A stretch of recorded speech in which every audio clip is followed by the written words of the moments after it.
I may not always love you, but long as there are stars above you, you never need to doubt it. I'll make you so sure about it. God only knows what I'd be without you, without you. And if you should ever leave me, though life would still go on, believe me, the world could show nothing to me. So what good would living do me? God only knows what I'd be without you. Do do do do do do do do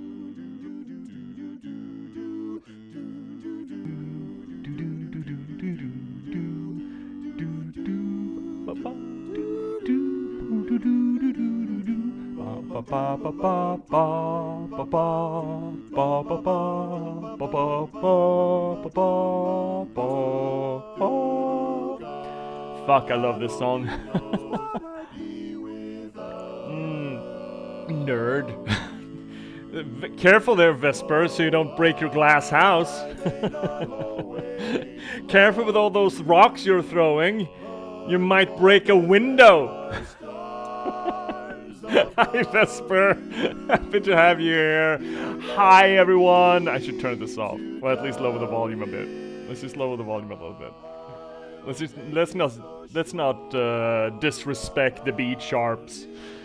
Anyway, welcome everyone. Welcome to tonight's regular scheduled broadcast stream where we're continuing on with Bioshock Infinite, and it's about to get good again. It's interspersed with these, stinky gameplay moments that are, not up to snuff, but I would like to argue still that the actual story material is just mwah, and we'll see if that holds up. Let's see if I can put off my my rose-tinted glasses for the continuation of this playthrough. I mean, I still want to gush about it because I still love it. I mean, as far as I've seen, there's still a lot to love, but yeah, mechanics are a little bit grimy. Anywho, thank you everyone for joining me here tonight on this here, our little corner of the universe, the internet and all things Twitch, where we try to approach the games that we play from a more of a literary standpoint. That is to say that we use the tools, the theories, the methods of literature criticism and literature science, close reading, structuralist analysis, deconstruction, pretty much anything that we can get our hands on to, really try to figure out maybe not so much what the story is of a game, but rather how it's all fit together, or alternatively not fit together, as the case might be. We try to make sense of it, we try to figure out the narratology, the storytelling mechanics of it, maybe not so, well, for a bunch of different reasons, really. You're an author? Wow, you're right, Vesper? Getting to it. For a bunch of different reasons. I mean, it's fun. I think it's fun. It raises the legitimacy of the media, because to a large extent of the world's population, games are still considered toys, which is, I mean, I'm preaching to the choir here. We all know that that's not the case. But treating the games with the same gravitas as we would our Hesiod's or our Homers, our Cervantes or our Dantes, does elevate them. But none of those are the primary reason. You see, the ultimate reason why I'm here, why we're all here, is a solipsistic one. It's an egocentric one. You see, it's for me. It's for promotional purposes. You see, I don't just enjoy storytelling and narratology because it's neat. It is. But I also care deeply about it because it's my stock and trade. You see, I'm an author. Just like Vesper here has alluded to, I'm an author. I'm a writer. I've been a novelist for the past 10 years. I've written 8 books in that time, currently working on my 9th. And I started streaming not to become a professional streamer, but in concert with actually releasing one of my books, the 6th.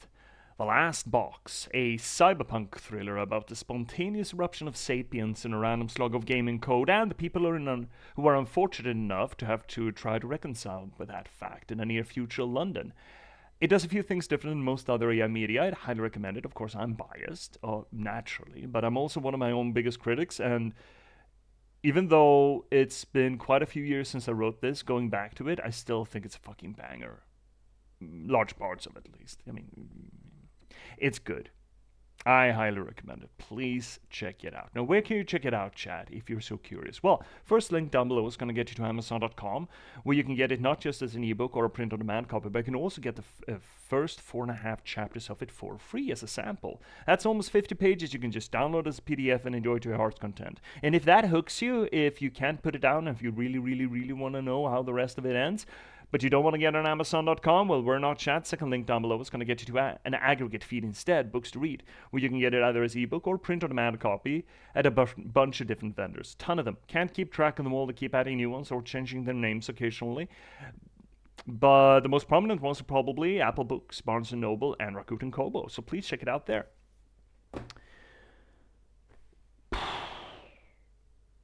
Today's been a bit of a day. I did get my work done. I did some writing early on. Finished up a chapter. I have had a migraine this entire day. It's still there, kicking around in my right lobe, right behind my eye. It's a delight. It's getting better, but it has not been a particularly fun day. Considering I had plenty of work to do. I had writing work to do, and then I had another writing work to do. And then I needed to start applying for practice spots for the engineering program I'm running, the sort of a, teaching on the workplace sort of thing. Oof.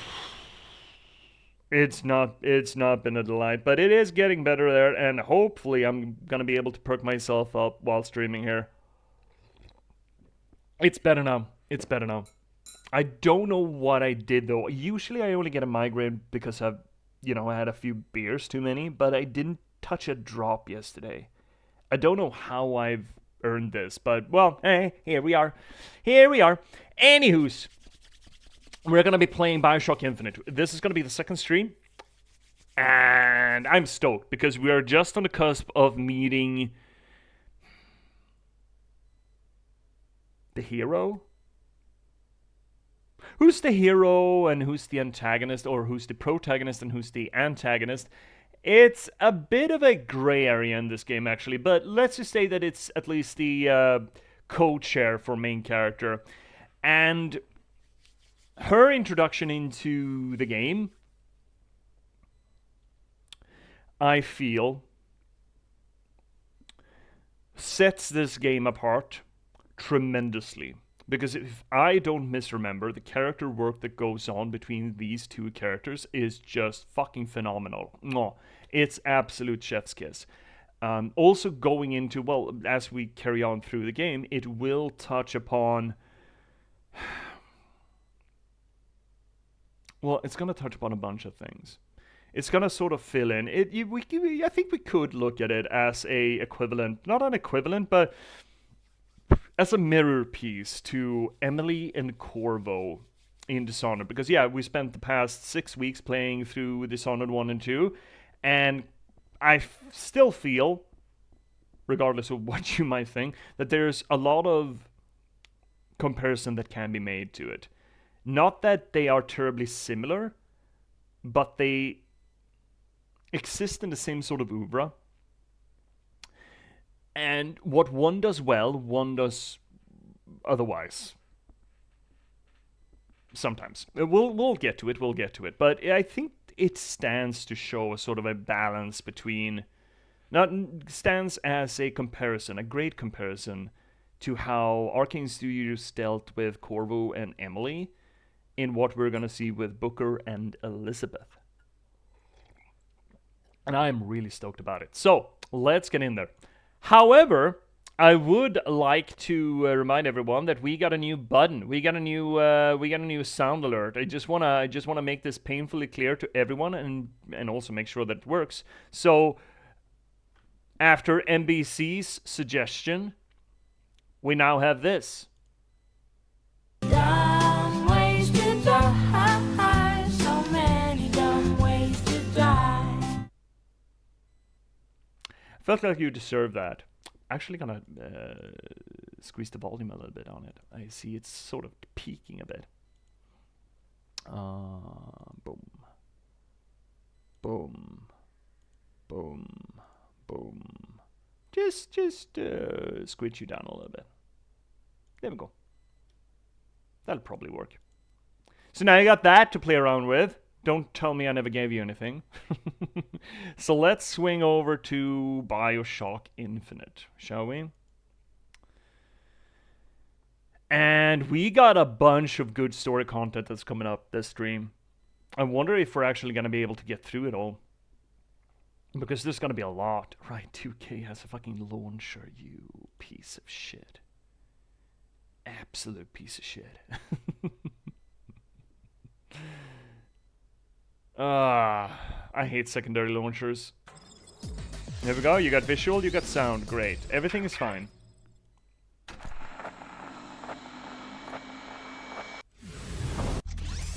At least I can speed through it, that's nice. Oh, here's the song.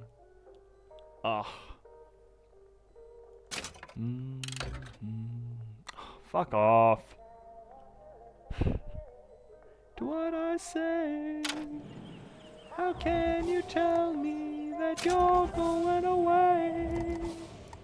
Don't say that we must part. so good.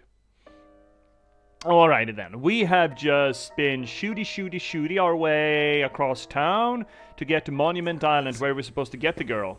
Monument Island. Get the girl, pay the debt, or pave the debt, we've been told. Wonder where they got her locked up in this place.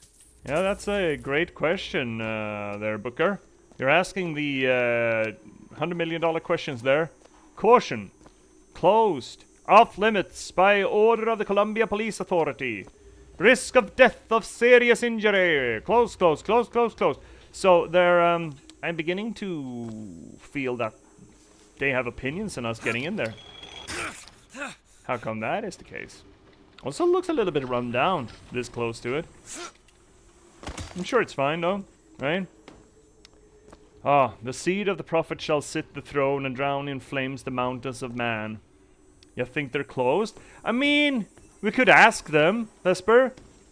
Right? It serves to be polite. Moshi mosh! Hello! Ticket vendor! Mr. Tollman! Are you closed? I feel like I've got mixed messages. I was sent here, I got a package. I mean, we don't have a package, but we could have had, I guess. Oh, big doors. Big doors are always good. Oh, they open on their own. Great. Oh, wow.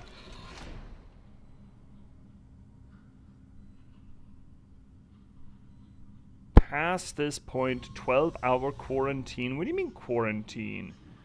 Do not approach the specimen? What do you mean specimen? Ooh, chocolate. Ew, chockies. Oh. That's one hell of a rump. Oh, cool, but gas mask. Why do you have scratches on your gas mask? Is that how many times you've used it? Is that how many times you've used the filter? I understand that you're supposed to switch those out every once in a while. I guess even in a restricted area, these crackers need someone to clean the floors. Those politicians and scientists don't bother about what they say around me because I'm some half-leaded colored boy. But I can tell they scared out of their wits by that thing they got locked upstairs. Yes, sir. They got a tiger by the tail, and they don't know whether to hang on or run. So, yeah, trigger warnings again, chat. There is rampant racism, rampant nationalism, and rampant American exceptionalism in this game. Now, this game is absolutely no condonement of any of that, but it is there. And we noticed last stream Tuesday that oh boy, this hits different 10 years later. Gotta be careful of the quiet ones. They hear all Yup. I don't doubt that using a janitor, especially an ostracized janitor, as a spy is not a bad idea. Okay, so what's all this supposed to evoke to us? It's closed down. It almost feels like we're entering into not a zombie apocalypse per se, but it has this feeling of, you know, dead inside, chains across the door, like we're just walking into a horror show. Now remember that the previous Bioshocks were essentially kind of horror games, right? When we play the original Bioshocks, it did feel like we had slipped into almost a survival horror game. Now, slipping into this has been the exact opposite. We were greeted by flowers and cotton candy and, I mean, I'm hesitant to say kind people, but people, you know, a living society, thriving society. Of course, that went all topsy-turvy when we didn't want to stone an interracial couple, but at least we're the point of origin of all the unrest, right? Here, something else is having fun, it feels like. There's no one here, there's a lot of dangerous specimens, there's a lot of quarantine. It does provide us with this notion that what we're walking into is hostile territory, not because of us, you know? That's what's being flagged here. And especially, again, keeping in mind the previous Bioshock games, we might almost expect that well, we're about to have crazies coming at us, right? Also, loving the Columbia, Property of Columbia Science Authority. Right, I thought silence is what I read first. Yeah, that makes more sense. Okay, so we should follow quarantine protocols. Shit's fucky. So, right, sparks being tossed across a carpet too. Now that's a fucking fire hazard. All of this evokes the sense of not impending disaster, but happened disaster, right? Who caused this? And then we have specimen morphology. H1, 5, 11, and 17. Well, that certainly looks humanoid, right? Also, she's in the upper percentile of weight and height. Good. Okay. Yes. Ooh, but I'm seeing the money. Ooh, actually, salt. That's a lot of chalk. Okay. So the specimen looks humanoid. That's good for us, at least. Yes. Oh, that's a lot of. Well, we don't like that. Could we not? This looks dangerous. Very dangerous. So what you're saying is that I cannot go past without shutting off the electricity? Oh, well. Unfortunate. Please do.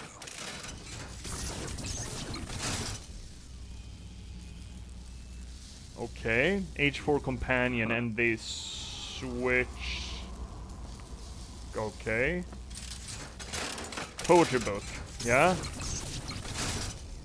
Okay, switching out books. That's not weird at all. Age 13.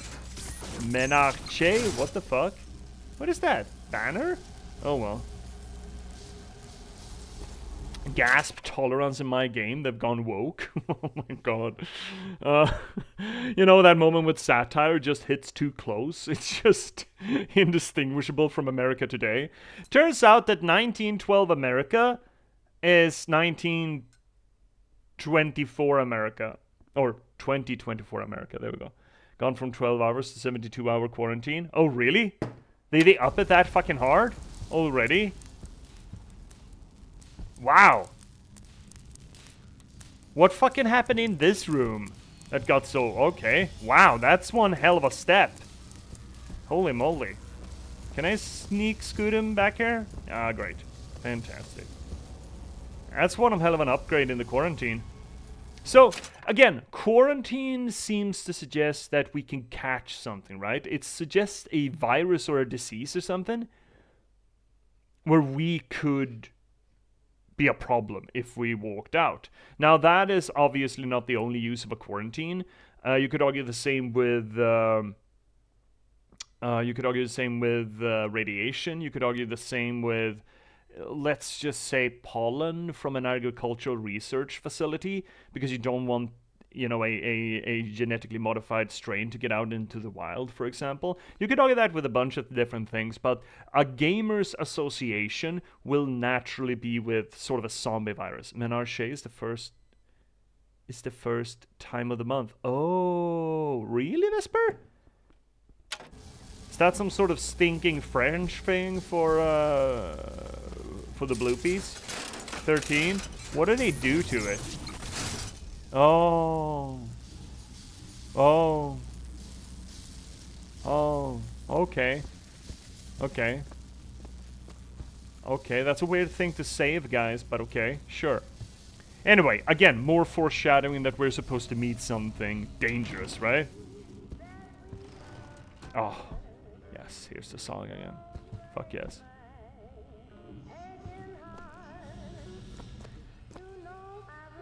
And the dark room of Watching her. pictures of a girl dressing, which is not weird at all. That's kind of fucking grody. Which again gives us this is almost a sort of a Silent Hill-esque feeling to it. We're here expecting some sort of disease, some sort of threat. Everyone's abandoned the facility, right? It seems to suggest that we should be scared here. And we're being fed these contradictory materials. Here's just pictures of a girl. I mean, what's so fucking scary about a teen? Well, I mean, obviously I've never been a dad, so I mean, I have been a teacher and understand that a teenage girl can be fucking frightening, but maybe not to this extent, you know? You know, maybe not to this extent. Lockpick attempt number 132, eh? Bird or cage? Oh, she fucked it up? No. Specimen investigating codes. Oh my god, she really wants to break out of there. Okay, so this seems to confirm then that the specimen is the girl. Why are they so fucking afraid of the girl? A bit of a creepy reason, potentially, since it marks the start of fertility. Yes, that is true, Vesper. We've also had that phrasing from the statue, and we've heard that phrasing from the, you know, the church previously. The seed of the prophet, also seeming to suggest fertility focus. Now, the game doesn't go there, thank fuck, but yes, it does have creepy connotations. Not just the fact that they're taking pictures of it, but they saved her first menstruational blood. Also kind of religious, I suppose, but again, this is a science department. There's religious science, to be fair, but yeah, there's a lot of skeeve factors here, right? The threat of contagion, the stalking or, you know, surveillance of a young woman, girl. And they seem to have been, you know, keeping her around for 16 years, since the age of 1, right? Specimen painting. Oh.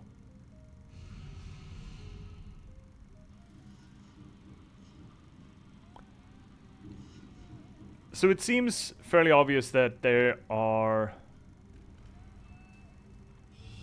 observing and or conducting experiments on this young girl that everyone seems to be so goddamn afraid of. Is she sick? Is she a plague bearer?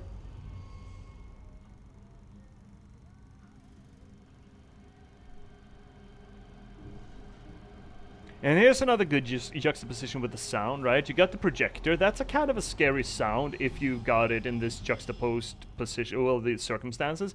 You have this weird ambience that's meant to make us uneasy. It's sort of a Dutch angle of sound design. And then across the room, you hear this beautiful little ditty. It's all... nothing fits, right? Nothing fits properly together. It's all skewed. Hi, OOC! Hi, Mike Daddy! Yeah, we're just about to get to the real good bit. Ah, back to Bangers cover. Yeah, the After You've Gone. I fucking love it from this game. You supposed to go in there or here? Beginning to think that that is the way we're supposed to go. Oh. What the hell are they doing to her? Yeah, that's a... To prevent risk of exposure, only operate in rooms after. Soporific has been applied. Soporific is drugs, right? It's, aren't truth serum soporifics? I'm sure Vesper can help with this. Vesper?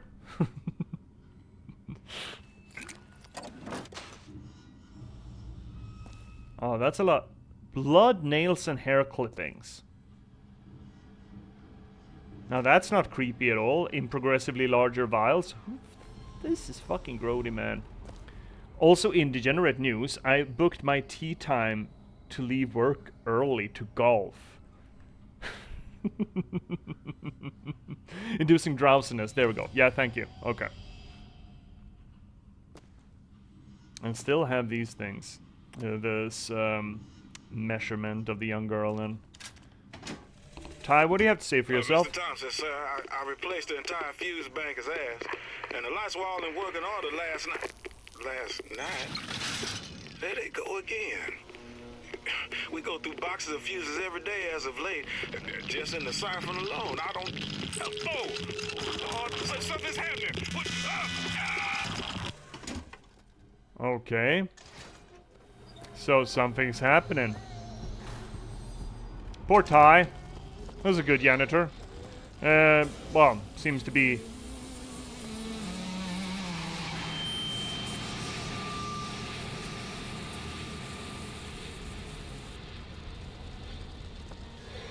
There seems to be a lot of... Well, Menarche, Siphon installed. Oh! Power readings. Okay, so when she had her first bleed, it spiked. And then it's been building again, and now it's built up over that spike. So what they're saying here is that whatever's going on, it's getting worse. It is one thing to imagine one's future, and another to see it. He sounds different. I have seen the seeds of fire that will prepare the Sodom below for the coming of the Lord. But Elizabeth shall sow those seeds, not I. Now we have a name. I will fall before the job is done. But she shall take up my mantle. The Lord is calling me home. I feel his love in every tumor. My God. Because they Oh, are the tumor. train which takes me to his station. Okay, so he's sick with And cancer I go then. with joy, knowing that Elizabeth will take my earthly place. Oh yeah? But the false shepherd is coming to lead my lamb astray. Azaz! I will not board that train until she is safe from his deceptions. Uh-huh. Sure. Sure, bud. Yep, that's the villain. Well, I mean, yes. We talked a little bit about that. We're gonna get back to talking about the villain in this game. Let's get the ambience out of the way. We talked a little bit about that yesterday, Jindosh and I. Hopefully Jindosh will be in soon, or sometime during the evening. The evening's proceedings. I mentioned that it was the whole Wizard of Oz introduction to Comstock, really, where I expressed approval of how he was portrayed there as a villain character. Now, Jinosh's analysis was, well, it's a pretty bog standard, religious fanatic villain character. And yeah, that's true. But then again, Comstock is not all there is to the villain. The villain is bigger than just a personification of Comstock. Comstock is just one part of the villain, is what I like to see. And I will get to it eventually. And yeah, he's absolutely the most prominent part of the villain, but he's not the entirety of the villain. But yeah. Yup, Villain 101.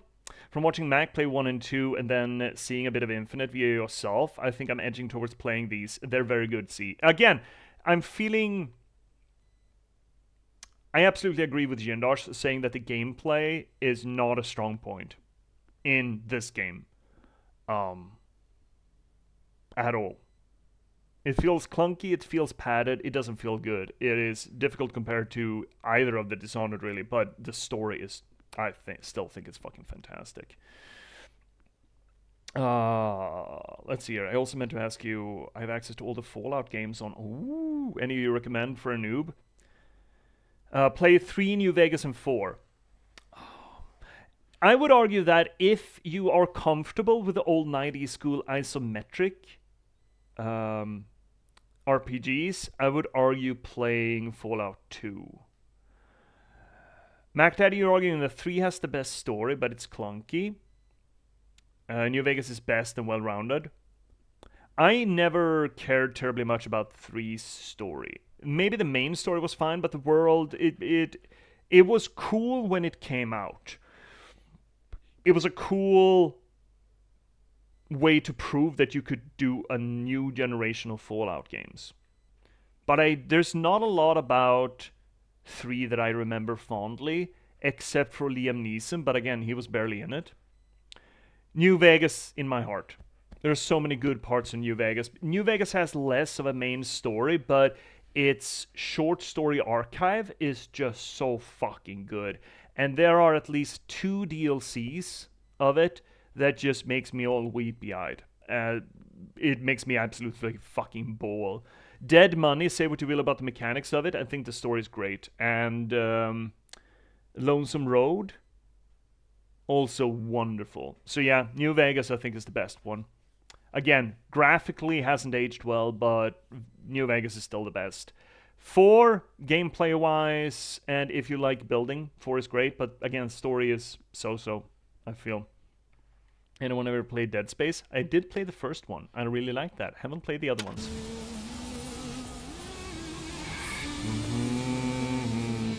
Okay, so power levels are on the rise in this place, and they keep rising, and people fucked off from the facility because it just wasn't safe to be here anymore. This is unstable. Now, actually, this is pretty cool because it sort of evokes this feeling of building pressure for Elizabeth. It sort of evokes the idea that she's a walking time bomb, right? Just look at that fucking feedback, yeah? Now it's better. Wow, 168-hour quarantine after this. Approval to profit. Now, I'm starting to think that this is just bullshit, but it's still what it evokes for us players is just we're basically passing the point of no return here. We will not be the same after we've gone past this point, right? That's the idea that they're building up here. Let's see here.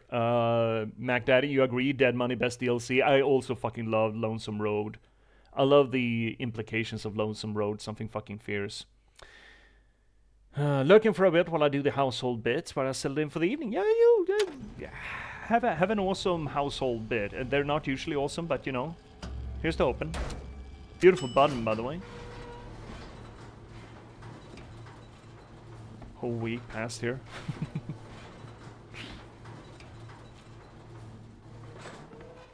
This kind of feels... Well, this is calmer. Specimen present. Well, great. Crank the lever, Kronk. Oh, her, her code breaking. The example phrase has been deciphered. Oh, they're just training her to be a code breaker? And lockpicking? That seems to be dangerous to train her in, but okay.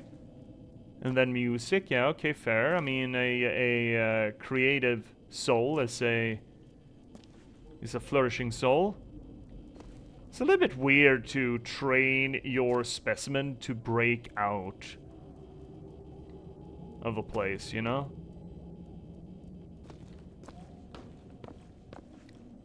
What do we have? Where are you? You're in the dressing room? That's where we need to go. Well, that's not creepy at all.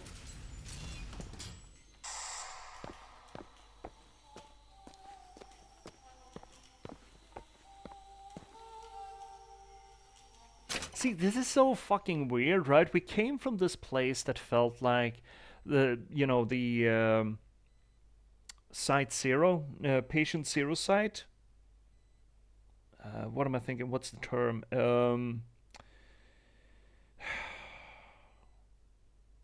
Sort of the Patient Zero laboratory for some sort of experiment that went wrong. And then we enter into this sort of scaffolding of an apartment that's more like a fancy prison.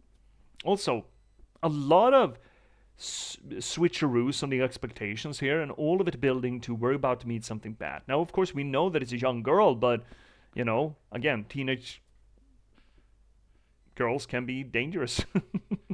It can be scary.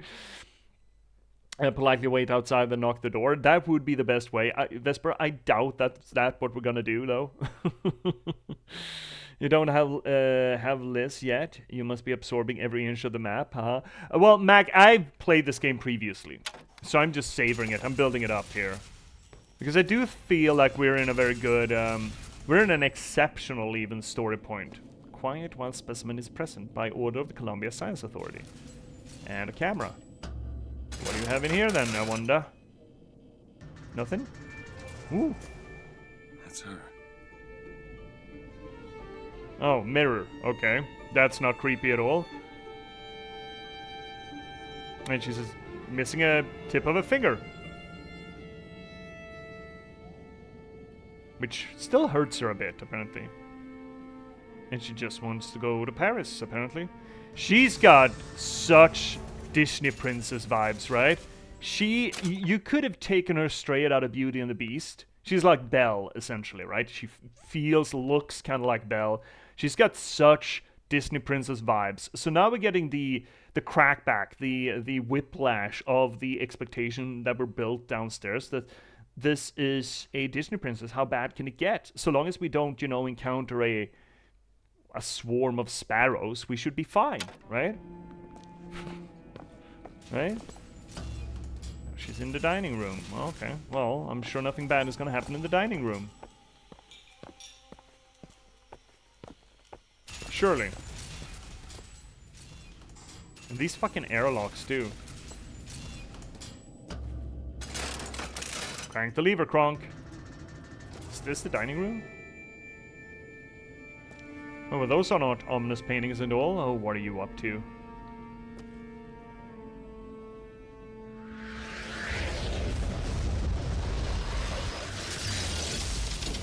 Whoa! Everybody wants to rule the world. Yeah, Booker's upsetty. Whatever that was. It's got nothing to do with the job at hand. Well, it might have implications, my guy. I understand that you don't want to deal, but... So that is our first encounter with the rifts. What was that? Well, we know we're in 1912. And this little girl just ripped a hole into something with electric lights, a lot of it. And La Revanche du Jedi, the Revenge of the Jedi, that is Star Wars Episode 6 that came out in 1983? Correct me if I'm wrong there. So us, the player, know now that, oh, fuck, she can space-time port. 1983. Yeah, thought as much. Great. Oh shit, that's got implications. So, I mean, of course, we're like 5 hours into the game, but for most people who would have played this would have been about 2 hours in. And we thought we were gonna get this period piece, and then suddenly, wait a minute, there's fucking time travel? They don't, they don't hide that. They put it out there directly right in front of us that, oh, fuck, okay. And our expectations are just jeeted out into the void. Which is kind of cool. Okay, usually time travel makes any story nonsense, so let's see how they actually make this work. Can they make it work? We had this conversation about time travel essentially making time travel and teleportation as a story trope often reduces the consequences of any story to nothing, right? Using time travel as a story trope makes it timey-wimey, wibbly-wobbly, right? It's difficult to maintain consequences and stakes if the idea is you can just jump back and erase it, fix it, right? How are they gonna make this work? This job's getting worse all the time.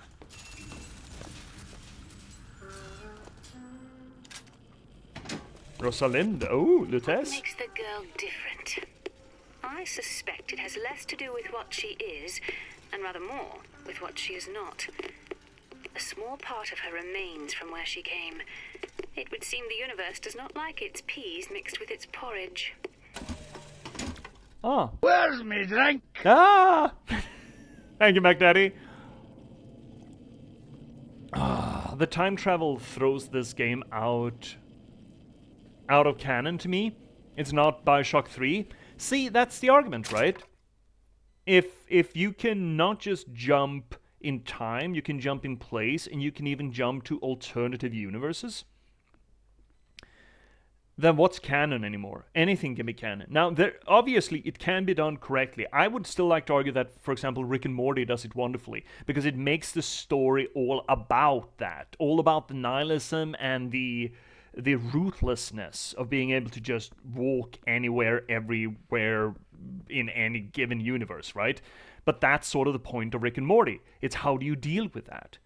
It becomes a sort of a meta-narrative about that, not plot point, but that ability, which makes, I think, Rick and Morty in large parts great. large parts, not all of it, but large parts, yes, great. There are other examples where it have worked. I mean, Doctor Who, I would argue, at least makes a fair work at it. But it never explains itself, and it gets a little bit, occasionally, a little bit hand-wavium about it. But so many storylines, plot points, movies, TV shows, games have absolutely ruined themselves with the inclusion of time travel and multiverse travel. Where, well, why don't you just why didn't you just go back in history and kill Hitler, right? It's that argument, right? Why not just go back and kill them in their womb? And none of this would happen. I want to argue that this game makes it work, but we'll get to that too. And also, yes, Lutesis, fucking love him. I was so happy seeing... in the intro sequence, I think, is just fucking golden. And the coin toss, also golden. Can I not? There we go. Well, there she is. She's got an actual window. Good for you.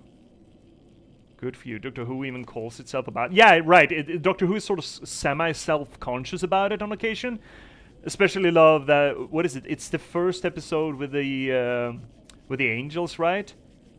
Timey-wimey, wibbly-wobbly. Well, wibbly-wobbly, timey-wimey bits.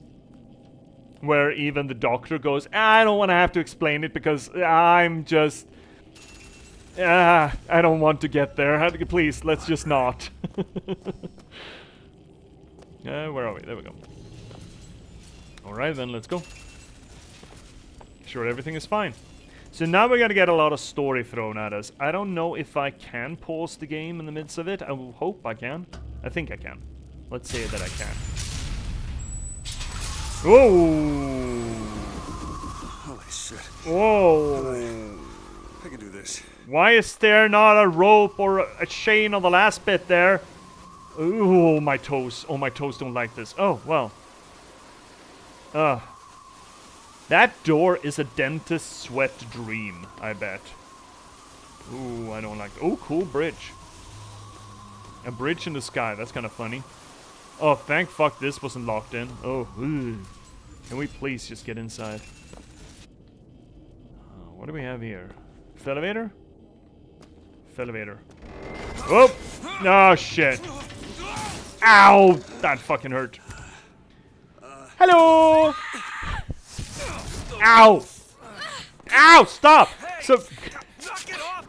Stop it! Will you stop it? Not here to hurt you. Who are you? My name is DeWitt. Absolute Disney character interaction bit. You could see this out of Tangled. You could see this out of Frozen. You could see this way back in the 90s Disney era, right? What is she holding? The principles of quantum mechanics? Get you out of Get here. away! Yep. Are you real? Real enough. He's coming. You've got to go. Why? You don't want to be here when he gets here. Just a minute, I'm getting dressed. Get you out of here. There's no way out. Trust me, I've looked. Stop it, you're too impatient. That's enough. What about this? What about it? This is the way out, isn't it? What are you... Give it to me.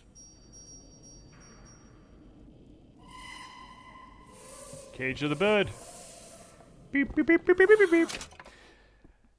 Absolute Disney moment.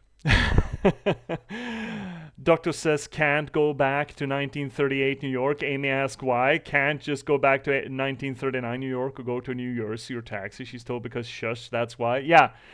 I mean, you kind of have to set limits to yourself. But since we don't understand... Well, as far as we understand, that kind of time travel just can't happen. Thus, we need to sort of manufacture, or a story needs to manufacture reasons why you can't. And we will get to the limitations that Bioshock Infinite puts on itself, which I think work. I think they do work. But we'll get to that too. Young girl with an advanced quantum physics book is this might be. Yeah. Yeah, shoot her immediately. I mean, she's obviously had nothing but time on her hands to read, right? And I think that's more of a nod to what's going on here, right? Yeah, fine. Shut up, Songbird. Ooh, it works. Way out. Oh, Bird's not ah! Fuck. Please, please. I don't want to be in here. Liz? Oh, she wants us to come. Well, that's nice of her. It's his job to keep me locked up in here. We'll see about that. Burbungery. Who are you? Why did you come here? It's cute that she's talking to it. Like, I'm getting dressed! This way, come on! That is very Beauty and the Beast sort of thing, right? It's like big monster comes and chirps, and she's like, "Oh fuck no! Look, I'm getting dressed." It's so mundane in a way that it's good. Again, we keep using this word, but juxtaposition, right? It's a good character moment, showing us that something that could, you know, attack this this mega structure and rip it up. She is just on speaking terms with it. That's good.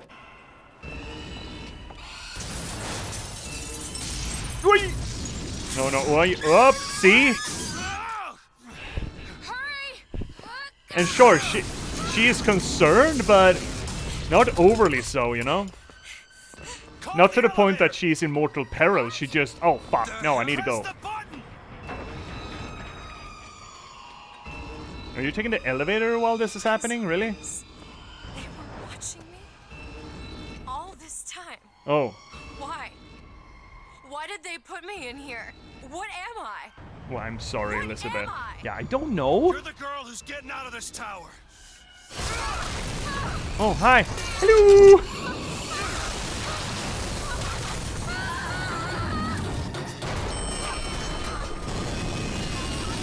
Oh. Oh, I don't have the blink though. Oh, well, this could work. Sure. Oh shit, I can't go through. Okay, so up. We don't want to go up though. Elizabeth, He's tearing the up is incorrect. Careful, Elizabeth.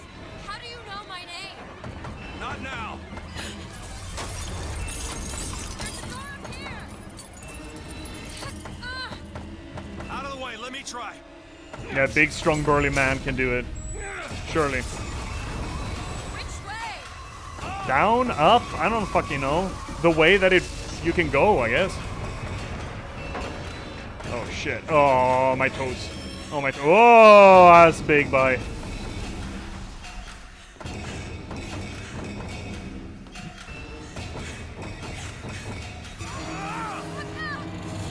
Whoop, whoop, whoop. Oh, my toes.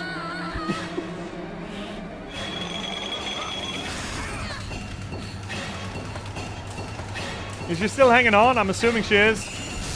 Whoa.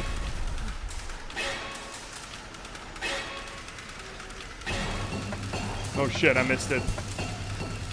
Did I just miss it? Should I have jumped off? Probably should have jumped off. Oh, jeebus. Well, I guess Monument Island's fucked. Move.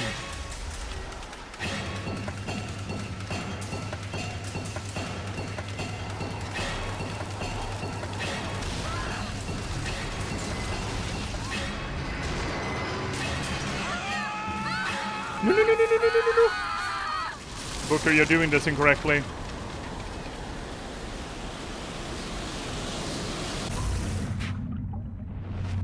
Whoa!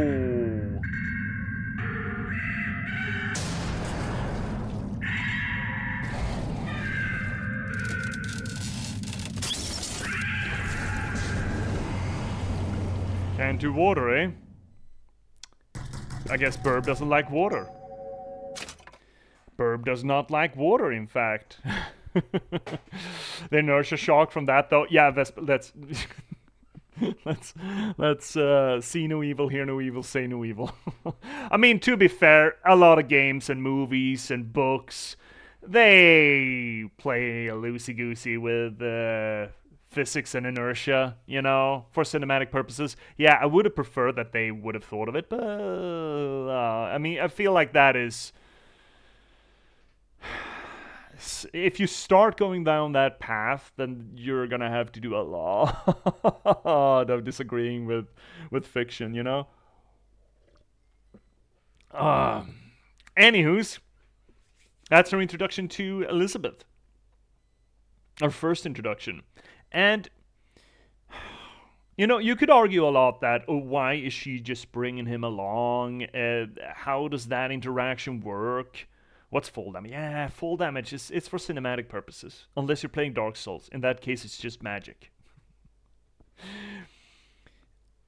I seem to remember people criticizing how quickly Elizabeth just glommed on or accepted Booker being there. And I would argue that from what we see there of Elizabeth's interaction with Booker, it kind of works. Remember, she has been fairly completely isolated from other people, right? She's probably the first strangers that she's met, and moreover, isn't part of the whole organization that's holding her prisoner, right? And she's dreaming of getting out of here. And we just burst out of the ceiling. And then Songbird, we haven't gotten a name for him yet, who's absolutely an evocation of the Big Daddies, right? But bigger and can fly. Bursts in and starts wrecking the place. And she sees she finally got a key. She can go outside. So she jumps at the chance, right? She's realizes that this might be her only moment to get out of here. And she takes it. She's not trusting, but I see no reason to believe that she's trusting Booker here. But you know, he's the catalyst. He is what's gonna get her out. And she reacts to him knowing her name. She's there cognitively. She's aware. She's working out the cogs.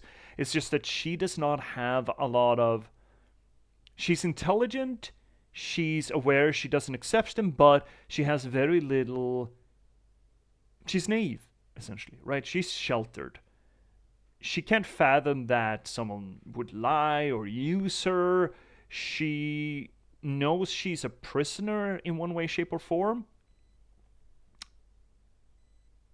But other than that structure, she's not that terribly used to subterfuge, right?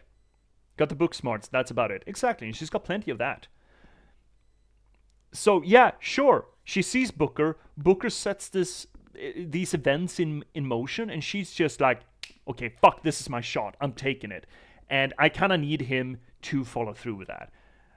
But yeah, I don't see why she would trust him. I don't see anything in the depiction that would suggest that she does. She wants him along because, you know, hey, he set this in motion. Maybe, you know, it will benefit her.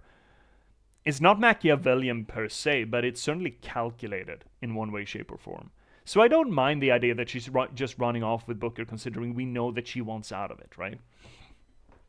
Anyway, first ad break is coming up, and we're going to run that. I'm going to go get myself some more water, and, you know, Twitch is going to run its 3-minute ads. I'm sorry. I wish you didn't have to suffer through them. But, you know, if wishes were pennies, I'd be a millionaire by now. So, suffer, I guess. Anyway, I will be the one standing at the other end of the tunnel waving a road flare, and hopefully I'll see you all back here in 3 minutes, so please don't go anywhere meanwhile.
And here we are, chat.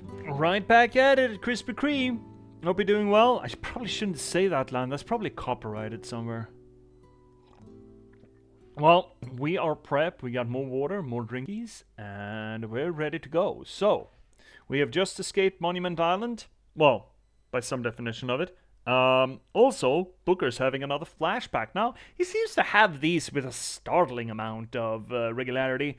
I don't know about you guys. I mean, I'm certainly retrospective and nostalgic, but I don't generally have, you know, waking nightmares about past events. So, might this perchance suggest that there's something funky going on with Booker? There's a lot of foreshadowing here in this game. Now, I don't feel the need to really analyze what that foreshadowing is, because I don't feel like this game is terribly coy at the ending and explaining itself. It does that.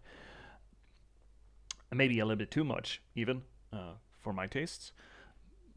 But I feel it incumbent upon us to at least remark on it as it goes along, you know? Anyways, what would that be? Chekhov's seizure, I think? Yeah, this is a Chekhov's seizure. Sure, that makes sense. Mr. DeWitt! Mr. DeWitt! Oh, well, we'll be in here. This place sucks. Oh, hi, Liz. What are you doing here? Are you in there, DeWitt? What do you want with her? We had a deal, DeWitt! Tell me what you want with her. Oh, she's humming the hymn. Are you going to hurt her? Tell me what you want! So bring us the girl, wipe away the debt. I mean, obviously this is a callback to his life prior to coming here, right? Obviously. It seems to be historic, and now Elizabeth's here. And they want the girl. They seem threatening. The whole scene seems threatening. We do not seem to be, well, doing alright. And now she is here as well. Which seems to... I mean, it does sort of foreshadow the notion that she is somehow connected, not just to our job, but to our past. We don't know what. What could it possibly be? I'm just a little PI. Anna! And that's a weird name to start shouting.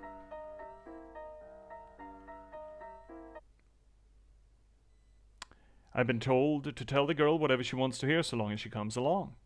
That's probably not bad. Oh, hi there. Well, that's nice of you. You know CPR? That's a good Disney princess. Anna. No, it's me, Elizabeth. Who's Anna? You all right? Where am I? Back in the land of the living. Here, let me. She's such a Disney princess. You almost drowned. You need to... I said I'm fine. Just give me a minute. She's just happy with some human contact finally, and he's surly mech dude, bro. It's music. Yeah. Go on. I just need to... Okay, I won't be long. I won't be long, Mr. DeWitt. So, someone almost drowning? Music. She has this life tour that's just fucking delightful. Now, of course, that comes from being, you know, a prisoner for her entire life, but it is...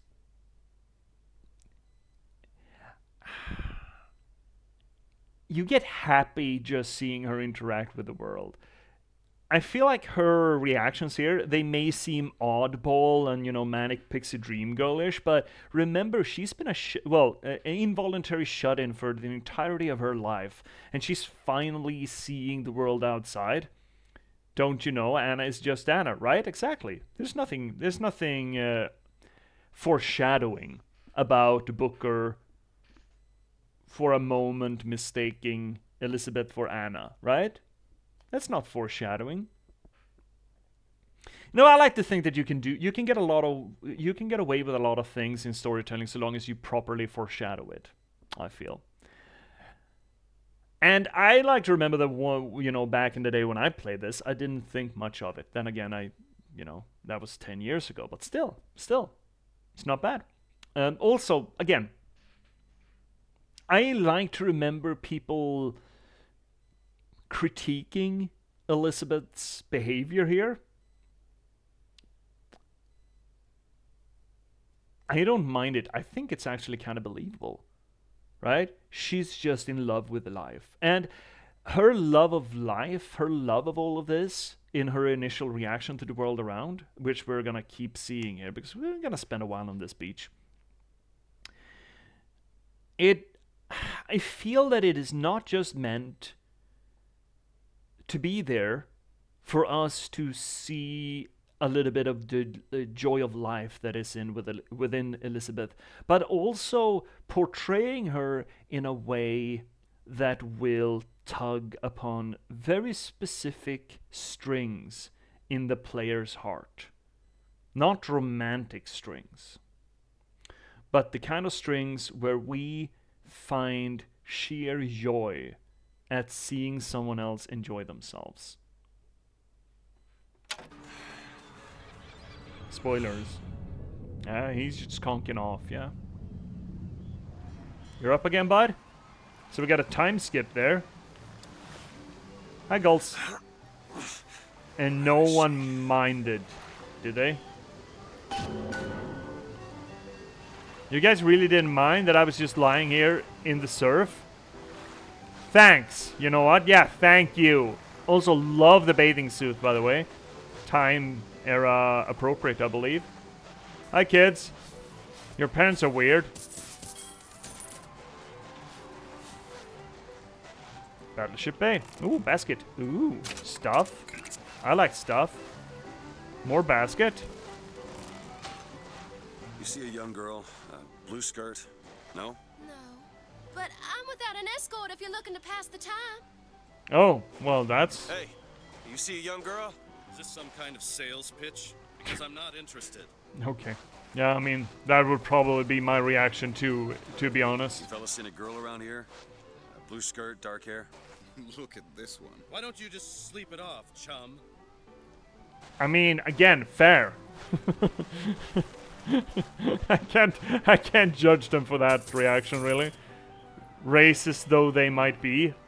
Oh my god, we're really fucking hurt. That's a weird place to leave a vinyl record. The prophet may know how his own biography is going to end, but I can scarcely fathom how I'm going to start it. I mean, other than the kid stuff you get at the Hall of Heroes, anything prior to his baptism was, and here I quote, hang on, left on the riverside. Oh. So he had a life before he had a baptism. But I'm going to spend the first 30 pages regurgitating scripture. So, Comstock has a I'm looking for a young girl. mysterious past. Who isn't, brother? I mean... Airship. That could be our ticket out of here. I mean, there are plenty of airships, my guy. I don't think you need this one, technically. Alright? It's a city in the sky. There's gotta be airships fucking everywhere. Oh, well, that's where the music's coming from. Battleship Bay! Battleship Bay, William R. Foreman, 1909!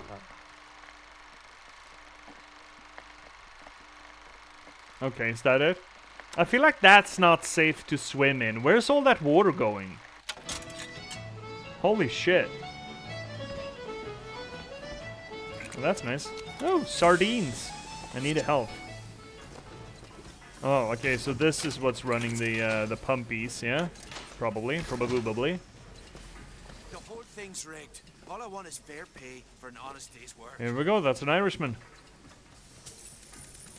Let's just say that there's that kind of racism too going on in here, so buckle up. Buckle up, it's gonna get worse before it gets better. No, it's not gonna get better. Who am I kidding? Everything's changing. People don't know their place anymore. No. Tell me about it. An Oriental stopped me on the street and asked me for the time. Just like that. Fuck There should be you. a law. I think there is. Oh, fuck you guys.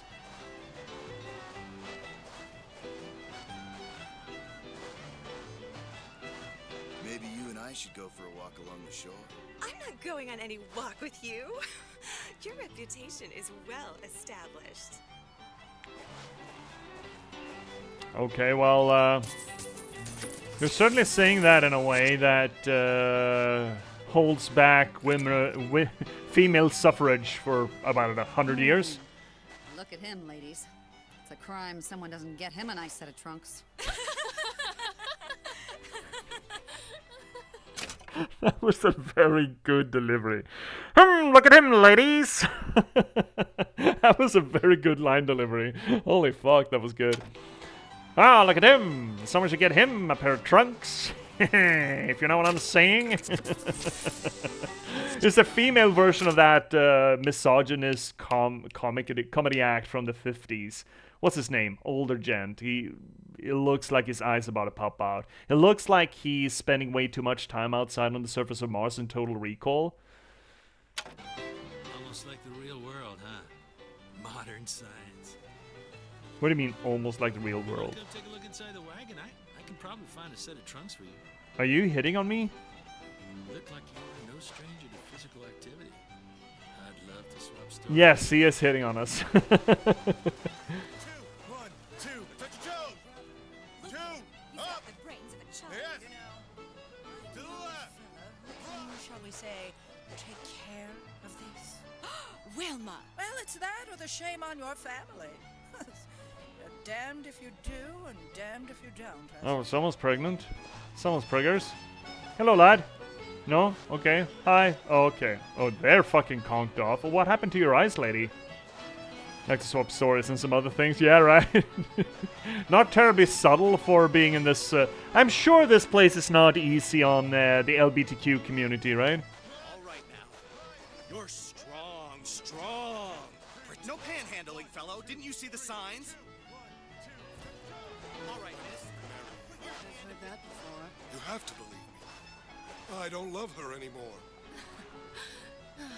It amazes me how many men I've met haven't the slightest idea who they really are. A little bit misandrist, but I mean, I couldn't argue against, yeah. Just don't think that's necessarily a male trait, you know? Imagine that you can, you know, entertain a kid, or could entertain a kid by just giving them a bucket, a shovel, and sand. Those were the days, eh? Those were the fucking days. Hi, boys! What the Vox Populi do. Stir up the patties Oh, and the neat. okay. Well, we don't need any of that, thank you. Dancing at dusk, yeah. This would be fucking dangerous to swim in, right?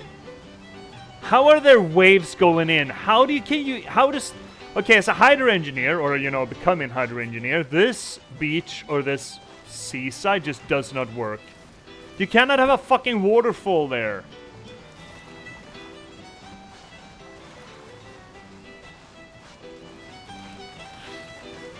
Oh, well, there's a blue skirt.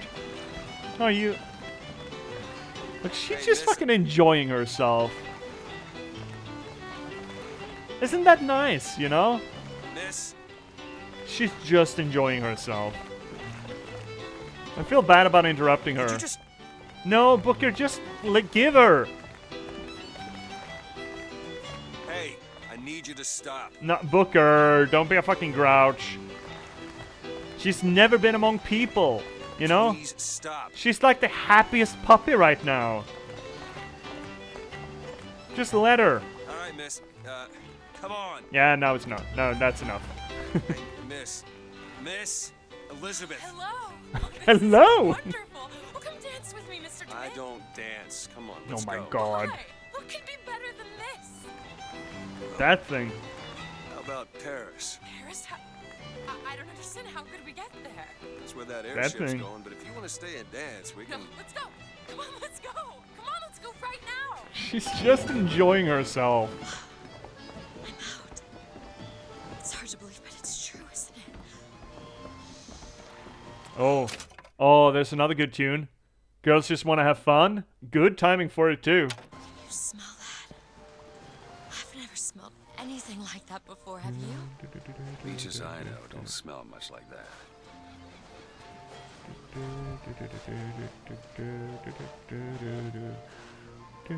I mean, right? Isn't it, Vesper? Isn't that just Belle, right? They just took Belle and put her in period clothing, essentially, right? And it's not a bad pick, right? It's not a bad pick. Because, again,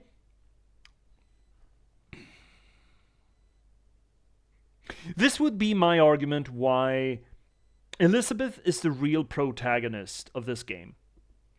When you judge a protagonist in movie criticism or movie theory, cinema theory, I suppose, it's the character that goes the furthest during the story, that evolves and grows, or, well, usually grows when it's a protagonist, furthest during the story. Now, in Star Wars, obviously, that's Luke Skywalker. Well, in the original trilogy, right? In Lord of the Rings, it's Sam.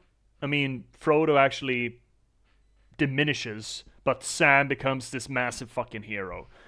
It goes from being a simple gardener, doesn't want to do anything else but garden and, you know, maybe get a family, and then it becomes this world-conquering hero.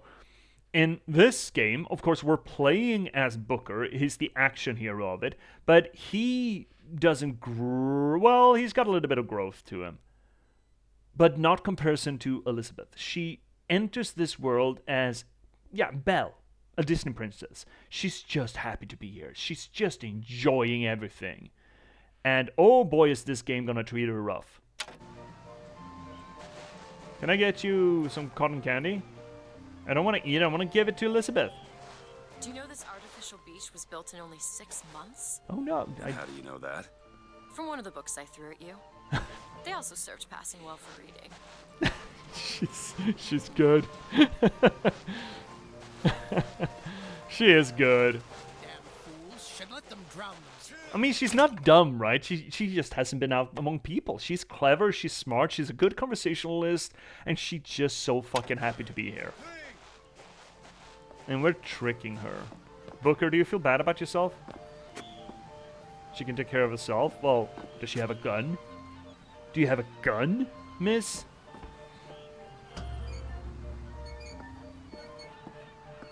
Mr. DeWitt, Comstock. I've read about him. They say he can see the future. He's a bit of an asshole. Give a man a little power, he falls in all kinds of love with himself. I don't like his look. Do you dislike the look of the prophet or his gaze? Can we leave now? Yeah. So, see, immediately Elizabeth encounters a little bit of resistance to the world, and she doesn't like what she sees. Which is absolutely fucking fair, right? These dolls, for example. Much. It almost looks like a real ocean. It's just a set of elaborate pumps and rain catchers. Aren't we the well-to-do types? Fall into the water did you no favors. I'll keep an eye out for something that might ease your pain. Yeah, thanks. I have eaten on my way there, bud. I'm probably fine. It's probably gonna be fine. Soda. Eat everything, leave for them nothing. Oh, 25 glad. That's something. Do we have anything back here? No? Oh, here's something. And Bapple in a cigar case? That Bapple's gotta have to taste like fucking trash. 21 glad, eh? That's not bad either.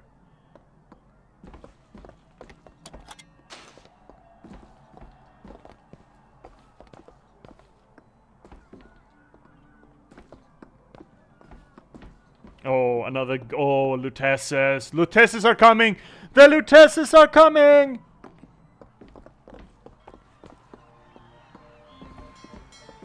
Mr. DeWitt, here. Bird. Or the cage. Or perhaps the bird. Nothing beats the cage. He's to it. How do you... Never mind. I love that the activation is get her attention. It's like she's just a puppy. It's like, God damn it, Elizabeth is essentially a new dog owner, just running after their new puppy, just yelling their name over and over again. And that is intentional. There's an intent behind that. Sure, we have a purpose here, but we can't not just not let her enjoy it at least a little bit, right? It's not like we're dragging her along by her wrist. We could. But there is something contagious about her enthusiasm. Look at these, they're amazing. Which one do you like more, this one or this? The bird is beautiful and the cage is somber, but there's really something special about it. I just can't decide. I also love how they keep broadcasting the pinky without making the scene all about the pinky, right? It sticks right out there. You can't really avoid it. Of course, we're choosing the bird. Freedom. The one on the right. Are you sure? I'm sure. I love it. Surprising. I expected the cage. If you're going to be a sore loser, then I shan't do this again. That's just sophistry.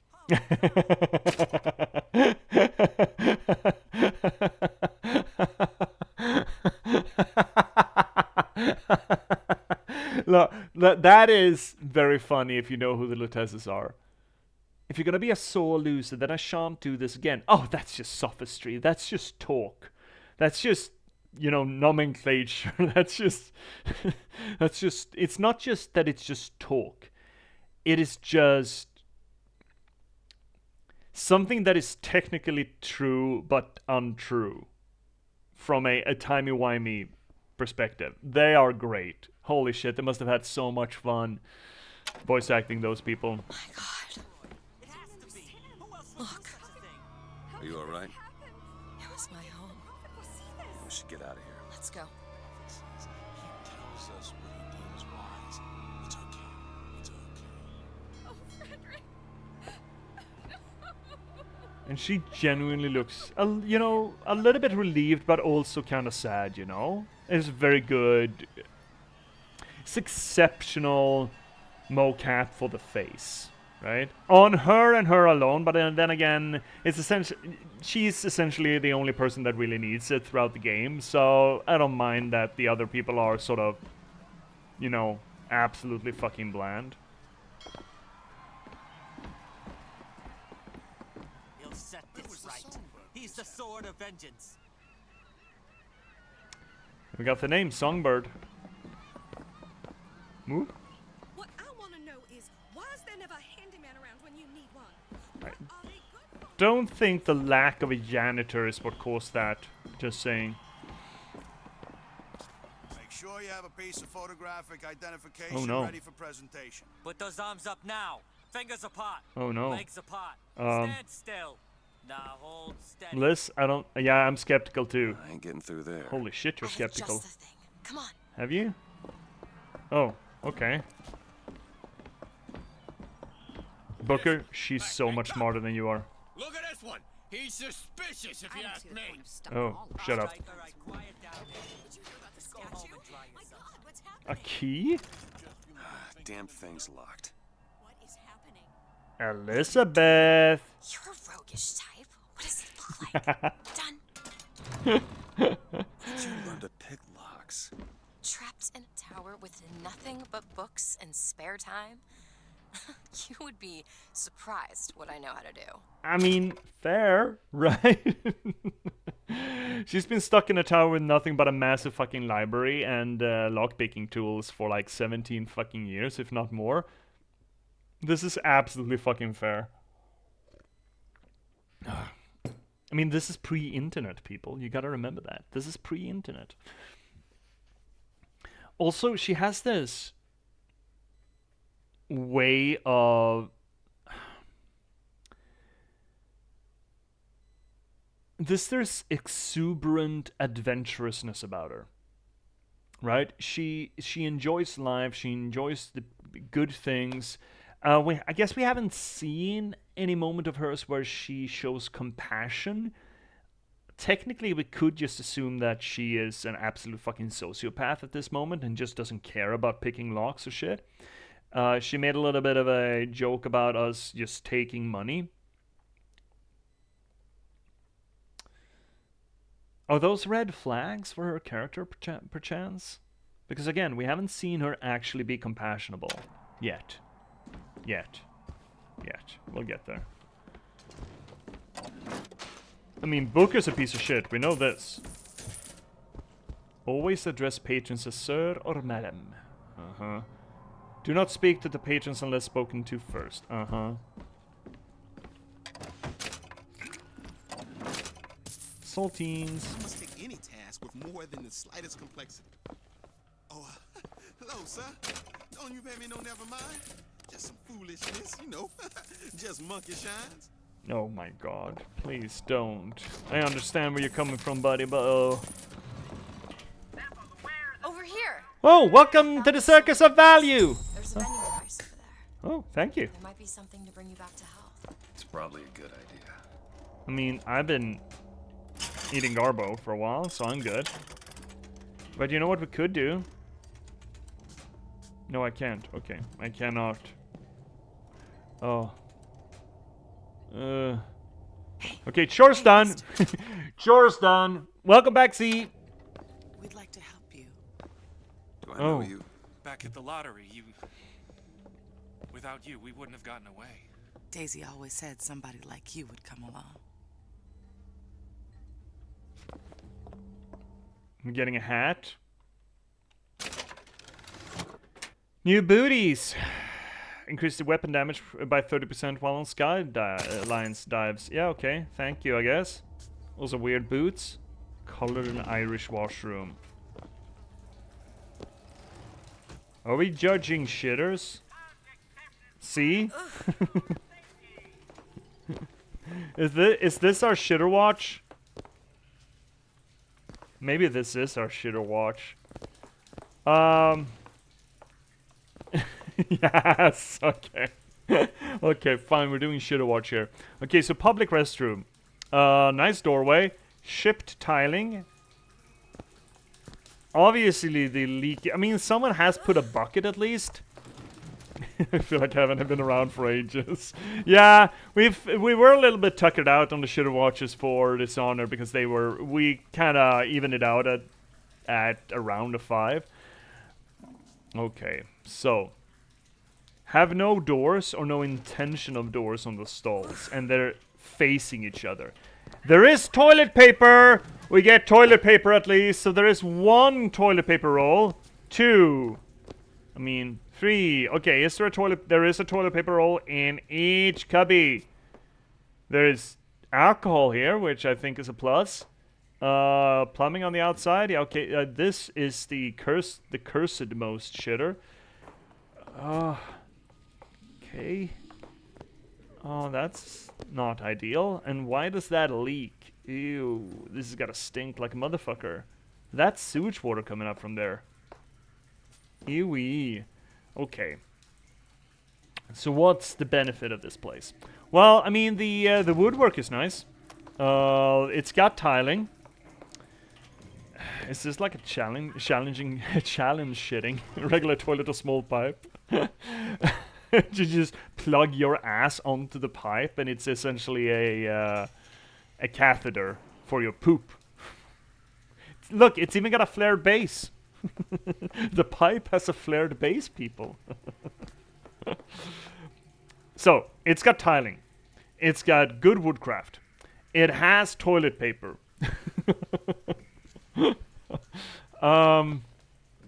It's got seats on the shitter, right? You can sit. That's good. It's got alcohol. It has sinks. Has no mirrors, by the way. So those are the good things. Now, broken Cinco. That at least someone's trying to keep that water from coming on the tile, but you know, at least that's theoretically clean water. These things are not helpful. So it's missing entire seats, and that one is leaking, and that's sewage water, by the way. And then there's no dolls on the stalls. And that bull is fucking leaning.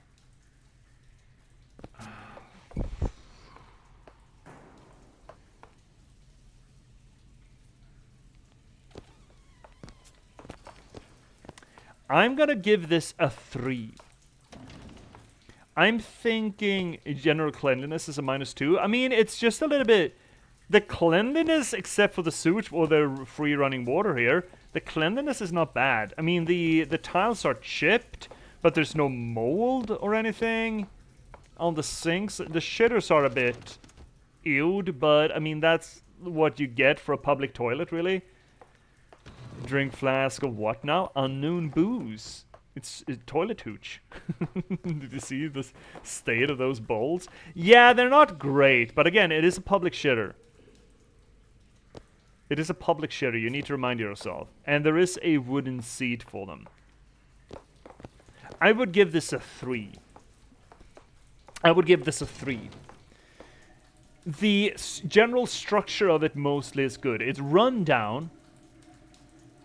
The doors are a big problem.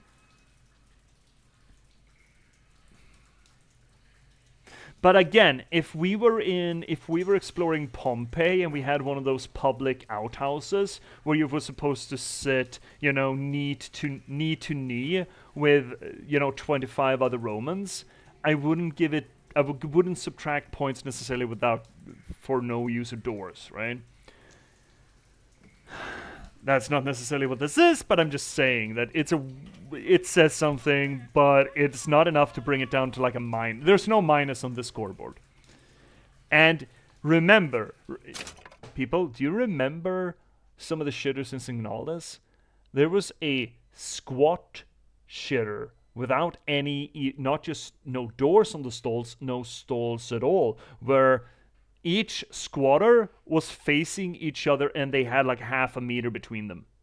So if it was rush hour, you would be staring about a meter away, right into the gaze, the loving gaze of your, you know, opposition, your shitting opposition as it was. This is not the worst that we've seen. It's not a percentage scale per se, but still, it's not the worst shitter we've seen by far. Okay, so what would I need for this to be a 2? I feel like you would need more mold. I would want mold. I would want feces on the walls of one of the stalls. You know, like truck stop shitters. That would bow it down to like a 2-1 scale, I think. Eau de toilette, literally. Ew, fucking ew, Vesper. Ew. You know what? I'm good with a 3 here. Yeah. 3 is generous, but I don't feel we're down to a 2 level. Are we gonna have to... wait, is this a logarithmic curve? I can see a 3. Yeah, I like a 3 for this one. I like a 3 for this one. It is obviously run down, but the bones are quote-unquote solid. If you'd have doors on these stalls, I would call this a perfectly serviceable 5er for a public washroom, right? The lack of a mirror is weird, and then it's the general rundownness of one of the sinks and 2 of the shitters are just gone, and the lack of doors, that's a bad thing. But remember, we do have toilet paper. Yeah, I like a 3. I like a 3. I like a 3. What's the next one like? Nice for you, sir. You best be on your way. There's gonna be trouble for us both. Nah, it's nothing remarkably different. Yeah, let's just... yeah, a 3. Yeah, I'm good with a 3. No, that's the place we want to go, I think. Oh. Is your housekeeper acting suspicious? Try asking the girl a few key questions, such as... New vest. Enemies provide ammo upon death 40% of the time. I mean, I think we might actually want that. What was the button here? Now this system absolutely fucking honks, by the way. What are we running? Scabby vest. No? Okay. Wait, ah shit, this system fucking honks. Okay. absolutely fucking honks that system. When I first seen Columbia, that sky was the brightest, bluest sky that ever was. Seemed like heaven. Then your eyes adjusted to the light, and you saw that sea of white faces looking hard back at you. At least someone's disagreeing with the racism. Also, good song. This is St. James Infirmary, right?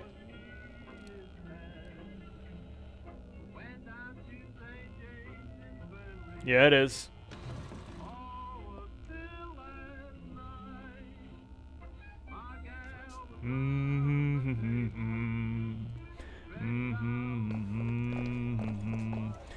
You Loris made an awesome cover of St. James Infirmary.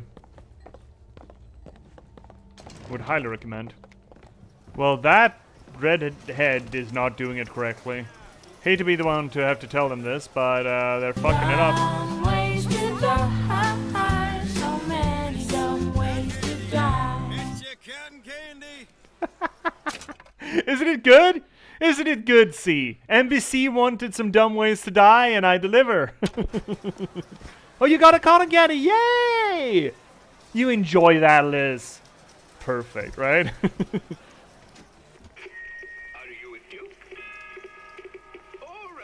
Obviously, Duke is blonde. When Duke sees a suspicious-looking character, he reports him to his authorities straight away. Oh, it's a tattletale? He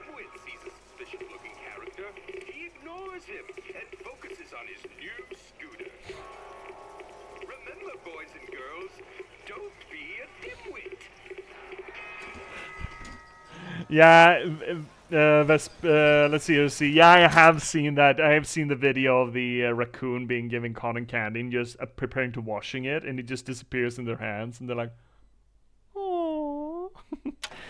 She's so cute when she's happy, isn't she? Though. It's the newest one in the series. I read it was delayed 3 times. Look, isn't it great that she's just enjoying herself? I fucking love that.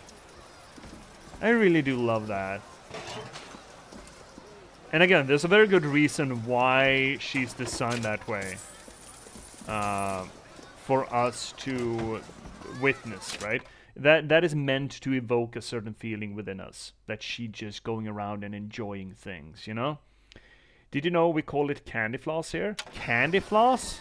I think I've heard that before, actually, yeah. But it'd be my pleasure to offer you a refreshment. Oh, dude. I think I've heard that before. It's a bit weird, though. I looked back at opening day! 1893, the dream of the prophet is finally aloft! Columbia begins her journey to spread America's vision to the world!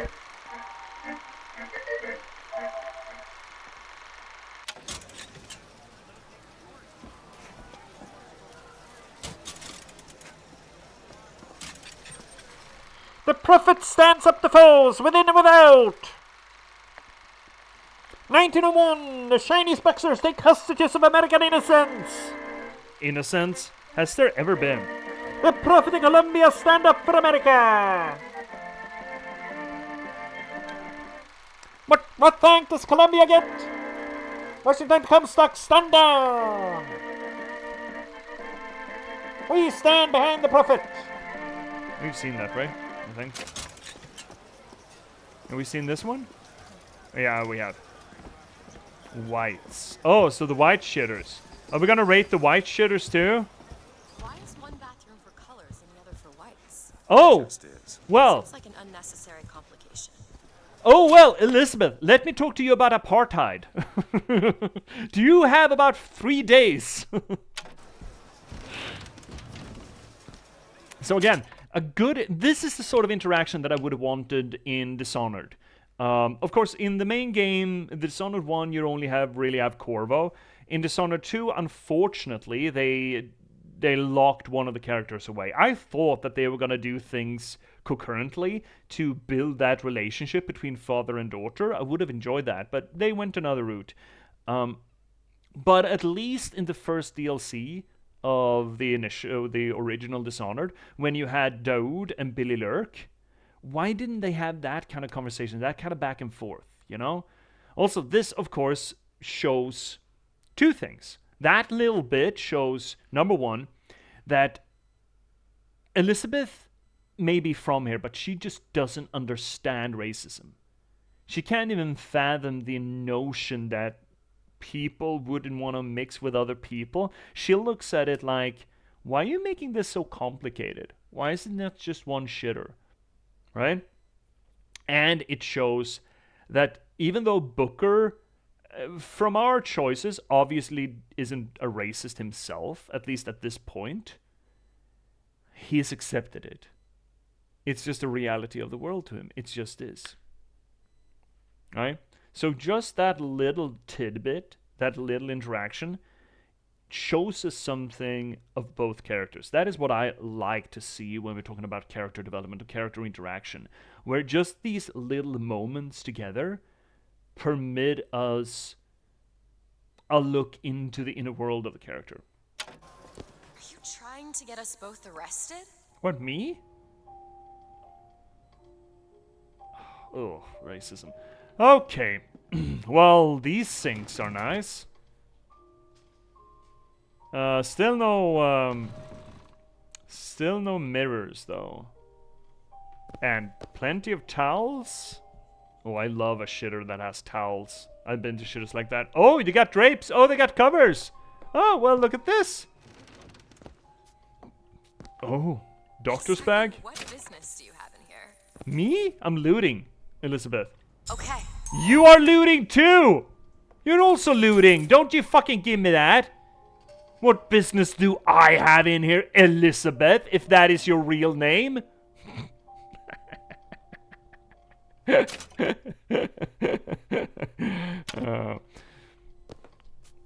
Okay, we got this paisley wallpaper again, which I've already liked. We got good tiling, very fancy tiling. The drapes are a little bit weird. At least by the fact that there's a split in the middle, because if there's gonna be a gap, you're gonna see right into the person taking a tootie. It would be better to just have the drapes coming in from one side, right? So if there was a gap, it would be next to you instead of right in front of you, right? It's essentially a, what we call this is a curtain gash. It's well lit, everything works, they have drapes. Yeah, it's rather unhygienic, but privacy nonetheless. Yeah, the drapes would get grody something fierce, right? You're right about that. It looks nice, but it's got to be hell cleaning these things. But then again, if you got slave labor, you can do pretty much anything you want. Shower curtain type drapes next time. They also get grody. I think I want hard surfaces if everyone and their mother are gonna, you know, touch it. But yeah. So that's a demerit.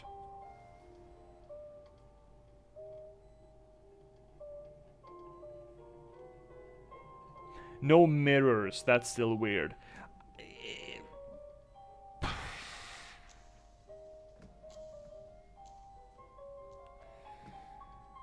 Is the fanciness a demerit or a pro? Is it a con or a pro?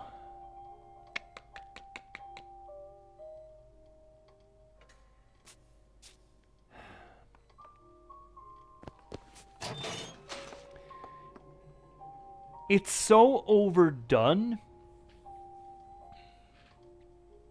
that I almost want to give it a demerit for it. The drapes are fancy, but they're not good. At least there's no carpeting, that would have been worse.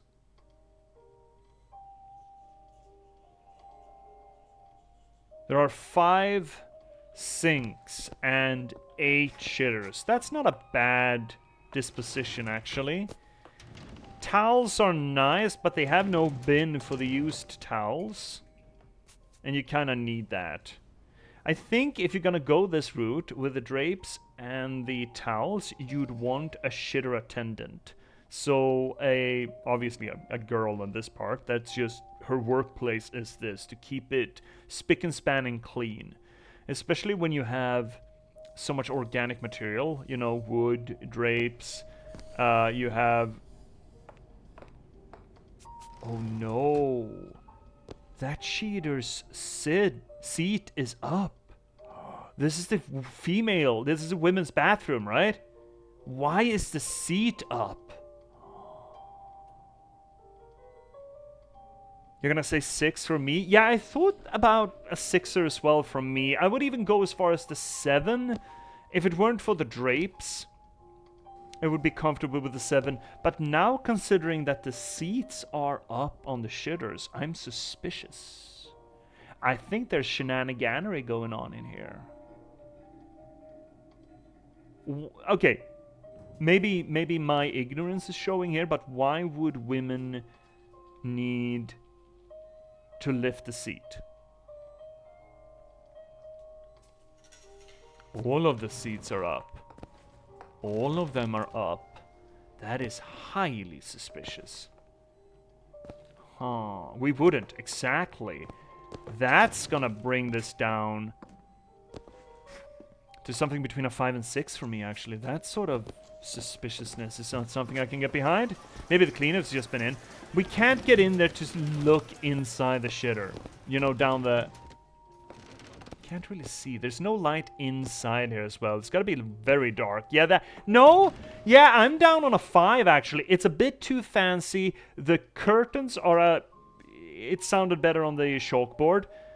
And that's just judging on the material of the curtains. There's also this middle gash in them.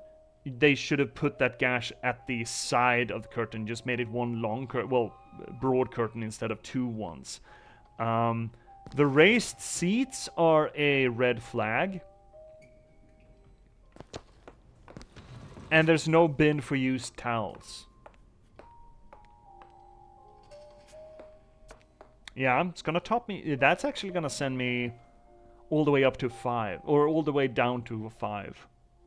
The uppy seats, otherwise I might have gone for a 7. But the uppy seats are fucking sussy. Real fucking sussy. Solving the Irish problem? Do we even dare?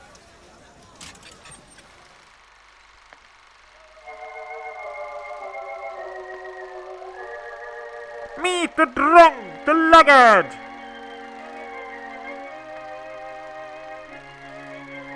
Meet the strumpet, his brood... No. Okay, Monty Python did it better. Monty Python did it better. Do we want to take it to Boys Lou? Oh, these are fucking nice, though. Wow. There's absinthe? Is this a public bottle of absinthe? Are we just supposed to, you know, take a chug when we piss? Everything's fine.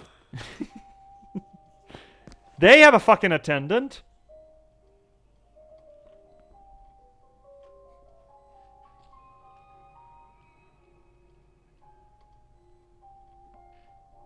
Why do the men's bathroom get an attendant?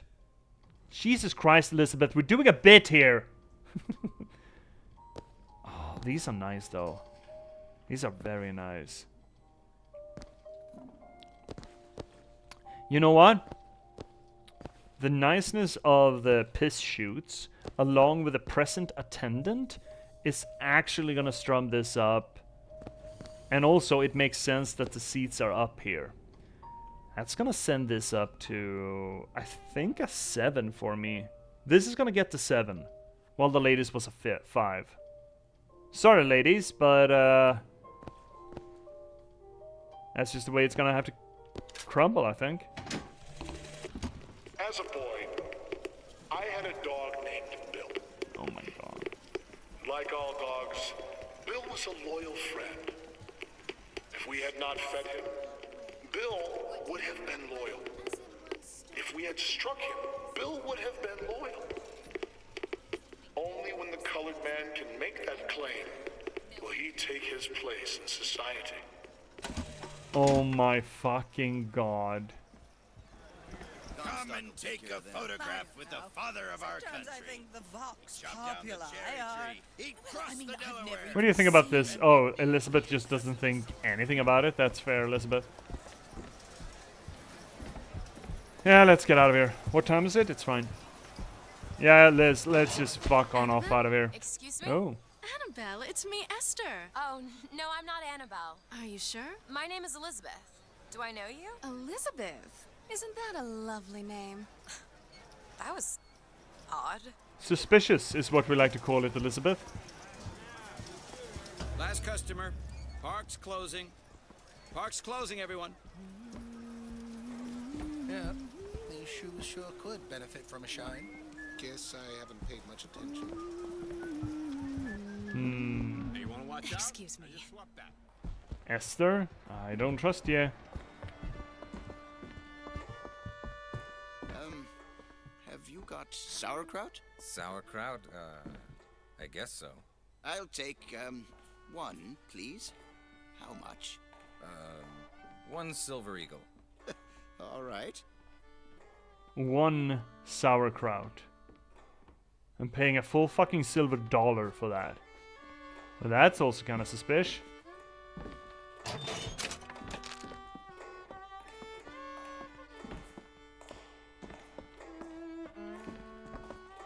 Yeah, this place is probably fine, right? If you're in such a hurry, go on ahead. Mm-hmm. I'm sure nothing bad can ever happen here. Do you have any money to spare? No? Okay.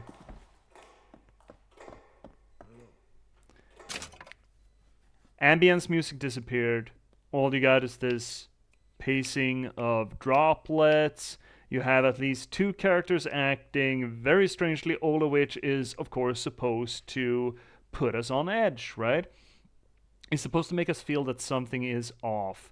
The violin, the singular violin, also sort of a moody piece, and that just stops. And suddenly we're very well aware that there is just nothing here. And we have all these weirdos at our back. But before we spring it, we're kind of coming up on our next break. 4 minutes. You know what? Let's just run it. Let's just get rid of this ad break, yeah? Let's just trigger it and, you know, move on with better things so we don't have to mind it while things start going incorrectly and we gotta shoot our way through. So, we're gonna run our next ad break. It's gonna be 3 minutes. I'm so sorry. Suffer, I guess. I mean, what can I say? Twitch is gonna have its pound of flesh. So, I will see you all here at the ass end of the break. I'm gonna go fetch myself some more water. And I will see you all. Maybe I should put on some more tea too. No, fuck it. I'll survive with water. I'll see you all back here, bright and cheery, in 3 minutes' time. So please don't go anywhere in the meanwhile. See you soon.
And we're back, chat.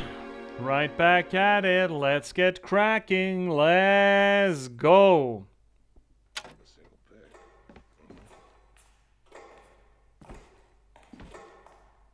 That's a big clock. Hey. Hey. Excuse me. Hey, buddy. Hey, buddy. Hello? 2 tickets for passage to the First Lady airship. Yeah, just a minute, friend. Yeah. Uh-huh. How do you want to proceed? In a bit of a rush, pal. I got it. I'll ring you back once the matter's in hand. I don't like this. Yeah, send in the bird. We're ready to execute. Stay where you are! Move in! What are you doing? Get the girl! Get off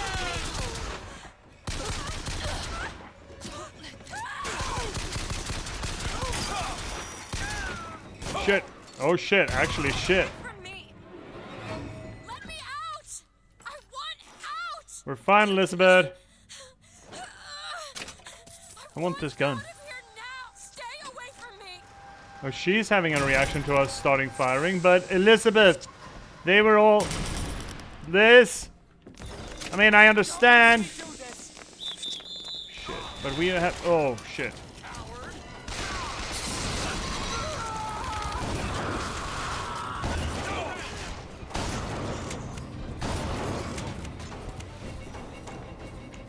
Shotguns are so much more fun. No, fuck, why did I miss him? No, you don't. Elizabeth, where are you? She got scared because she killed everyone, Booker. I mean, I choose to kill everyone, but I stand by my choice. You know?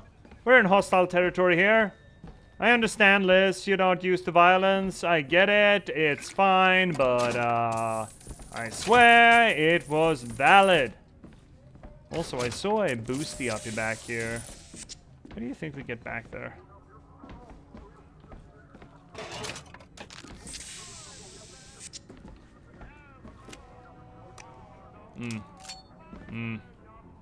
Leave a shotguns, eh?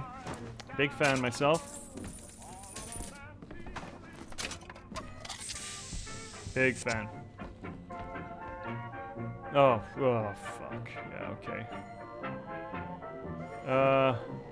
Take her alive? Oh, wow. That didn't go so well. This is the moment we trained for. The false shepherd is here. The day was not exact, but the prophet's sight proves out again. The specimen must be taken alive. If she dies, I suspect they will give us to the bird.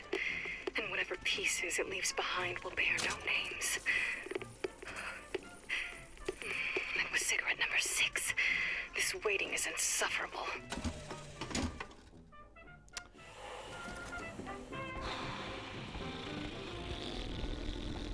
I feel like there should be a limit on how many times I need to excuse or, you know, apologize for the blatant racism. Where is she? Yeah, come on, Booker, let's get him. Great.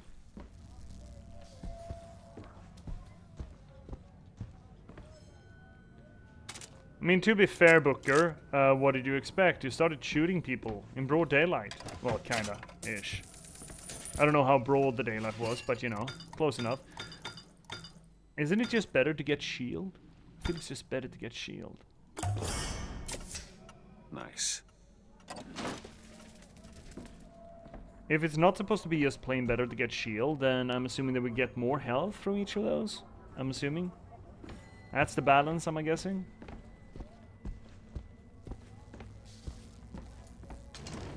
Mush mush!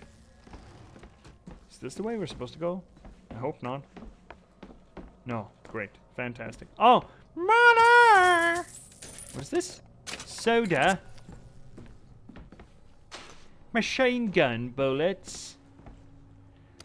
All you have to do to sound like Michael Caine is to only ever say 3 words at a time. As the months and years turned to memories, so did the men of Congress turn to righteousness. And through the technology of men, the dollars of Washington, the Lord worked his will Elizabeth. upon Columbia and raised her high above the Sodom below. Oh, Sodom. Oh, shut up, grandfather racist. Hi, Elizabeth.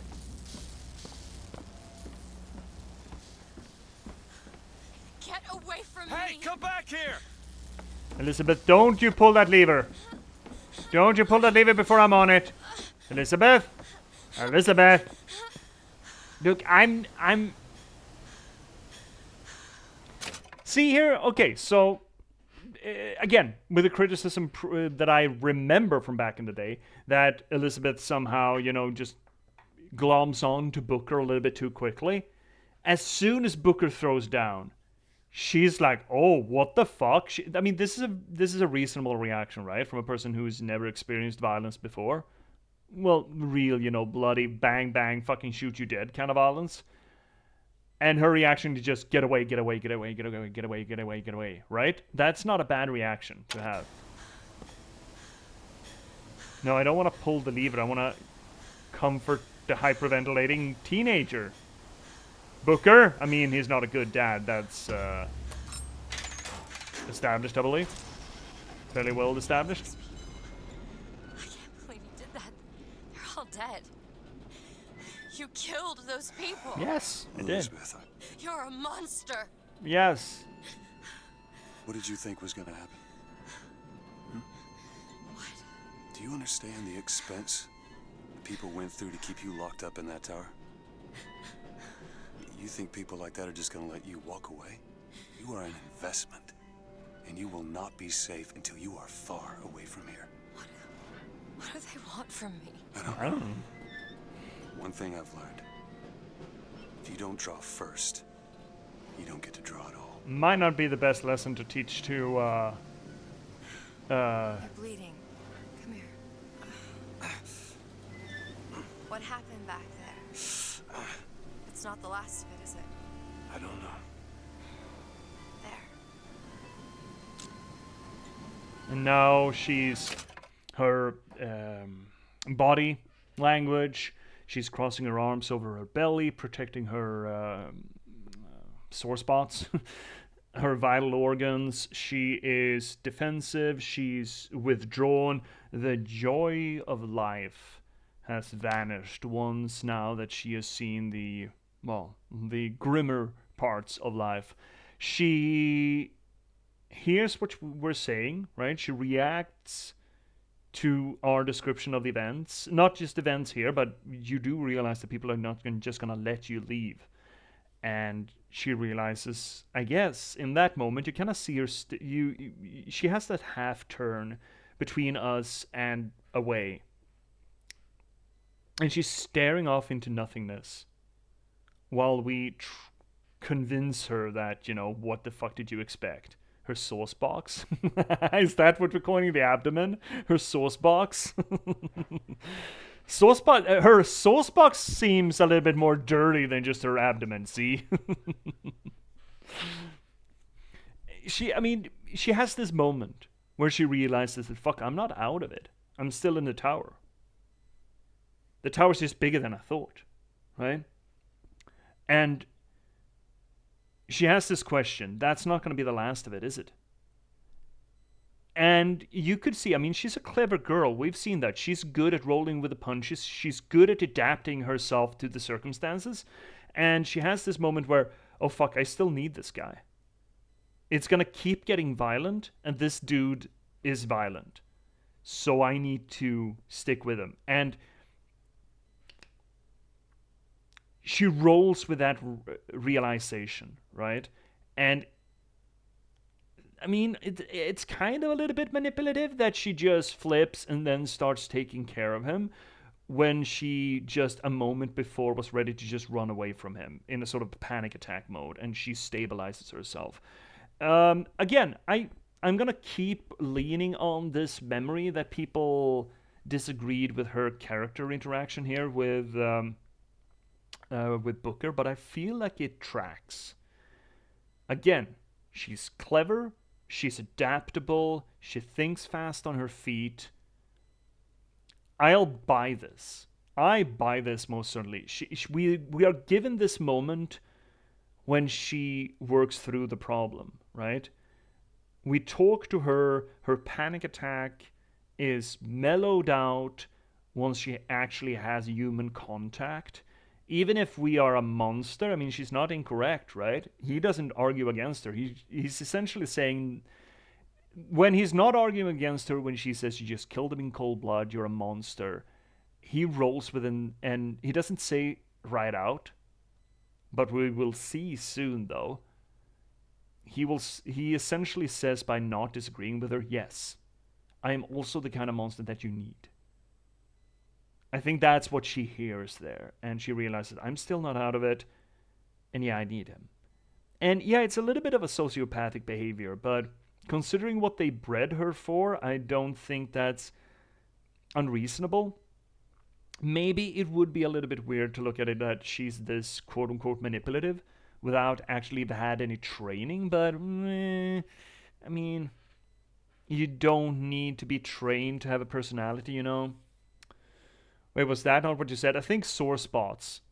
I think it was sore spots, or yeah, not sauce box, but I do appreciate the sauce box. Thank you very much, C.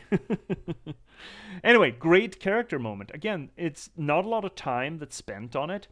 It's foreshadowed well. They've worked through it. I mean, they've sort of written the gameplay moments for the benefit of character development.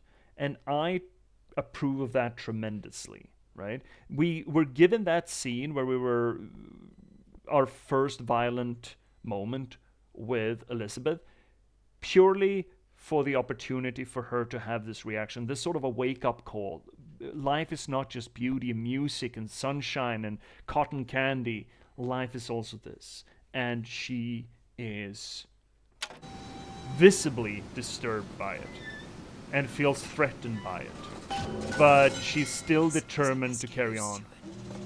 You know, I've read a thing or two about medicine. Do my best to keep you supplied with remedies. And if your wounds are deeper, I'll try to keep you on this side of the abyss. That's nice of you.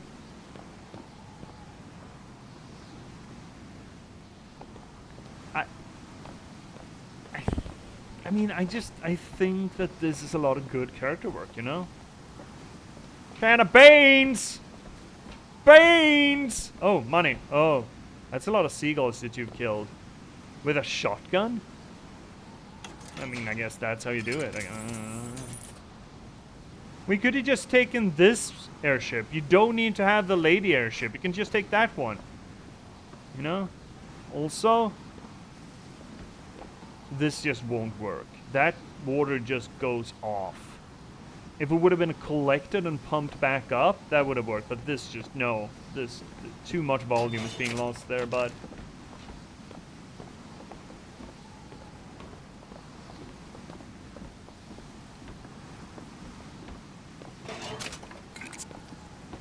You can only carry around 24 bluets for the shoddy. That's a little bit weak.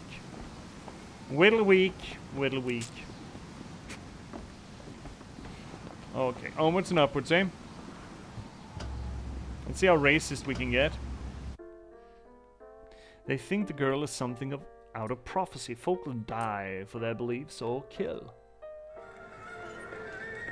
Oh, this is gonna be delightful, isn't it?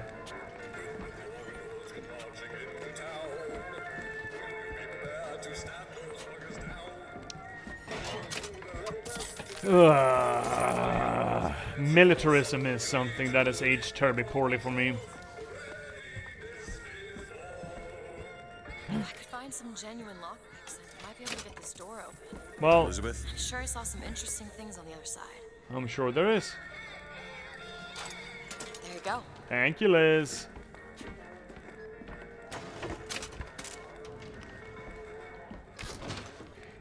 Whoa, Jesus. Oh. Great. All shield is renewable. The doctor ordered. Just what? Huh. Oh, Booker, there's a carbine, eh? lockpick over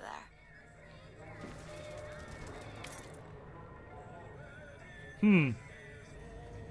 You know what? I'm a big fan of Mauser, but I think this might be more interesting for us. Ooh. Days Oh, at Daisy. Comstock House was simple. Hard work, sure, but simple. Wringing the linen, scrubbing the floors. Lady Comstock, she even had a kind word now and then. Almost enough to make me think I had a place in their world. God made foolish girls so he could have something to play with.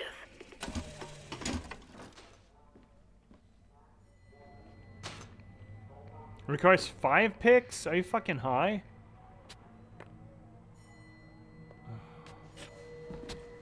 Okay. 5 fucking picks? That's so many goddamn picks. What do you think? Lockpicks just grow on trees? We tell them we got lost looking for the bathroom. And that works. Not usually, no. That works? No. No, it doesn't. Hello, Mr. Man. Clipazine. Damage boosty if we don't use machine gun, and I don't feel like the clipazine is the problem with the pistol. Want to hold on to this? Wait, you have a thing? Oh, money? Thank you, Lizzie. Soldier's Field. Built in 1903 by the hand of our prophet. Interest is a prophet having a bunch of carnies and carousels. The place is themed to acquaint children with national service. You mean the military? Train up a child in the way he should go. Even when he is old, he will not depart from it. Oh, did you write that? No. No. Elizabeth, just no. No. Don't judge me for that shit. No. That's not me. That's not me. So what? We're supposed... Well, that's fucked. Elizabeth, what the fuck did you do? Kate, shut up tight. Now, how are we gonna get to the airship? Let me see if I can get that gate open by hand. And her arms are firmly stuck to a sauce box. Lifties? Ooh, Hulk, lift! How big of a burly man are you, Booker? Jockey. Who needs the power company? Some fool's alternative to electricity. Doesn't seem to work very well. Oh, I can huff and puff. Soldier's Field, eh? There it is. First Lady. Looks like it's heading for the dock. That will take us to Paris. Well, I mean... Just stay close. Yes, Mr. Doyle. By way of New York, yeah. All right, Booker. Should we head to the gondola or take a look around the boardwalk? Of course we're gonna take a look I suppose around. a place like this might have much we'd find useful. Not just useful, you need to see something cool again, Liz. Dimwit and Duke's Ice Cream Shop, you're gonna love this place. Our ice-cold Colombian ice cream is a culinary marvel. You know what? Get yourself an ice cream, Try it Liz. yourself. Get an ice cream, Liz. Treat yourself. Oh, not him again. Fuck. And when I came to Washington, there were few in Congress who saw my vision for Columbia. But it is the burden of the prophet to bring the wicked to righteousness. For whatever, if not a mirror to reflect Hey, dude, what the fuck? Sorry, I'm just robbing you. It's fine. Why are you so aggressive? I actually did not think they were gonna aggro. I don't know why I thought that, but here we are.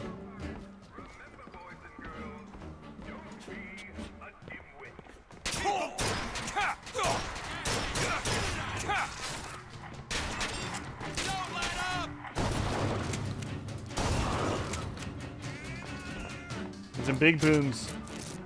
Oh, Songbird. He's for sale. Songbird's for sale. What do you mean, halt? I'm gonna go pick up unfortunately, that's his pistol. Pistolette.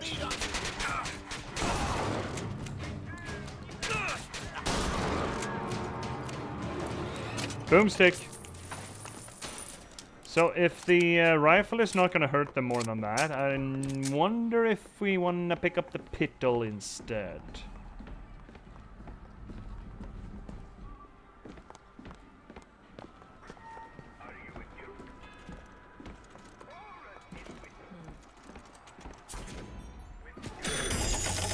me some money, bud. Why you were hired to come and get me? I imagine they were interested in meeting you. No doubt for lockpicking lessons. Why you? I never even heard of this place before I got here. Why me? Why ever? Columbia was common knowledge below. Guess I got a bit behind with current events. Yeah, this is not interesting. Maybe we should pick up pistols instead. Maybe this was a mistake. Oh, okay. Really? Catch. Keep finding a lot of money there, Liz. It's almost as if money was just, strewn about the place. Yeah, let's just keep Pistolino this. Oh, money! And hot dog, by the way. Also, hot dog. Hi, kids. Yeah, it's good that the kids don't mind the fact that there's been a fucking shootout upstairs. What are you, Mr. DeWitt? Some sort of... I'm a independent contractor. Used to work for the Pinkertons and such. That's something you'd want gracing a resume. Pinkertons? Weren't they the ones they'd call in to settle things when the workers took to striking? Yep. Settle. Oh, that's a word for it. So, now, what we have here is Elizabeth realizing that, holy shit, I know nothing about this dude. And she starts poking a little bit into him. Now, from a narratological standpoint, all of this makes sense, right? We were thrown into this as Booker, sort of in medias res. We have no connection to who we used to be, other than these flashbacks that we, for some reason, seem to have an awful lot. And we only know, really, that we need to bring back Elizabeth to New York. Obviously, he's shooty bang bang. He has no problem with violence. He does not reflect on the fact that he needs to do violence to other people. But that's really, the gamer mode just kicking in. So I very much doubt that the quote-unquote reader, the gamer here, reflects on how prone to violence Booker is. He's, standard gruff, white, male protagonist. Of course he's going to be violent. But Elizabeth here has a chance to just take a step back and go, who exactly is this? So, it brings us to this great moment, sort of, a bit into the first act of the game, where we have seen into where Elizabeth comes from. But we have no idea who Booker is. And as it turns out, this is not just, to be cute, to be a little bit mysterious about him, and not, make the story forward heavy with exposition. We'll get to it. But it is not a bad way of motivating a moment in the storytelling to take a closer look at who exactly is Booker. So Elizabeth begins and starts probing, and this whole scene essentially is set up, this whole gallery is set up to permit us an opportunity, or rather than opportunity, a sort of force Booker to open up a little bit, which is not bad story structure, right? To include an episode where the mysterious, violent anti-hero or villain is forced to come clean who he is. That works great. Books, love us some books. Bet she's tired of it, but love us some bookies. Any lockpicks, maybe? Lockpicks go great with books, I've heard. Oh, Rosalind. When I was a girl, I dreamt of standing in a room looking at a girl who was and was not myself, who stood looking at another girl who also was and was not myself. My mother took this for a nightmare. I saw it as the beginning of a career in physics. Sort of ominous there. So, Mr. DeWitt, is there a woman in your life? There was. She died. How? Giving birth. Oh. You have a child? No. Again, he's taciturn with his answers. Elizabeth keeps probing a little bit about, what is usually foundational or important to other people. Do you have a woman in your life? And we learn here, in as few words as humanly possible out of Booker, that he used to have a woman. She's dead in childbirth, but he doesn't have a child. So Booker is a father, is what we learned there. And that is sort of the role that the whole game and how it depicts Elizabeth as a Disney princess, and you know, enjoying life and everything. That is what the game wants us to feel about Elizabeth. It wants us to take on that perspective as a father, you know, just letting a daughter enjoy the world for what it is, and sort of feeling bad about the fact, Duke and Dimwit. almost angrily. Remember, boys and girls, don't be a dimwit. How could you not know that? Must be something particular to Columbia. I loved those stories when I was a kid. But they are a bit off-putting. Yeah, they are. They are a bit off-putting. You're right, Liz. Absolutely correct. They are a bit off-putting. Oh, you want to go? You must be this tall to ride. Elizabeth, you're this tall. Elizabeth, get on here. Come on, Elizabeth. You'll love this. Come on. Get on. Come on. No, you don't want to go on the... Oh, really? Oh, well, that's a damn shame. Missed opportunity there, Liz. Hello.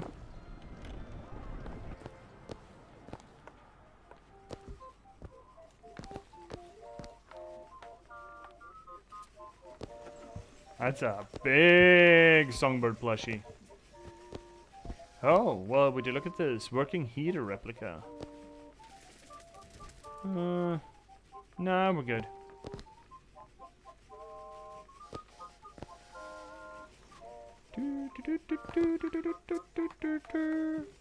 Oh, steal? No, we would never steal.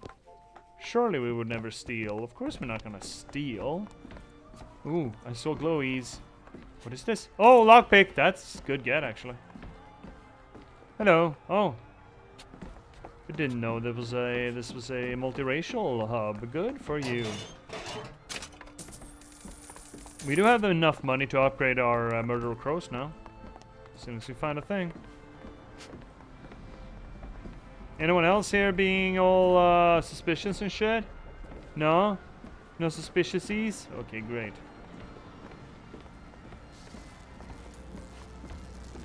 We need to summon the gondola if we intend to reach that airship. These seem to be the controls that summon her. Well, let's give it a good crank, shall we? Oh, fuck! Looks like this runs exclusively on shock jockey. Of course it does. Where in the hell are we gonna find that? Look! Come see the future of power at the Hall of Heroes. Huh. Well, that's convenient. Very convenient, Booker. Gentlemen, the false shepherd is loose in the streets of... Oh no! Will you suffer the shame of allowing your wives and your daughters to fall prey to his machinations? Especially not our wives and daughters. Act for your womenfolk. Act for your profit. Shit, police cordons.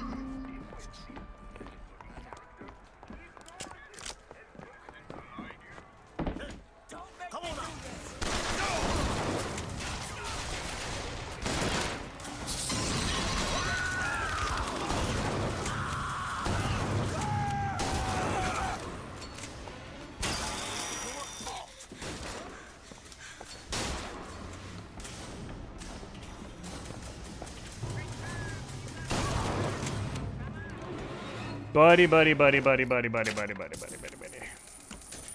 Shotgun is... Yeah, please, give him more money. Please, Liz. So I remember also another, you know, quote-unquote criticism that the game had. When they mentioned that we were gonna have Elizabeth with us all the time. And people started going, you know, oh no, an entire game of escort quest. I think they did it great. Considering her only real mechanic is generating resources for us and being here for character work. For the victims of today's brutality. Hall of Heroes closed until further notice. Then there won't be a line to get in. Surely you have... There we go. Crow's Trap. Let's get that. Good stuff. Good stuff. Good stuff. That's a good thing. That's a goodie. Ooh, more pickies. Pickies! Well, I guess we're going in, eh? Wish we didn't have to, but here we are. An excuse to go through a war museum. Oh, what the hell? Is something wrong? Surely. Nothing I can't fix. Can you though? I doubt it's gonna be as easy as just flipping the switch though.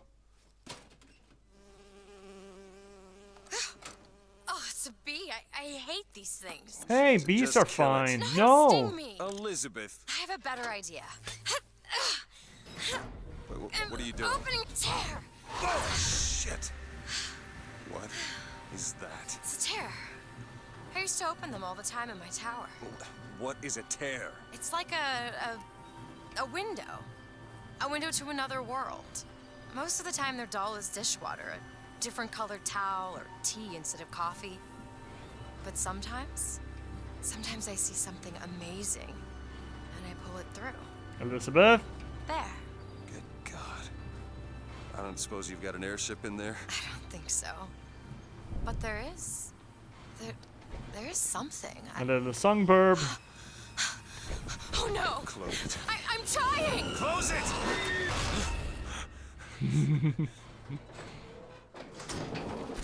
I don't really understand what I just saw back there. But it sure as hell looks like a shortcut to getting us killed. Mm-hmm. But I could help. I can handle whatever comes along. Trust me. Have it your way, I suppose. Okay.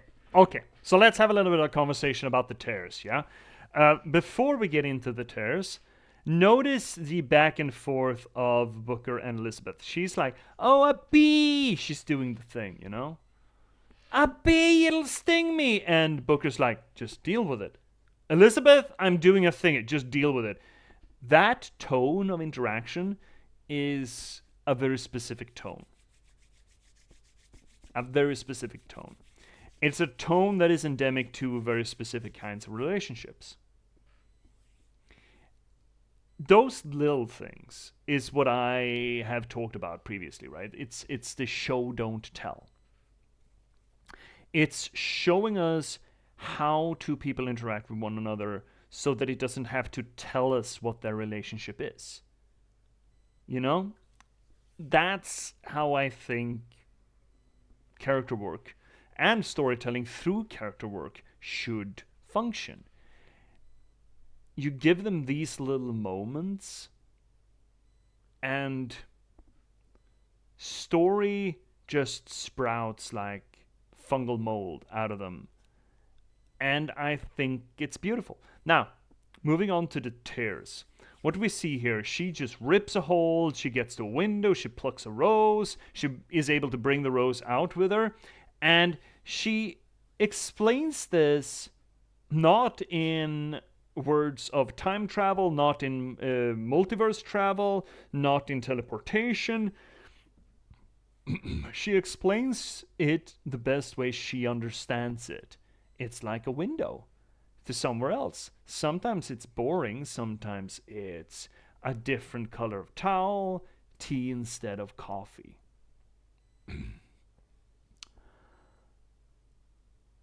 She doesn't use textbook explanation. She doesn't say, oh, it's a gateway to another universe.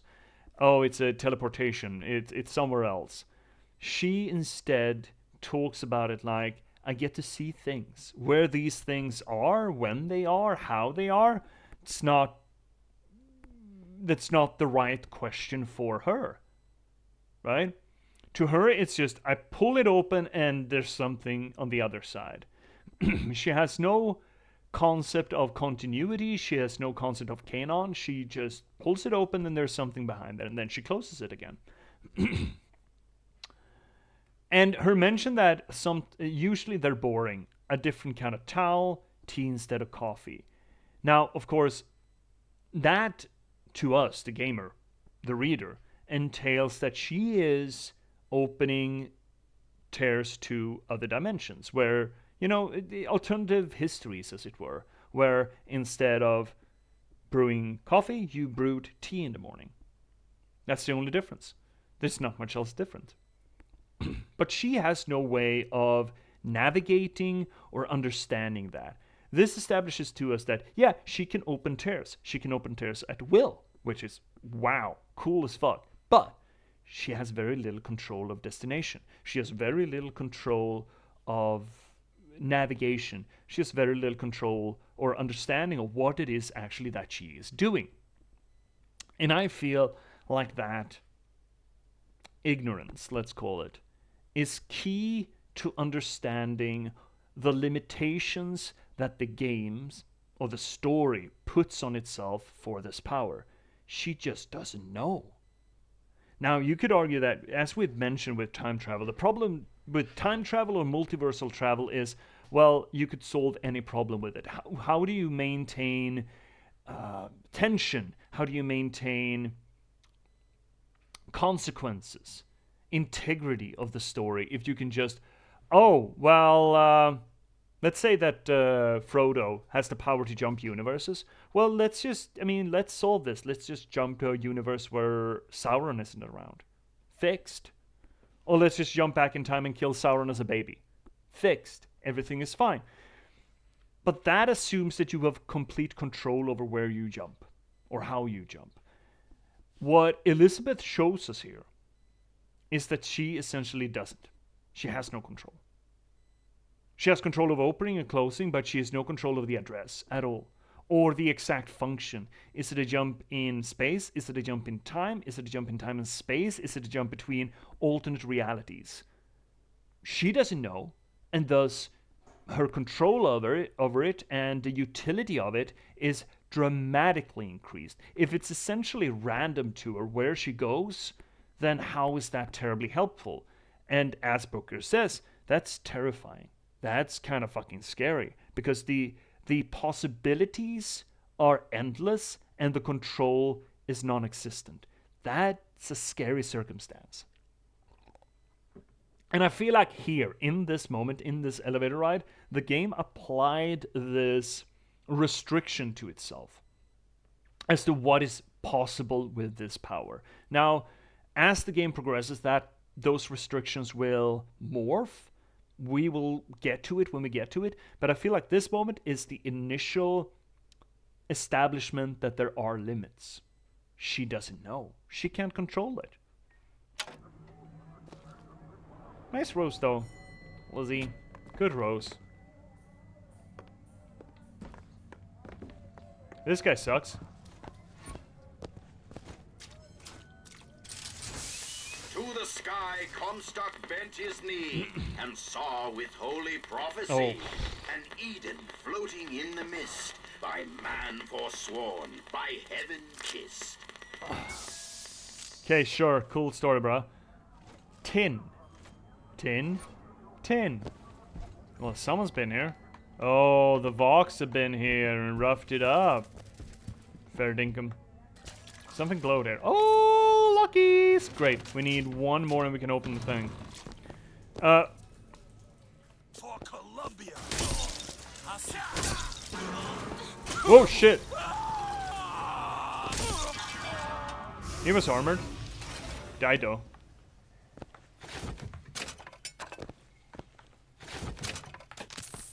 I'm sorry, Liz. We're not gonna judge the shitter again. I feel like we already judged these. One Glod? Just one? The fuck?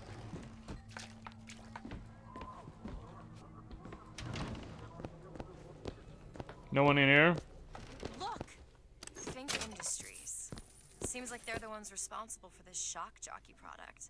They should be ashamed of themselves. Should they? For that? I mean, yes, they should, but for that? There are worse things to be ashamed of out of Fink, I'm pretty damn sure. One picky? Yeah, Can you sure. open this, Elizabeth? That won't take but a minute. It's done. Oh, fuck!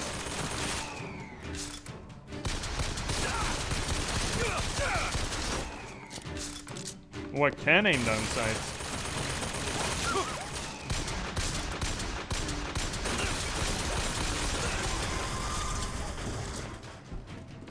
It's just a weird button for it, that's all.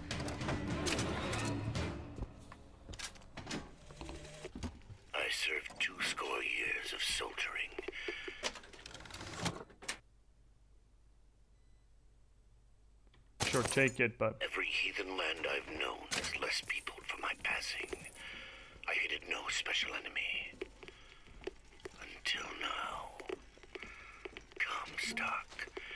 He's made a vaudeville travesty of my battles and cast himself as the White Knight. I called him out over it, and he stripped me of my rank. That man has never seen the savage face of war. But he will. So someone's not a big fan of Kami, and Kami stock. The stock that's also known as Calm. I mean, fair.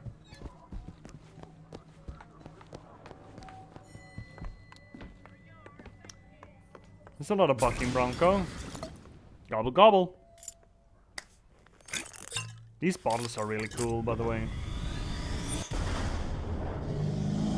Are they gonna turn into hooves? No, they just ow, ow, ow, ow, ow, ow, ow. Jeebus. Did you see that? Press to Liz? launch your enemies into the air. Hold and release to create an eruptive trap. I prefer burps. Burps are cooler.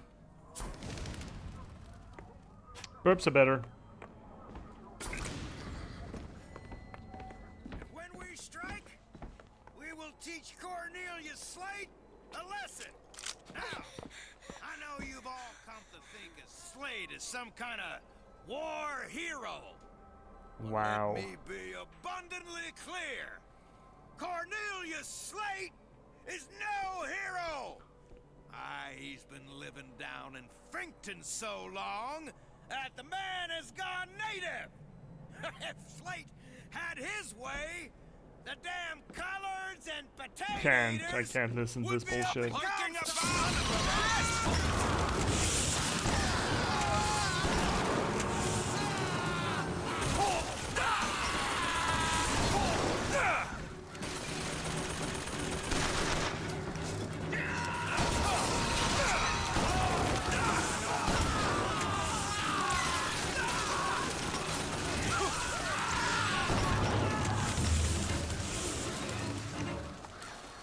Well, that was fun. Hi, Liz. Yeah, that look on your face is fair. Absolutely fair. Hey, don't point that at me. No, I wouldn't, but you're kinda in the way, Liz.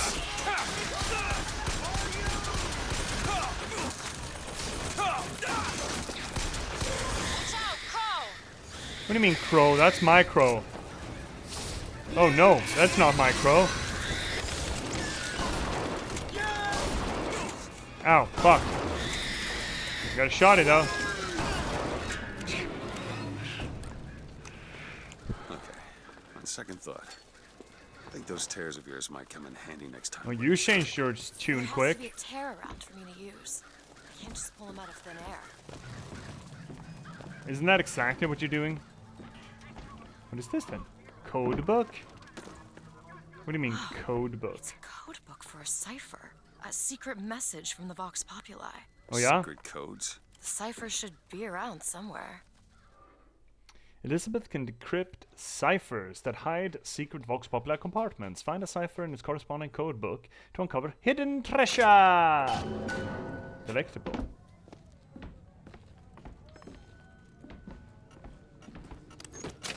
RPG ammo? Wait, I feel like you're, ooh, Locky Picky. I feel like you're burying the lead there. What do you mean RPG ammo?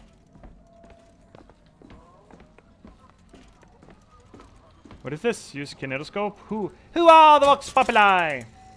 You've heard that name a lot. Who are the Vox Populi? Those guys, I suppose. Malcontents who loathe our way of custom. Oh shit. What do you... Who want what you have? Join the flying squad, defend Columbia! Okay, sure, whatever, man. Some saltines. Ammo, we're all full of ammo. We don't tuck it out. Look at this, my tower. Yeah. It's only fair they give me a cut of the profits, don't you think? I mean, yeah, sure. Ask him. Why don't you ask him, Liz? Clip. Here we go. Damage boosties. Damage boosty. Damage boosty. There. Now that's a fucking ticket. That is for the Rippergurg. There's nothing here for the shoddy. But you know what? I don't dislike damage boosty. Damage boosty is always goody. Always goody.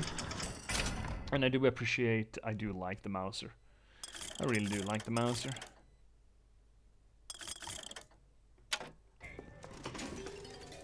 Want to hold on to this? Oh yes, please. Take it. Geef money.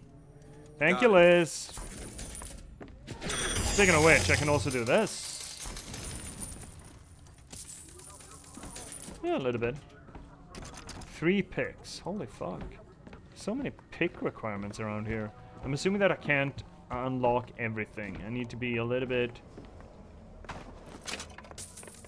considerate with what I want to pick. The completionist in me is just screaming at the top of his lungs.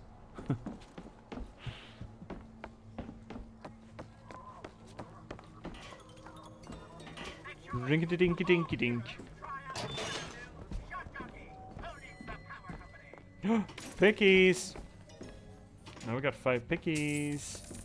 Which means that we can open... There was a door... There was a safe around here somewhere, wasn't it? Ooh. God makes all kinds of soldiers, but he only made one Cornelius Slate. My father followed him up San Juan Hill, through the legations in Peking, and as he put it, through hell the order was given. At today's muster, Slate asked me if I was Sergeant Monroe's daughter. I said, yes, sir, I am. Slate said, your father always wanted a son. I hope the fool has wisdom enough to recognize his good fortune.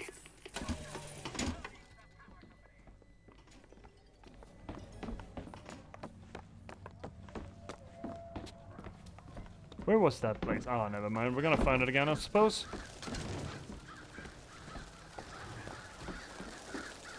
All these dead bodies. Who's that? Slate? I actually know the fella. Seems he's still got a knack for making enemies. So there we got another one of those little moments. Those little moments that I asked for in Dishonored. Now, most of the original Dishonored didn't really have room for it, but at least in the first DLC, when you actually had Billy Lurk and Dode just, you know, co-working, co-mingling. Now, Billy Lurk had this moment where she just espoused at us, but you didn't have this back and forth, and I really, really, really, really wish that it had. It would have been really neat if it did. But, unfortunately, it's just the game chose not to, which I think is a damn fucking shame. Who is this fraud, this charlatan, this salesman of snake oil? Think? Oh, boxies. Was just the beginning. Zachary Comstock will hear our voice. His temple shall burn, and his idols of gold will melt and run in rivulets through the streets of Columbia.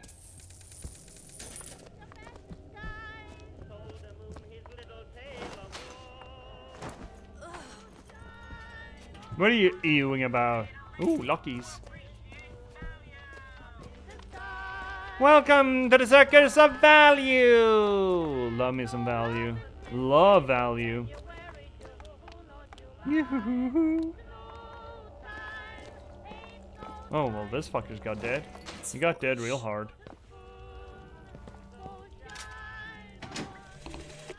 Got a tip there were contraband guns hidden in the fellow traveler. Didn't find them, but funny thing, we found some old uniforms under the floorboards from the war. Took guesses as to why they were there, but... Who's there? You're Slate, right? Sir? Put the guns down! Did you hear that, Comstock? That is the sound you have never heard. The sound of a soldier's end. Booker, look. That's what the codebook deciphers. I'm sure of it. Oh, well, go ahead. Let's see. Tip the hat to the Vox. Well, there must be more to this place than meets the eye.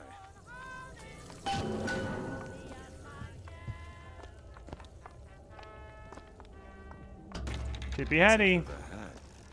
Indeed. Tippy Hattie.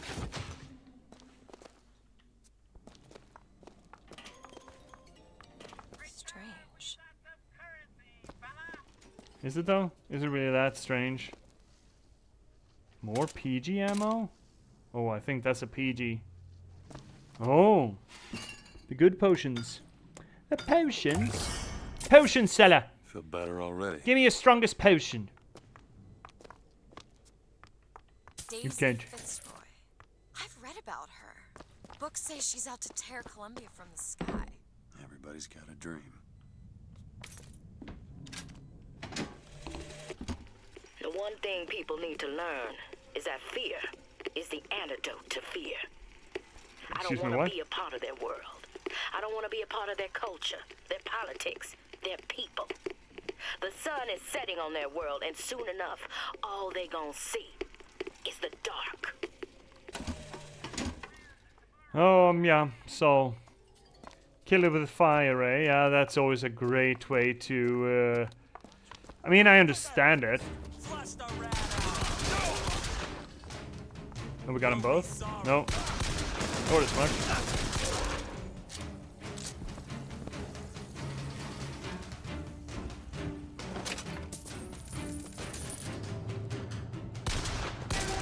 Oh, headshot. Boom, headshot. Anyone else? Boom, headshot.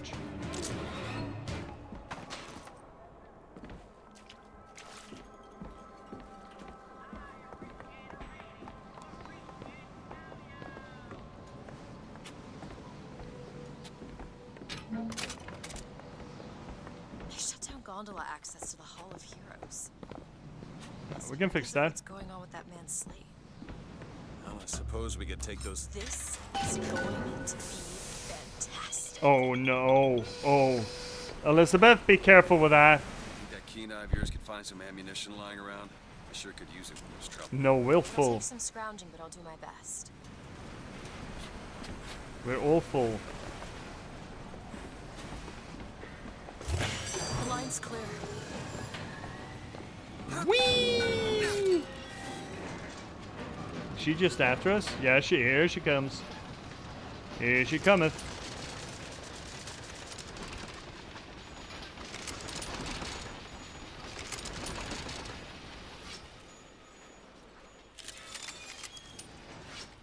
Can I just... No? Fuck. Oh, that works. I suppose.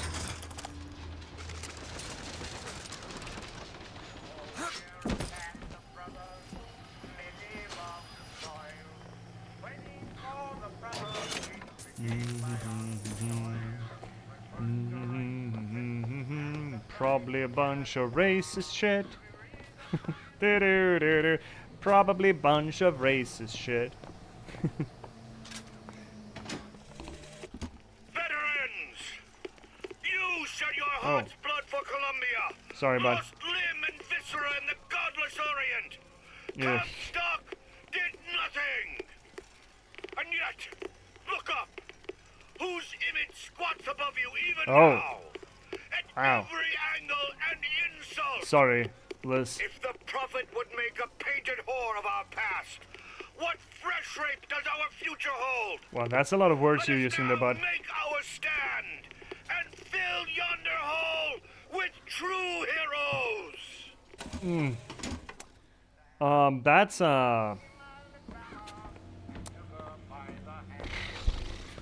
I mean, almost historically correct liberty symbol.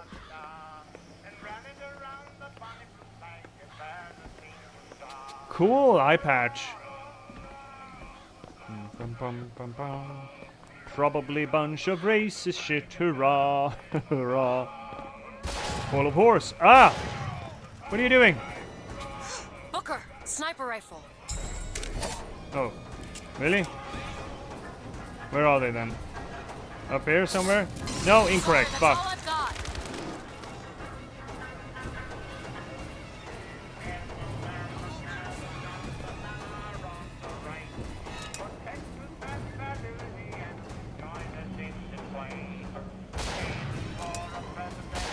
See what else I can find. Boom! Headshot.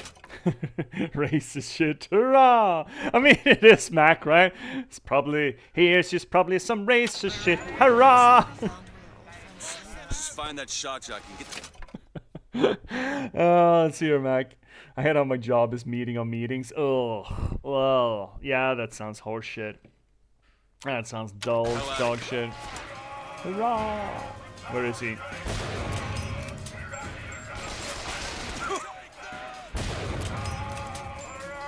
Oh, hi, bud.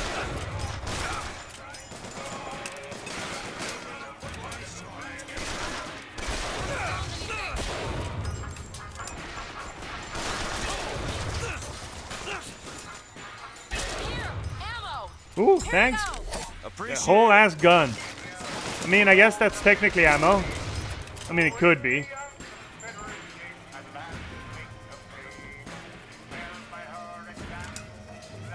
There was another one, right? There he is. I see you. No! Yeah? Oh, shit. Boom, headshot. Boom, headshot.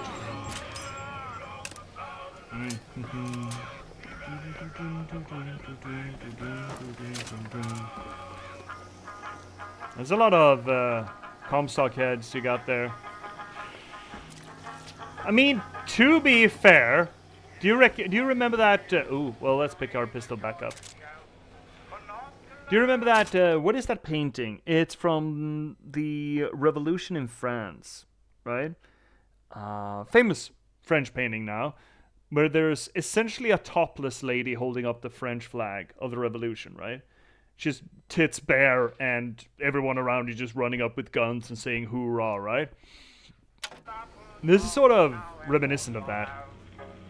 Except, of course, you know, with a whole Joker face to it. I am sorry, Liz.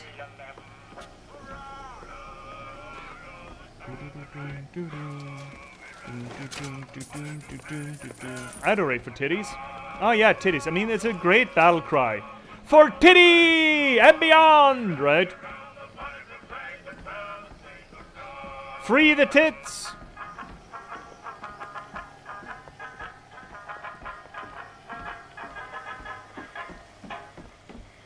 It's about 160 years before Burning Bros, though.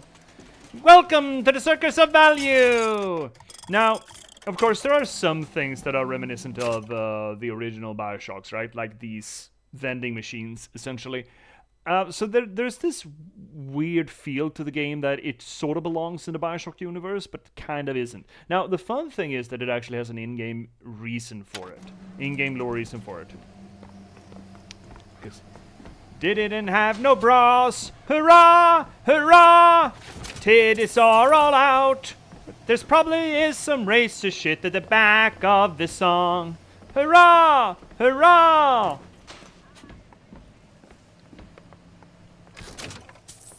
We're probably all of us are racist, but at least our tits are out. Hurrah! Hurrah!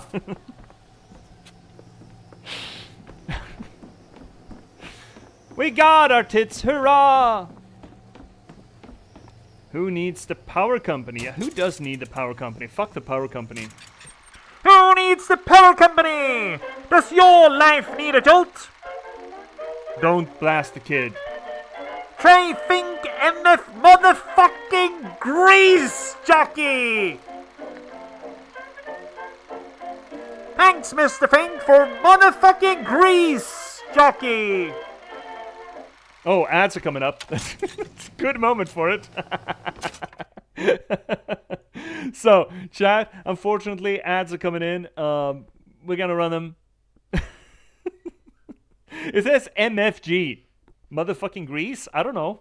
Anyway, I'll see you all back here in 3 minutes. Please don't go anywhere. Meanwhile, try to survive this onslaught of rampant commercialism, and I'll see you right at the ass end of this tunnel, yeah? Please don't go anywhere.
I, like yourself, Miss Jones, am cut off from my family, Vasily began with a tired voice.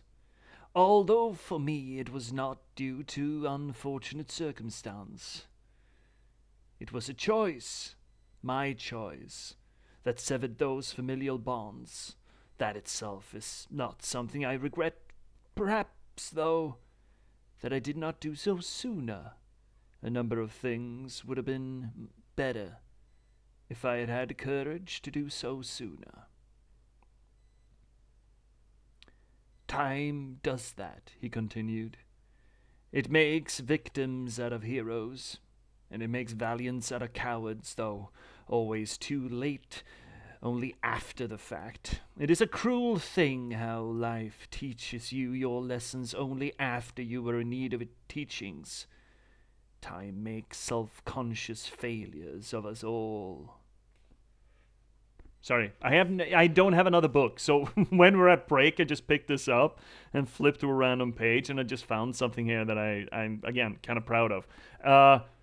Oi, spoilers. I mean, yeah, I feel it was mostly, philosophical humdrum, but yeah, okay, potentially a little bit spoily. It was in the back end of it. Anyway, that's a little bit of The Last Box, my book, the reason why we're here.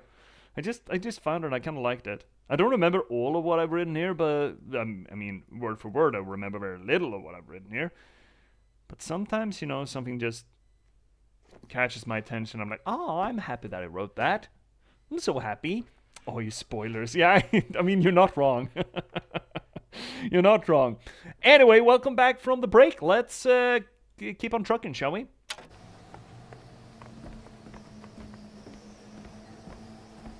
Open up. Or do we want to... we're gonna come through here again anyway.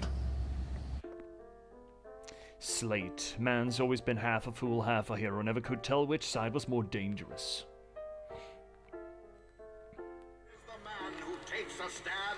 You're 35% in? Oh, see? Where you're at? What's the last chapter you read? I'm curious. 35? What is that? A little bit over third? Would be about there-ish. There-ish? What is this? That was exactly chapter 11. Which is another one of the manifesto chapters. For God and sweetest fatherland. You have a lantern? You have a light? Where the fuck did you get that? Heroes of our city. Shut up, bud. Mana! That's a very... Well, that's a peculiar Washington mural you got up there. Oh my god. Americana, please. Please. Did you guys know why they call them the Minutemen? Take a huff. Huff, huff. Another vigor machine. Nah, we don't need the Devil's Kiss thing. Vasily just offered them a job. Okay. Yeah, about to start chapter 11. Holy shit, I picked it correctly? Fucking fancy that. Fucking fancy that. So that's a weapon upgrade, yeah? They'll call us assassins when our work is done. Cornelius Slate, the swift left hook of the Vox Populi. Ooh, Luckies. We'll be trading Comstock's life for a new one. So be it. The Fitzroy woman and I are comrades of necessity. I doubt all the men who read in Caesar's toga would still be seen breaking bread together in peacetime. With Comstock gone, my men's past deeds will be sacred, and they will claim the spoils due them. I need not live to see it. Yeah, better. Our prophet, Father Comstock, commander of the 7th Cavalry. That man did not lead the 7th. Uh-huh. I don't even remember the guy. Corporal DeWitt proved his worth on the field that day. Well, I'll be. Slate? Is that you? You've always been different, haven't you, Booker? You crave no glory. Look, I see you're caught up in some kind of jam here. If you could see fit to let us through to where they keep the shock jockey, then we'll... That tin soldier, Comstock, wants my boys dead. We won't die at his hands. There's going to be trouble. All my men have left is a choice. Die at the hands of a tin soldier, or a real one!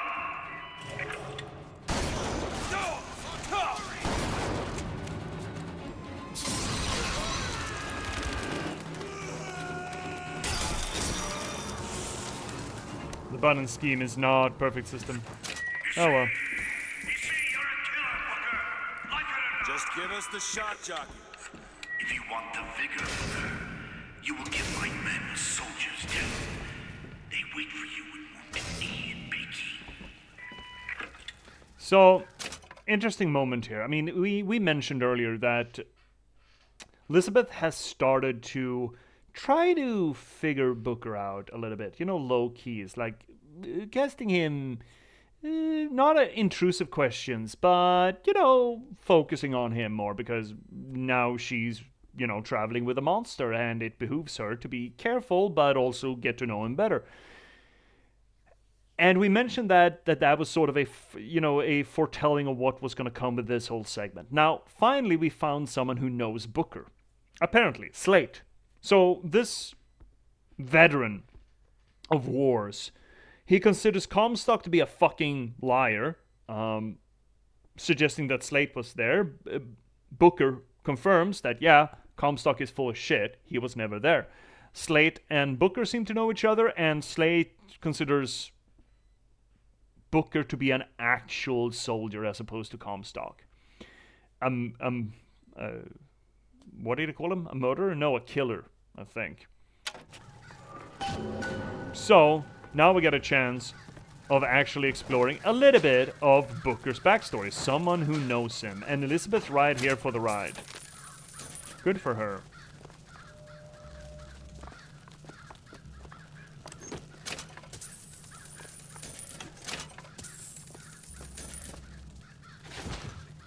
Gobble everything.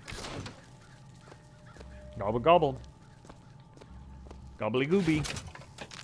Ooh. Oh, lockpicks, picklocks. What do we pick? Shield, I think? Yeah, shield regenerates, you know? Nice. A little bit of magneticism in your blood. Oh, another picklock. Great. Now we got 10. Now we got both for both of those 5 doors. Oh, burpee. Burpee. Gobble gobble. Keep you stocked with both bandages and ammo, but that's nice of you, the right Elizabeth. materials aren't always at hand.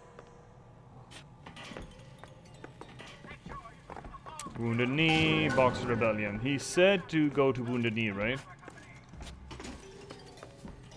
Hey, buddy. You got a shotty there. Big shotty. Big shotty boom boom. Here's another boy. Claude. Okay, you told us to go to Wounded Knee, so let's go to Wounded Knee. So, Wounded Knee was an actual historical event where the U.S. cavalry essentially slaughtered a civilian encampment of Native Americans. I forget which tribe. Again, that sort of granularity with American history, I'm not... Well, to be fair, hasn't been terribly relevant to me, which is why I'm not terribly well read on it, but it's absolutely a thing, the massacred Wounded Knee. Yeah, this game doesn't hold back on the truth. Well, I mean, by some definition, it certainly doesn't hold back on its depiction on America as the baddies. The Tin Soldier is taking credit for the deeds of the real ones. Now your companion, young lady, he wrapped himself in glory on December 29, 1890. What does he mean? Racist depictions? Yeah, okay, so also, sorry chat, it's gonna be a lot of racist depictions here. And horrendous, I mean, historically accurate depictions in the way that America did at points depict the events in this manner. thankfully, I think Slate is going to deliver more of a true accounting of it, and so is Booker going to do, I think. So they are going to run commentary on the old textbook depictions of this event, if I'm not mistaken.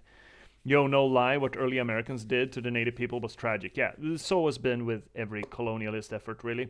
But it's no different than what every other population has done when they met other groups of... There we go, yeah, exactly, MacDaddy. It's, turns out that colonialism and imperialism is, well... It was only last stream that I said that there is no objective good and evil, but... certain behaviors certainly make good arguments for objective good and evil, right? Keeping quiet over here, yeah. I'm just warning everyone, this is gonna be... yeah. Yeah.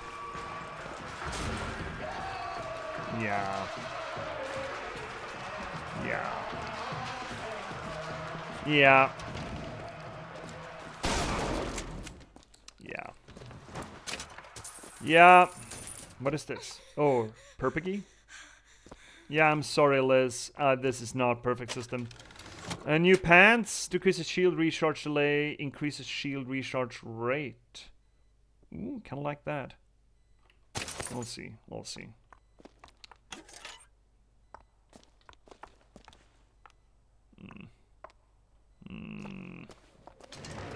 Yeah.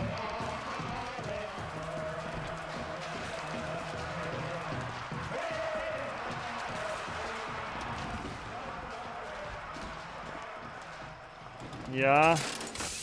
With hue and cry, with hatchet red, they danced amongst our noble dead. But when our soldiers took the field, the savage horde could only yield. Mm-hmm. Mm-hmm. You were there. That wounded knee. Yeah. I can see it in your face. Yeah, he's making this face. Tell her, Booker. Tell her how we strode that battlefield like the heroes of Sparta. Oh, God. Okay, so Slate has had way too much of the Kool-Aid here, Slate. Are you seriously equating a cavalry charge massacre with, what was it, 2,400 people standing against, for a few days, like 100K? Or, I don't know, a few K at least.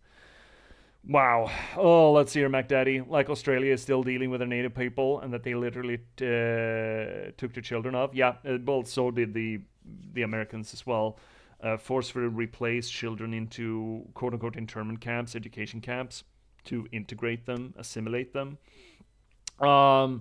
It was not long since, a year ago, 2 years ago, where the Australian Parliament voted against a bill that would permit a special cabinet or special part of Parliament that was set aside for indigenous people's voices. Aboriginal, as I understand, is also a slur, so should stay away from that, but indigenous people's voices. And they voted that shit down. So yeah, Australia is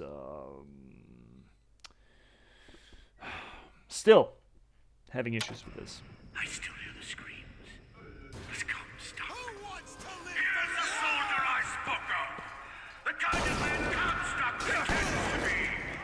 See if I told you true.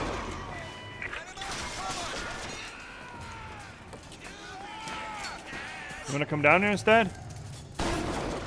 Wow, whoa. This is what happens when you got a boomstick.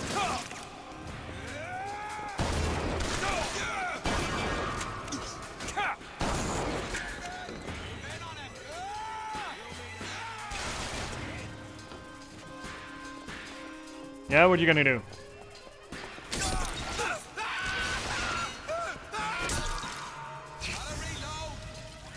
Oh, come on, I'm stuck.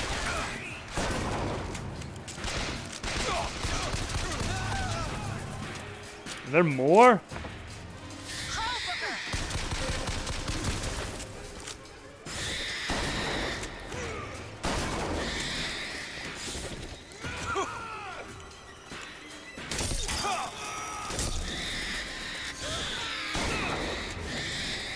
Did we just not? You There we go. young miss. You see the man that Comstock wishes he was. A real soldier. I don't want to do this, Slade. Just give me what I need. I will. After you do the same for me. Come and look for me amongst the boxers. Who are the boxers? The Chinese. He means us to head to the other display. Can you hear Comstock's tin soldiers coming to silence us? But we are the true patriots. The history that does not fit in their books.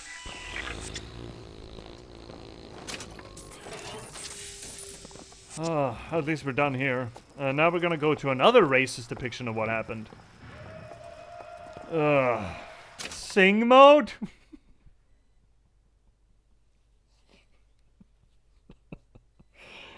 Oh.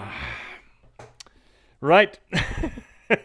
It wasn't me this time. No, well. Now won't you listen, dearie, to what I say? How can you tell me that you're going away? Don't say that we must part. Don't take my breaking heart. You know I love you truly. Many years I've been a lightless. How can you leave me? Can't you see my tears? Listen what I say. Headshot and you're gone. Now don't deny me a headshot before you go. And there's nothing fun here for me to buy, for me to spend. Let's see what kind of upgrades I can get. Now there comes a time when I'm very disappointed. There's nothing fun in your little box of Trixies. Oh, look, here is a timeline. This could be interesting, and it's only been a minute. Goddamn and shit.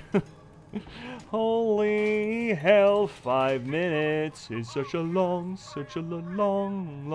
time. Comstock the prophet is born in 1874. And then you got the Battle of the Wounded Knee. And I really think that really was more of a massacre than a real battle. But supposedly Comstock led the charge down there. I actually wonder if this is true, even according to the lore. The city is launched in 1893. Columbia sent around the world on a goodwill tour. Sure, let's call it goodwill. What it really is a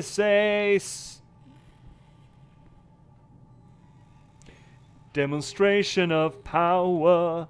The Lamb is born unto the prophet. Does this scan?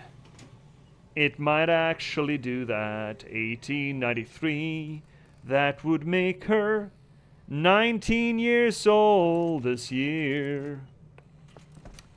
Lady Comstock is cruelly murdered in 1895. A foul band of anarchists are found to be guilty of murdering Our Lady. And a new battle begins on the home front. And then you got the Boxer Rebellion. Columbia secedes from the United States. Well, I mean, Fair Dukes, you know?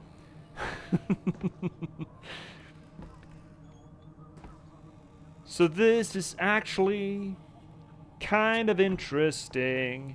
This word down here, Anarchists, bring me to mind another song which I could actually sing with the last minute. Have you guys heard this song? It was in some of the Metal Gear Solid games. I think J.P.S did the song. Here's to you, Nicola and Bart. Rest forever here in our hearts.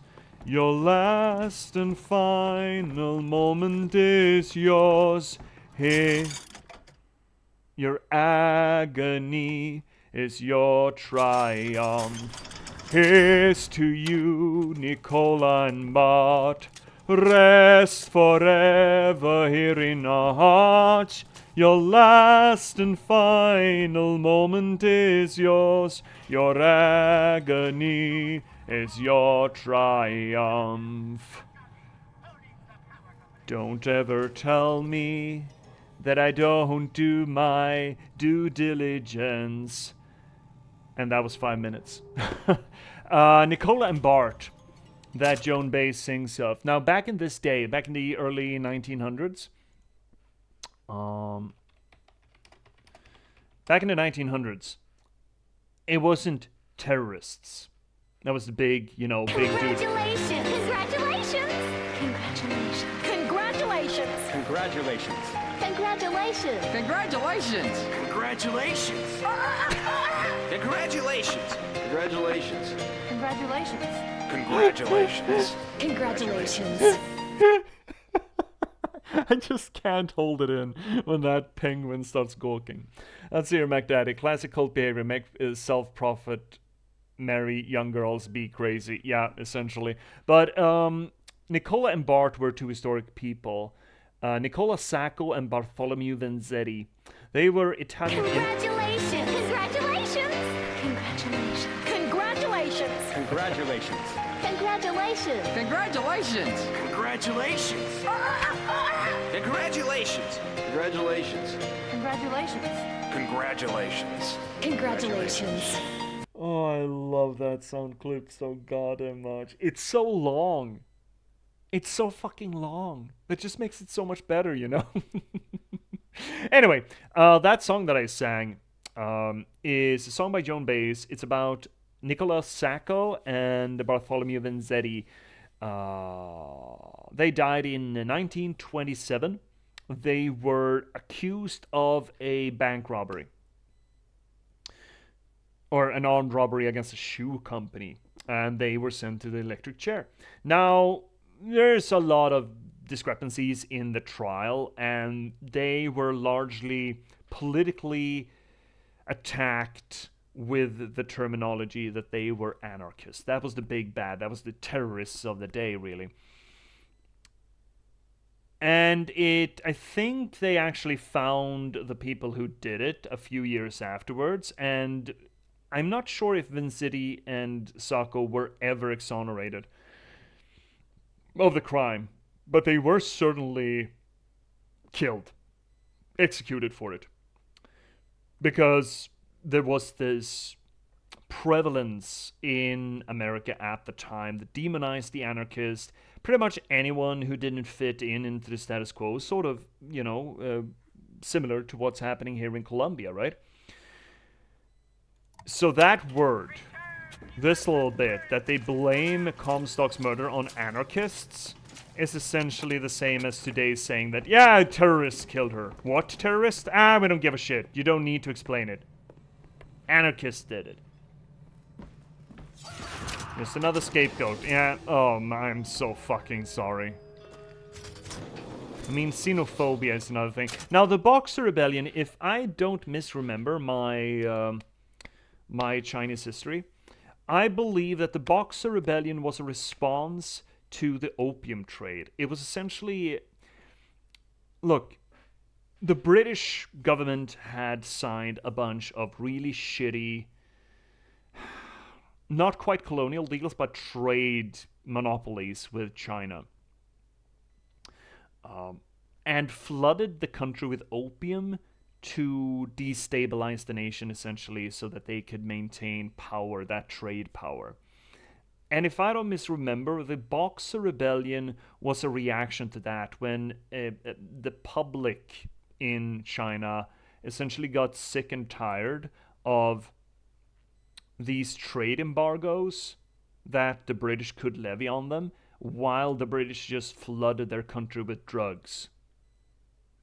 And they started killing British citizens, foreigners. And of course, the international community sent in military to put this quote-unquote rebellion down. And that, if I'm not mistaken, was the Boxer Rebellion. So it was really a domestic response to really shitty trading practices that was supported by the current dynasty. The Chinese imperial dynasty was falling apart, really. This is just a few years before China breaks into civil war, where progressively the Chinese Communist Party would take more and more territory, and essentially, eventually, I mean, they technically not won that civil war, considering that Taiwan is still around, and that is a remnant of that war. The Republic of China was the sort of a more democratic, more republic, more Western aligned way of constructing a government, while, you know, the CCP were communists. And Taiwan had been ceded as an island group back to China from Japan during a resolution signed during that civil war, and that was really the last bastion of retreat for that faction in that internal war. And this Boxer Rebellion is a precursor to that, if I'm not misremembering. Let's see here, McDaddy. It's crazy because the size of the Vox Populi is like just as big. It's like 50-50 split, almost political party. From what we see in the wars, yeah, or the fighting in the game, but we only really see, you know, the military forces, and you would argue that everyone aligned with the Vox Populi could potentially be a combatant, while not everyone aligned with the status quo in Comstock is a police officer or a military officer. Also, keep that in mind. What is this? It's the Boxer Rebellion. What happened there? In Peking, it was my hand that put the city to the torch. Of course, that's not how Comstock tells it. Yeah, Elizabeth, this is not really how Chinese people look. More racist depictions. Yeah, hashtag racism.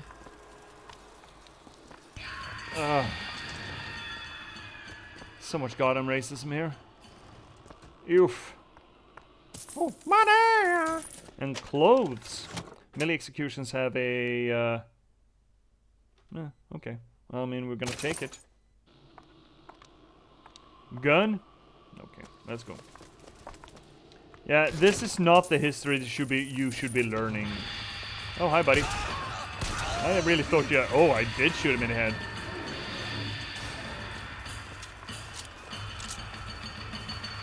This is not really, as I understand it, this happened. It wasn't an army that did the Boxer Rebellion. It was a civil uprising.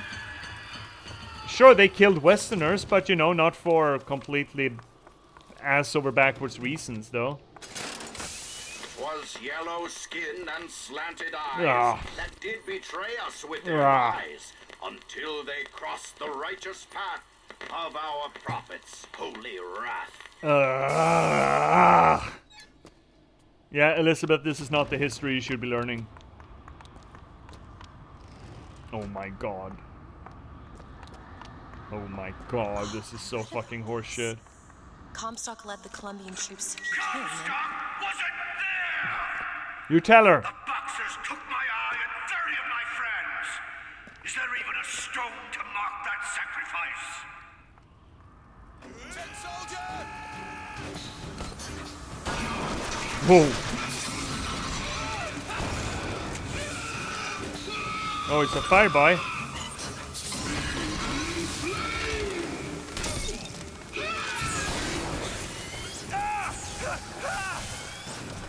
Oh, hi, boys.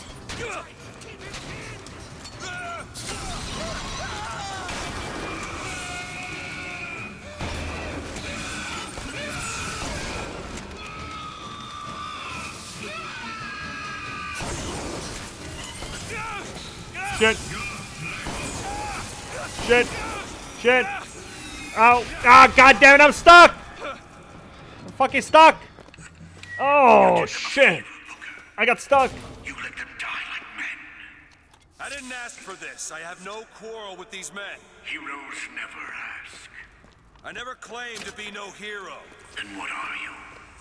If you take away all the parts of Booker DeWitt you tried to erase, what's left? That is a question. It's almost over. That is a question. What is left? What did Slate mean? What did you try to erase? Gil? Now that you're out of yours, you might realize cages have their advantages. A choice is better than none, Mr. DeWitt. No matter what the outcome. Yeah. Choice. Now see, the game here delivers, or Elizabeth delivers to us here, another key component, another key theme to this game.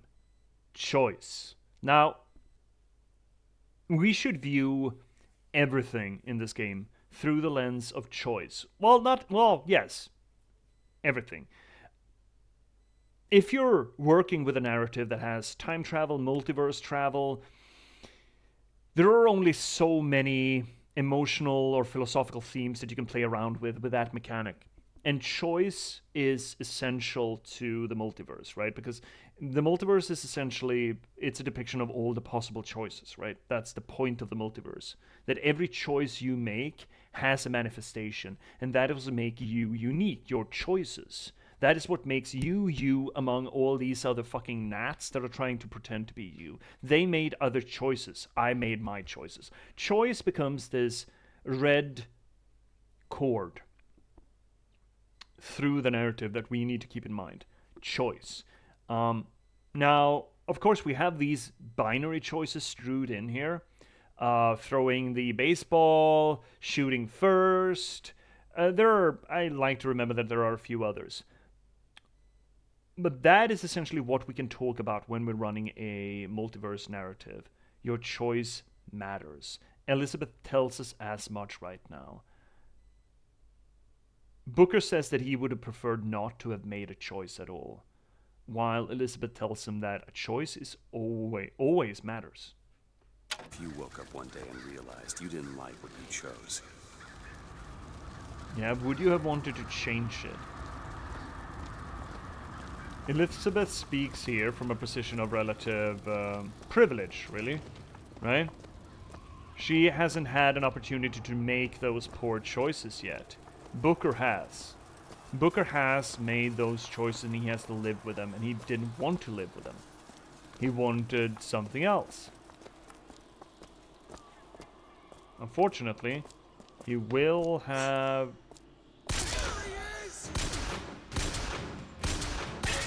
There we go. Got him. We'll get to it, but I want you to just grab on to that for the time being. You will find me past the First Lady's memorial. Okay, this is why I like this game. It is very conscious in all of its plot points and the character moments that you have. It knows what it wants to do with each and every moment. And it blends them together in a way that makes it feel organic. It makes sense that in this place where we're starting to... If the point of this area is to explore Booker's past, then it makes sense to also look at Booker's relationship to that past. And if we know, but later we will learn that Booker has tried to erase that. He's not happy with the choices that he's made. And he has done a lot of different things to try to, change it. And nothing's gone his way. Everything's going topsy-turvy, no matter what he chooses. And of course he's disillusioned with choice at that point. And thus Elizabeth comes around and says, no, choice is still important, Booker. You can't just not. Choice matters, essentially.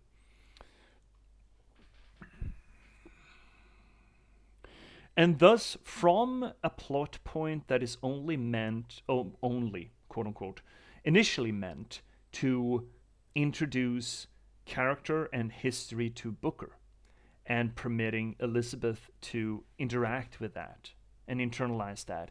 We are also led into one of the key themes of the game's story: choice. Concurrently, as it happens almost, with the idea of multiverse travel. So one of the things that I think that this game does masterfully is blending these things. So it has, I'll look at each and every one of these points as sort of what I call a moving part. All of these parts need to fit together. They're sort of like cogs in machinery, cogs in a clockwork, as it were. And you need to make sure that all of those cogs fit together.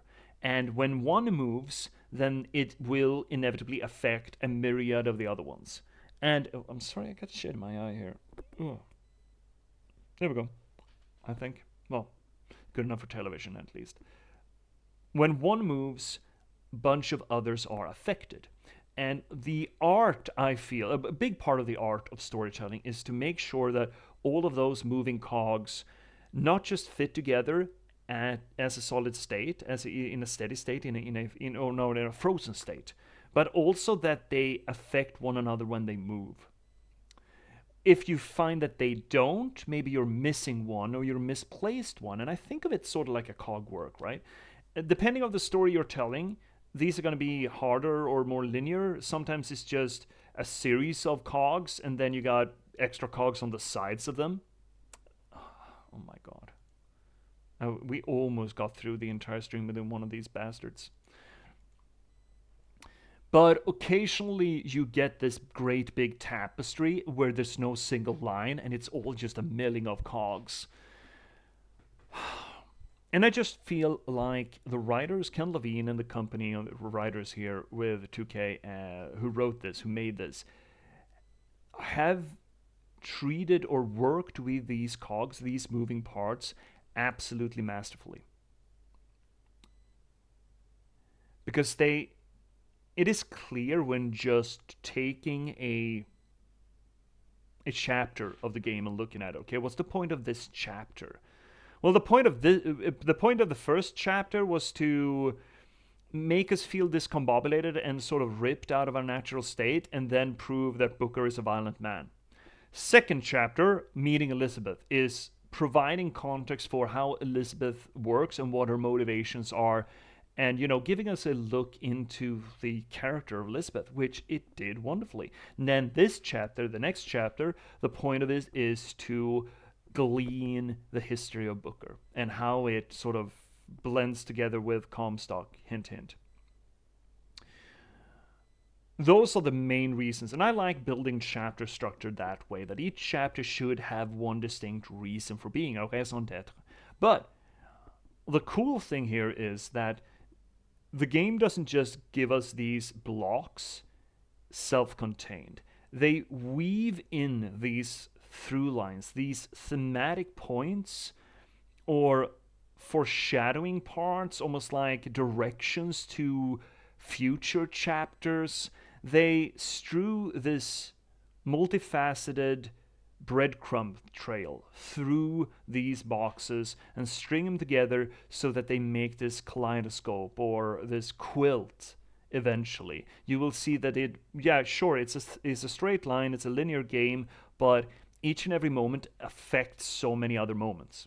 So you have this cascade of consequence to them that I think is, it's good craftsmanship. It's good storytelling.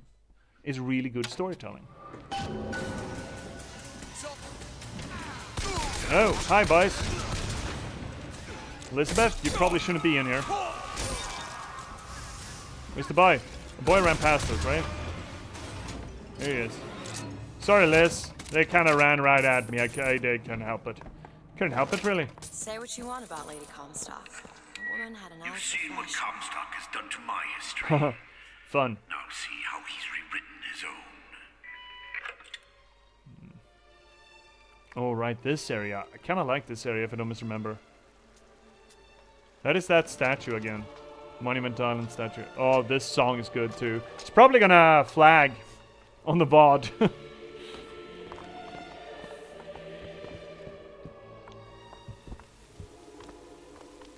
The seed of the prophet lay in the womb of Our Lady, but for a single week. Comstock had a child. My books never mention anything about a child. Well, that's quite an omission. Can't imagine that was by accident. Just a week, Took eh? ill, and Our Lady prayed for the prophet's heir day and night.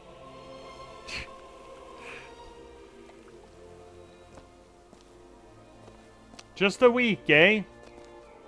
It's amazing what you can convince religious people of, you know? Or fanatics, I should say, really.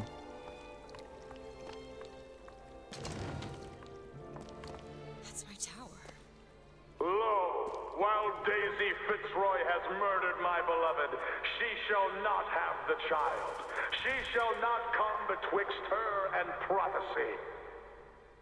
The seed of the prophet shall sit the throne and drown in flame the mountains of man. You're Comstock's daughter. No, I can't be.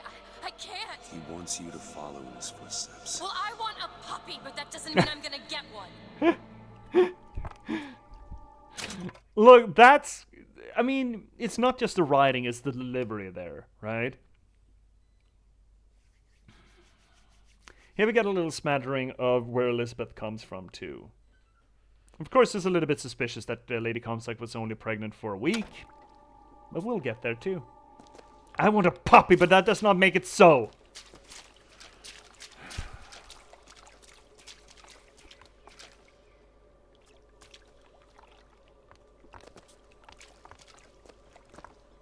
Wait, what? Oh, hairpin. Did you take a look at this lock?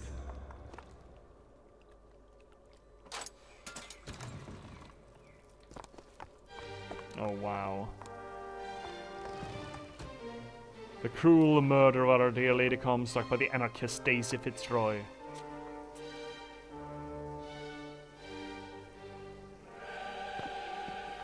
This song is good. A lot of good music here. I mean, the whole game is a lot of good music, really.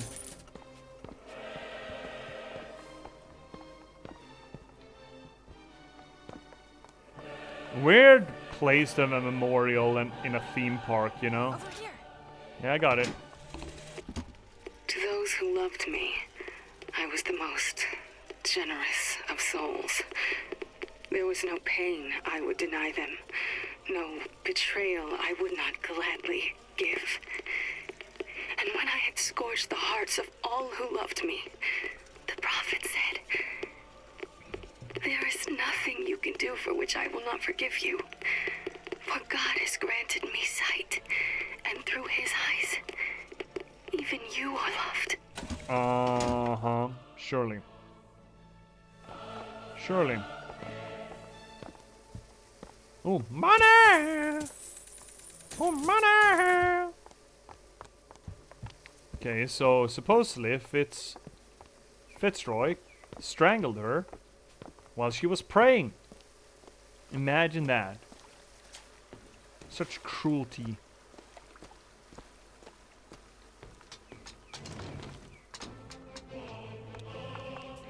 Oh, wow. Oh, wow.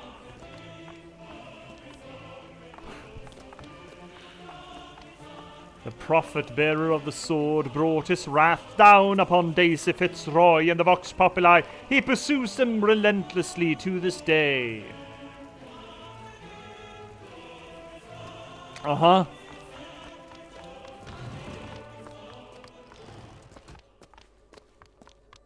Knock, knock. I can get through these bars, but you're too broad.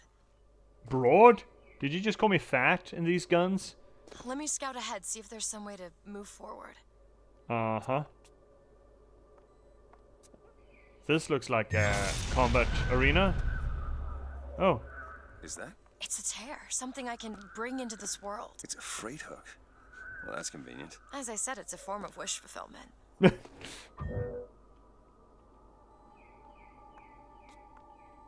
it now. Sure thing. I feel there's more where that came from. Whenever I'd get anxious, tears have a way of appearing. Booker, do you see Am I those just gonna tears? sit here? We can use them against Slate's men. That tear will get us access to higher ground. Then that one will give us a turret. And some cover. Fucking get turret. Try that one! Turret, now!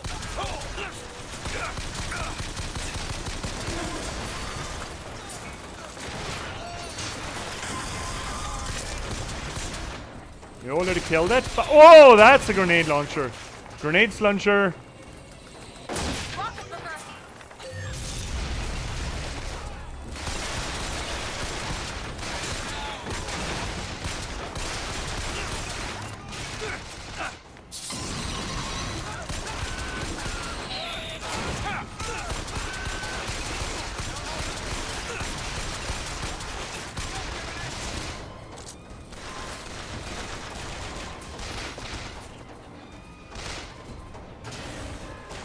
Can I get you jumpy?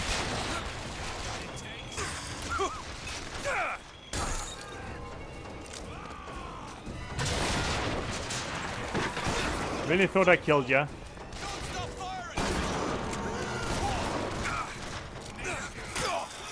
No, my shield! Dude, really? Whoa, hi boys! Get fucked. Get straight fucked.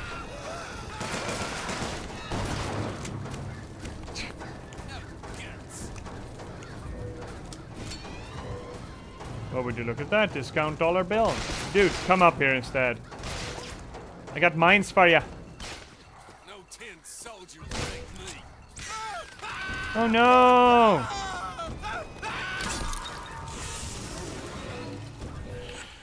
Comstock's pen can do some wonderful tricks. You know what you've got there, Want it? Yeah, please gift money. We just need the vigor to get out of Columbia. We're taking it one way or another. Slate? Looties! I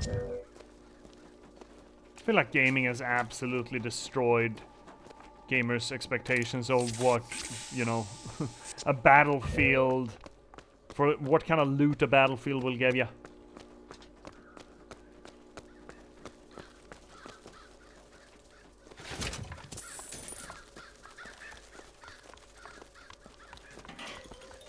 Are we done here?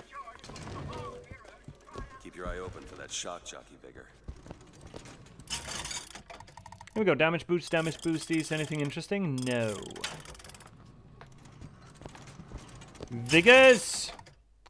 Possession for less. That's pretty hot. Can we buy that? No, we cannot. Okay. What is this? The lamb is the future of the city. The lamb is the future of the city! The seed of the prophet watches over us from Monument Island! When will she emerge? Like right now, my dude. Only the great prophet knows with certainty! Okay.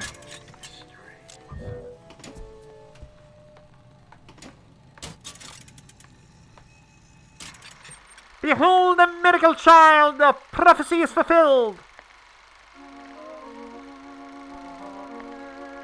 After only 7 days in Lady Comstock's womb, the miracle child is born. Yeah, I'm sure it's that exactly how it's happened. Lady Comstock is a fitting mother for this miracle. Yeah, I'm sure you thought so, guy. The future of our great endeavor lies in our little hands. Why did you feel the need to call it little hands? Isn't that kind of belittling? To the sky Comstock bent his knee and saw with holy prophecy. Too rare is the man who takes the stab. You are not thy sweetest father. I'm nagging suspicion that someone's gonna be a little busy about this. Oh shit! No! Can only have one at a time. Fuck. wires and gears to replace heads and hearts. This fucking thing. I see him. I'm not a big fan either.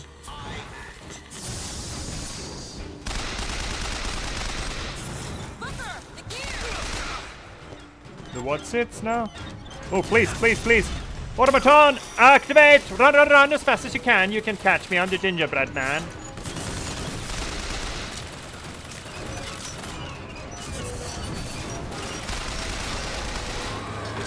That wasn't that terribly difficult. Feel a little cheated, actually. You see, Booker? Maybe you're the man I remember. Maybe not. It doesn't matter. Comstock took our stories and stripped away our soul. Now, he's coming for me. And when I'm gone, all that will be left is the lie. Just give us what we came for.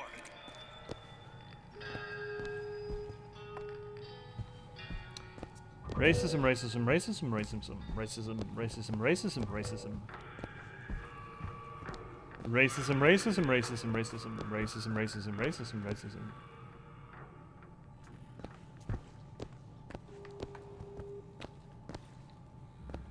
Right, I guess, oh, hairpin lock, great, thanks. Let me have a look. Get at it, Liz. There you go. Thank you, Liz. What's with this purpley shit? What is that? Oh, it's right. This is jock. The whole place is ransacked. Fuck. There ain't no shock jockey here. Slate must have taken them. Guess we're asking her to open this. On it. Please do, Liz. Open sesame. Got it. Please tell me it's worth it. 209 glad. Ugh. Ugh. What's that? Slate. He's here. Subdue Slate. Yeah? You think that's a winning gambit? Subdue Slate. Still boss fight.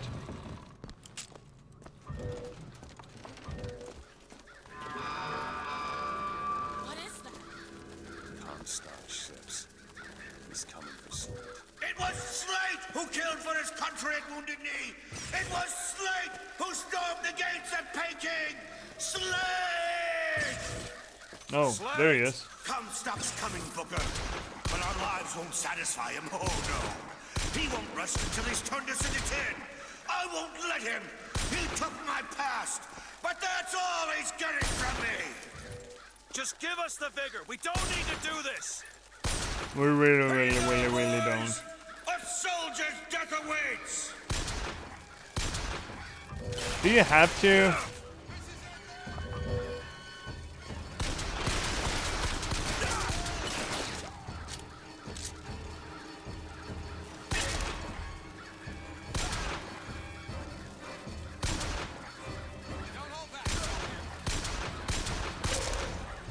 Granularity on the aim is not perfect system. There we go. That's the headshot. Boom! Headshot. No, okay, fuck. There we go. I think. Yeah, he done. There's a boy up there. Where else are they? There's a gunky bit up there. Can I please? There, no? Okay, fuck it then. Oh, poor boy. You're not the Booker DeWitt I remember. Am I not? Tin Man! Am I not? Are you sure? Go ahead. Guess I seem to be killing your boys real fucking quick.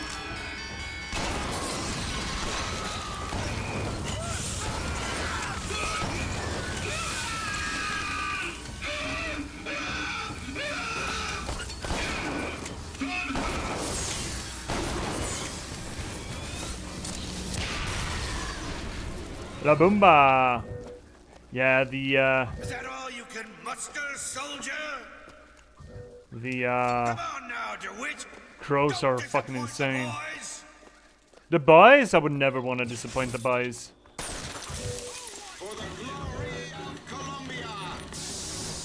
Oh no. Oh no, we got a big lad up there. Oh, yeah? As my eye is the prophet's.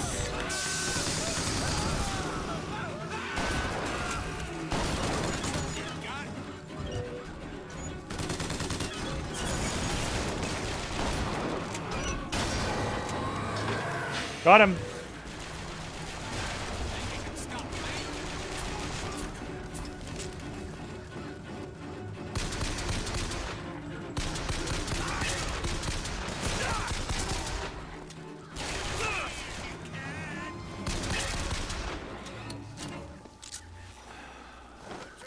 So unfortunately, like, this is not the interesting part of the game, right? At all.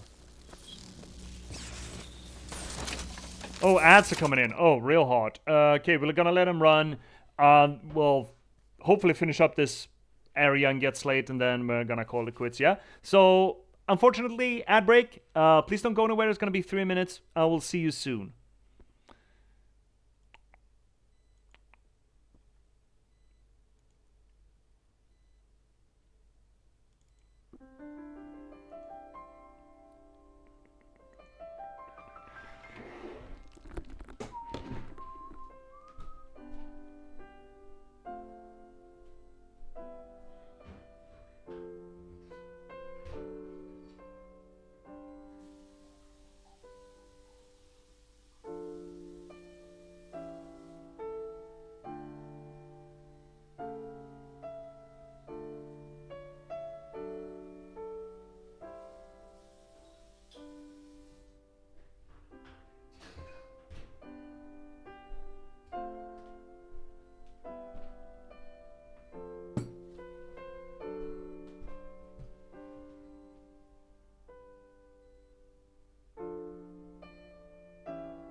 And we're back, and we're also consummate fucking professionals of not having shut off the mic during the break. So, yay.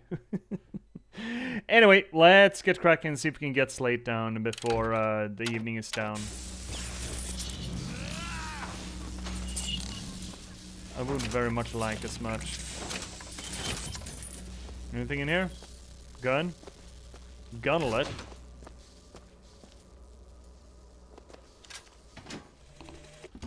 My men and I are doomed. Ooh.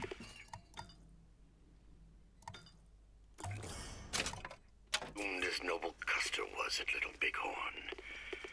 But we shall not yield to Comstock and his tin soldiers. But my scout has seen him. Booker DeWitt is coming here, to the hall. DeWitt. We called him the White Engine of Wounded Knee. For all the grisly trophies he claimed. A man such as he might just grant us the peace we seek. And we're getting to see Elizabeth being progressively more and more, well, nervous. Stressed. Shell-shocked about the whole thing. Which makes absolute fucking sense, you know? Can't really blame her for it. Oh, big picture. Lady Comstock. The white engine. Oh god, the racism. At least it's era correct, you know? Hey, buddy.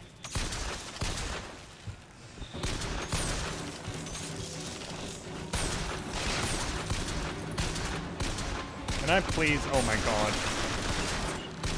Ah.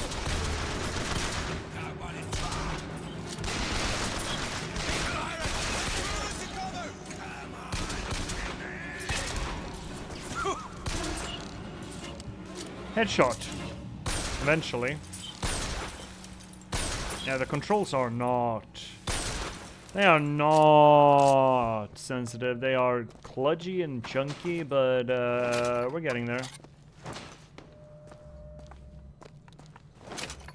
Said the shooty gameplay is not this game's strength at all. Hey! Thank you! You got sticky fingies. You got some sticky fingies on you. That's probably not something we want overhead, is it? Collect Shock Jockey from Slate. Shouldn't be a problem, right? Bring up Boomstick. Hi, Slate. Oh, you're already down, eh? Hi, buddy. Who killed you? Did I do that? You're not done here, soldier! Eat everything that's on your plate! Finish it! Ugh. Fine. See, again, choices. Now, they don't terribly matter other than to us, right? But we can talk about that. Spare Slate or kill Slate? Let's do what he wants. Fuck it, fine, Slate. They haven't changed you, Booker. Not one. No, I think, isn't that the whole point? Looking straight at Elizabeth while you pull the trigger is a little bit of a weird flex there. So, again, yeah, we talked about choices being the point of the game. That rings a little bit hollow when you consider that the game, by and large, is linear, right? And these choices that we make, I don't think they matter terribly to the outcome. But I feel like that is a... Now, this might be me rationalizing it, absolutely.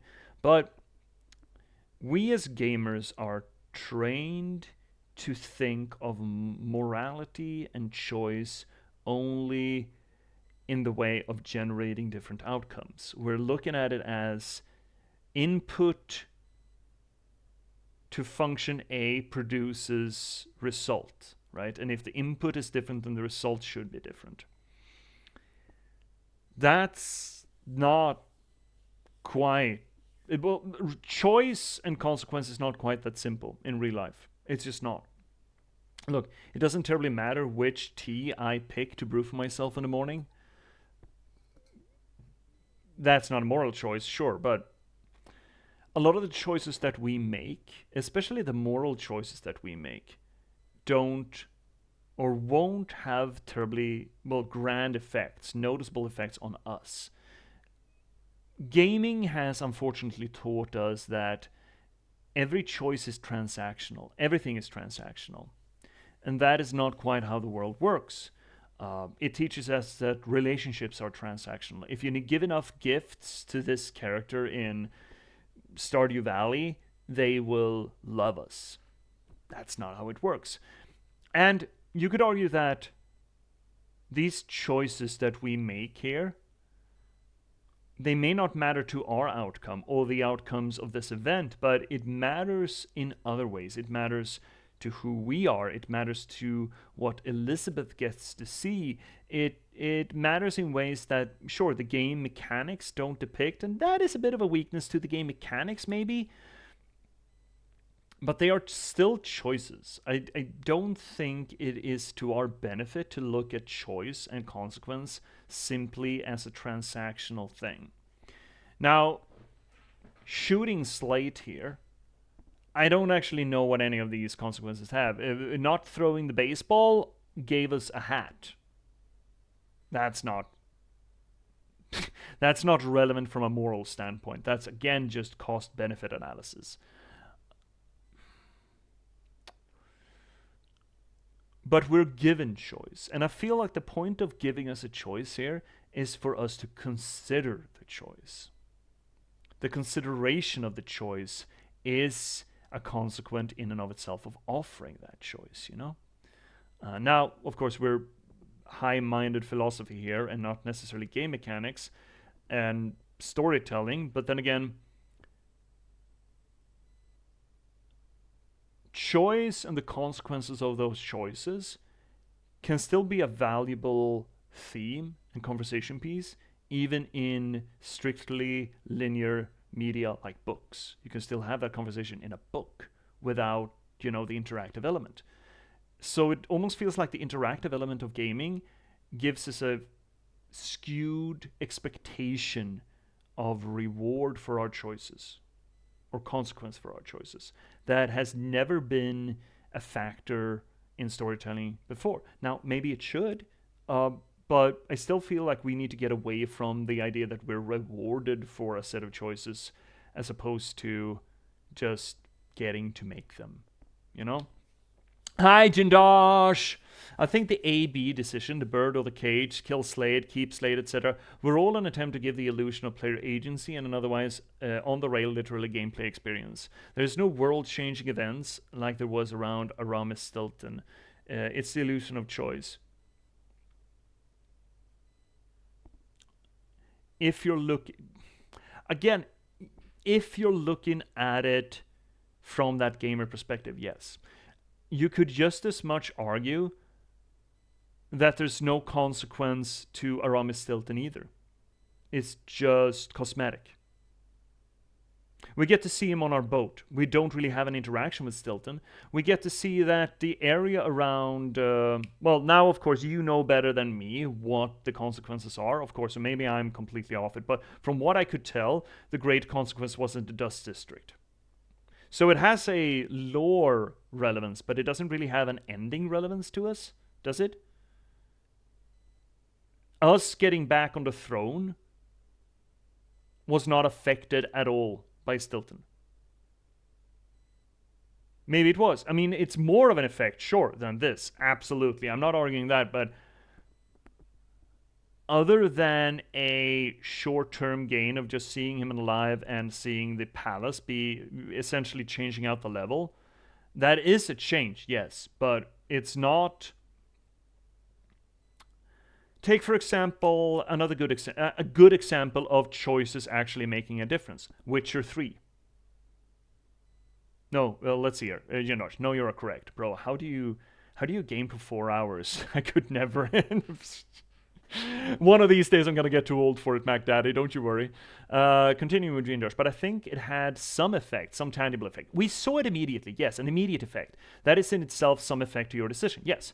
Absolutely, there is some effect, but you could argue that just the act of us having to make this choice and having Elizabeth with us to see this choice is also an effect. The consideration of the choice has an effect.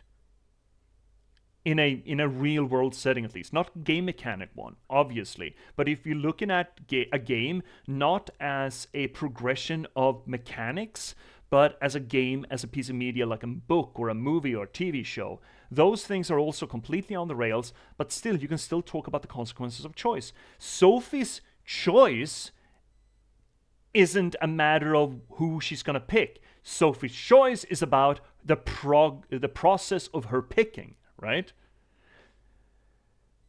So gaming gives us this impression that we should expect our choices to give us either a consequence, a tangible, measurable consequence, and that's not how the world works. I feel like that's perception that has been groomed into gamers. And it's not necessarily unwarranted. I just think that we need to broaden our horizons a little bit to consider that. But yeah, I would have liked, considering that this game puts so much effort into choices, it would have been nice if it had actually given us some effect of it. I don't actually know. I don't remember if it has any tangible effect. Throwing the baseball gave us a hat or whatever the fuck. I don't know what's shooting first. I think the interaction with Elizabeth is a little bit different. So there is an effect there. I don't know if this has any effect, and I don't quite remember any of the other choices really. Let's see here, Jindosh. This binary reductivist A-B stuff from BioWare felt lazy as hell the first time I played through. There's no choice. There is 2 doors next to each other and lead to the same room. It's worse than a small insular effect because it pretends it's something it's not. Potentially, yeah. But still, you're looking at it. I feel like you're still looking at it from a from the gamer standpoint, right? Where we're expecting this cash out almost. We're still not looking at the choice because, again, the theme of one of the themes of this game is choice. Elizabeth just said back in the boxers or whatever the fuck, she countered us that no, having a choice matters.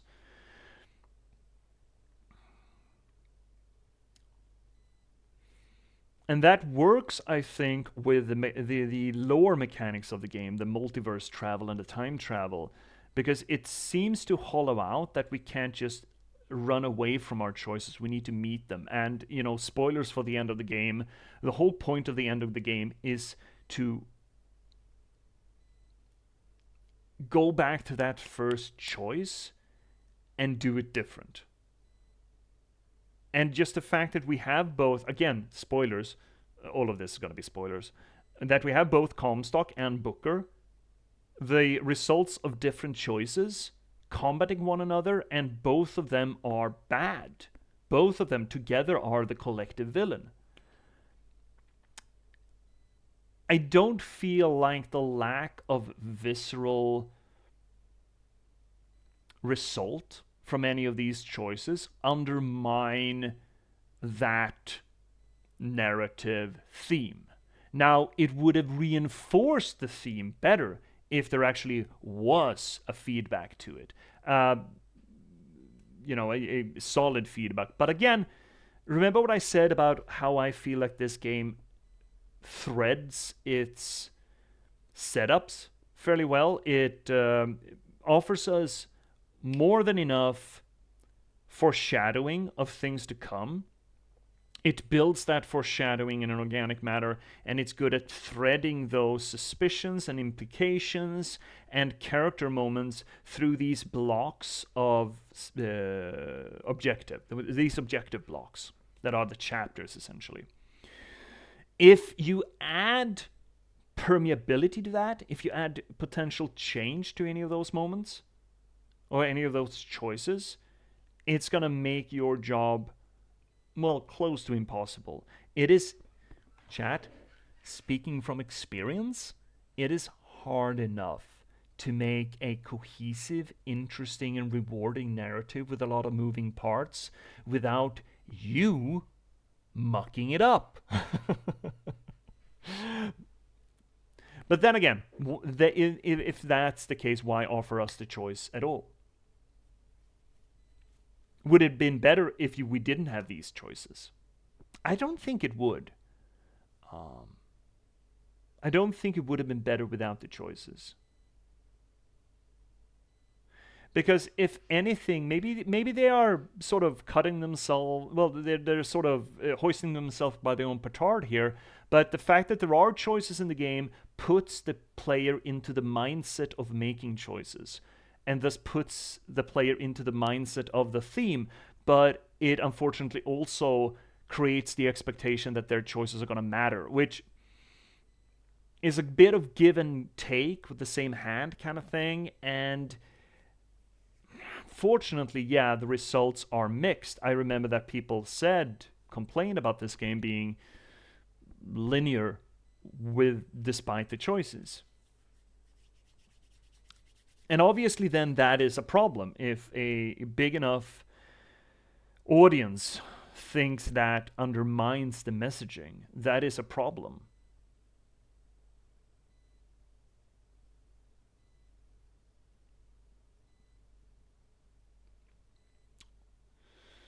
And I guess my final thought on the matter is that it is both a benefit and a problem, unfortunately. It is hard to reconcile it. It's hard to make a fix for it, for I don't think that removing these choices would benefit the game.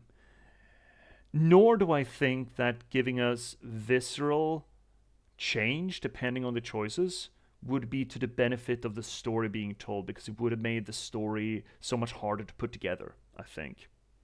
To the point where it's, in effect, almost impossible.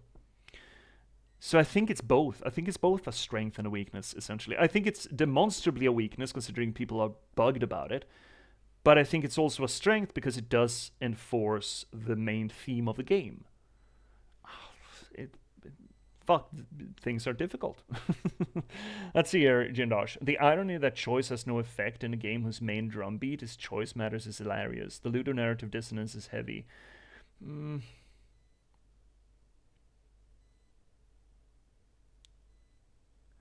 Again, I absolutely see where people would reflect on it being a dissonance. The thing is, I also think that it is a resonance.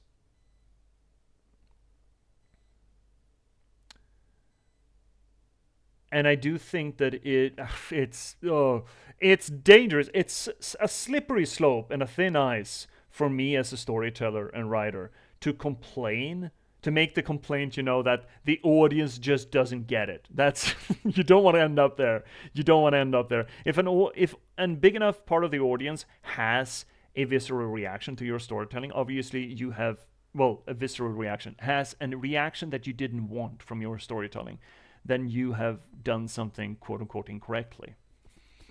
Maybe there are options, changes that you could have made that would have made these choices feel like they matter more or less.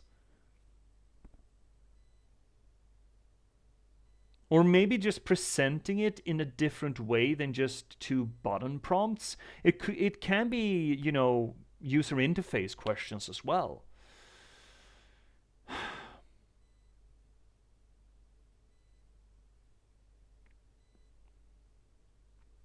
Yeah.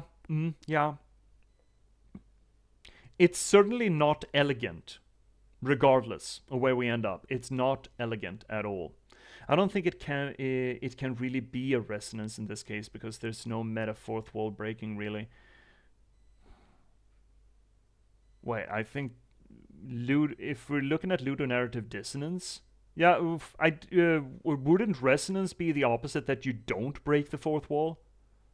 The whole point of the dissonance is that it makes it feel like there's a story and there's a game and they don't coexist, right? The lore doesn't jive with the mechanics. That's the point of the ludonarrative dissonance. And if there's ludonarrative resonance, that's the opposite, right? That the mechanics and the narrative function together, so that it doesn't feel like a game, it feels like just a story. So if there's resonance, I would argue then there's no fourth wall breaking. That's how I think about it, at least. I don't think that ludonarrative resonance is a thing. I just use this as a replacement term for dissonance, as a way of talking about the opposite of it.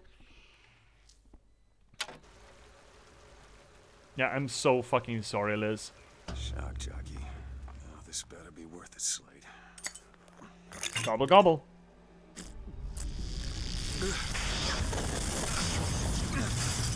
Why is it always crystals?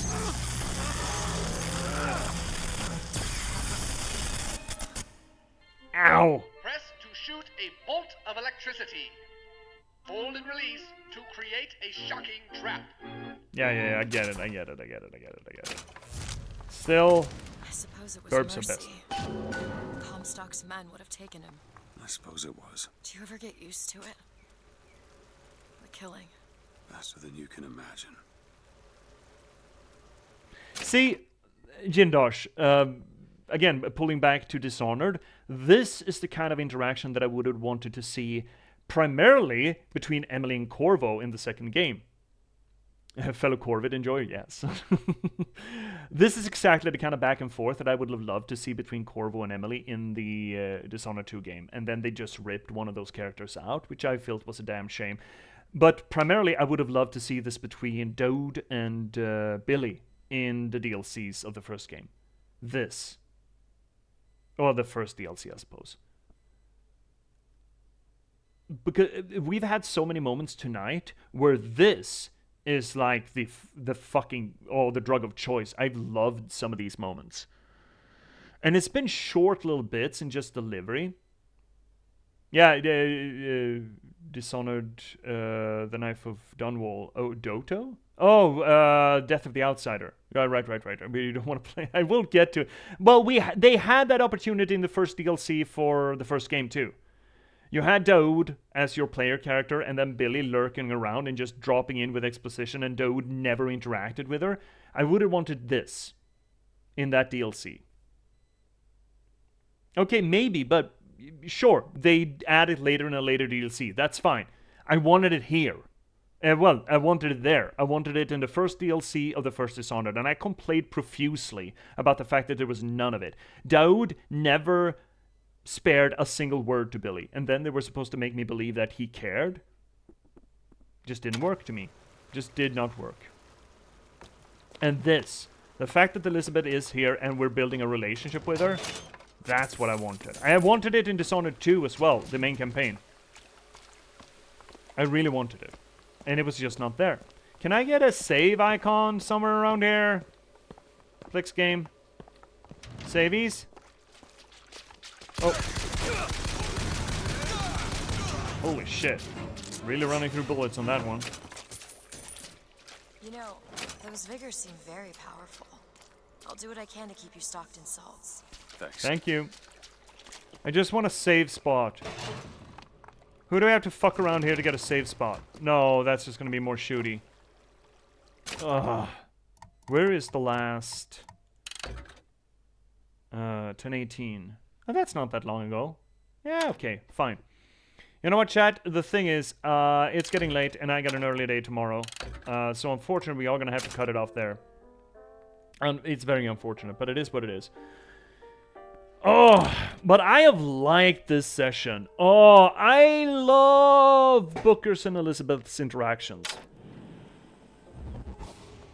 I think you were close to the end, but no less than an hour. Yeah, I can't stick around, I'm sorry. We got Slate, at least, and then we're gonna go up there. Go up to Our Lady Liberty. And then it's the Fitzroy arc, I think, yeah. Yeah, it is. I believe it is. I don't remember all of this game, but we'll get to it.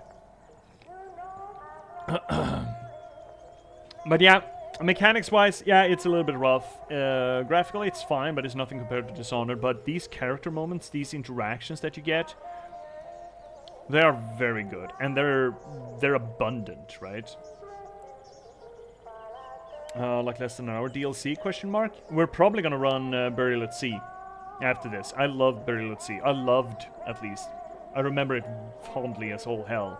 And I feel like it is a beautiful finish to the thing. I actually think that the main campaign's ending is beautiful too, in its poignancy and ambivalence.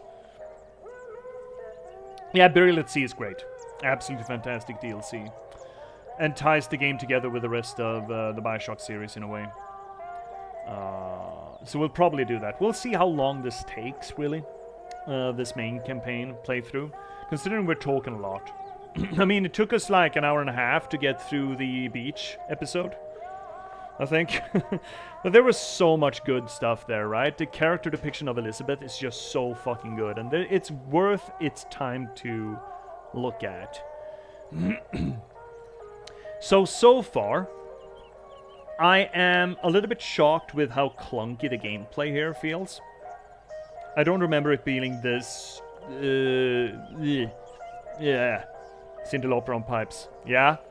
Yeah, the girls just want to have fun on the beach is so fucking good too. The music is brilliant in this game. Absolutely fantastic.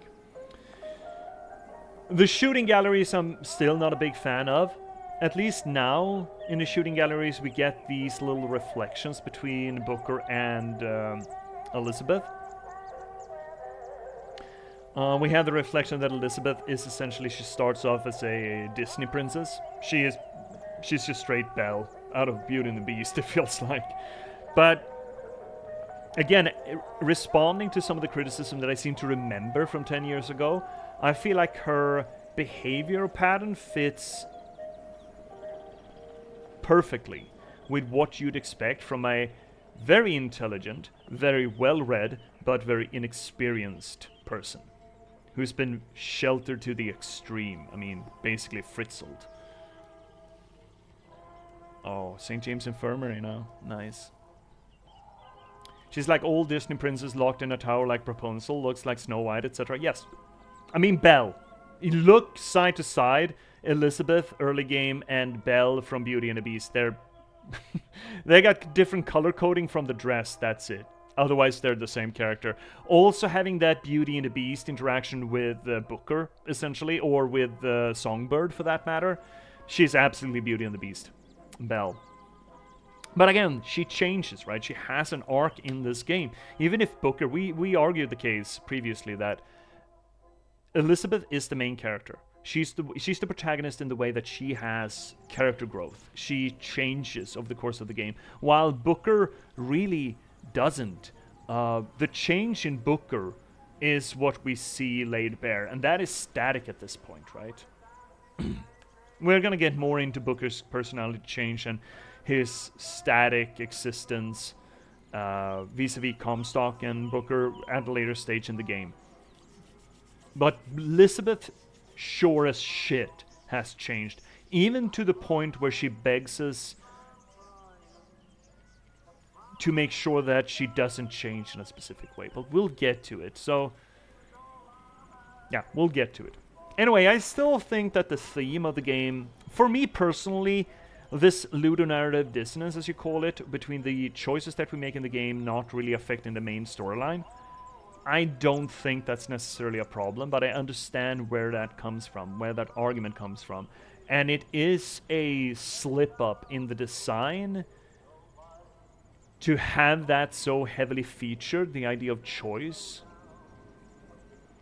and then not, you know, including that as a mechanic in the game, but holding back what gamers expect out of that mechanic. Now, I don't like the idea, I don't approve or condone of gamers expecting that out of choice. As I mentioned, I feel like gamers have learned a lot of shitty lessons, especially philosophy-wise, out of gaming at large. Gaming has taught them a lot of bad lessons.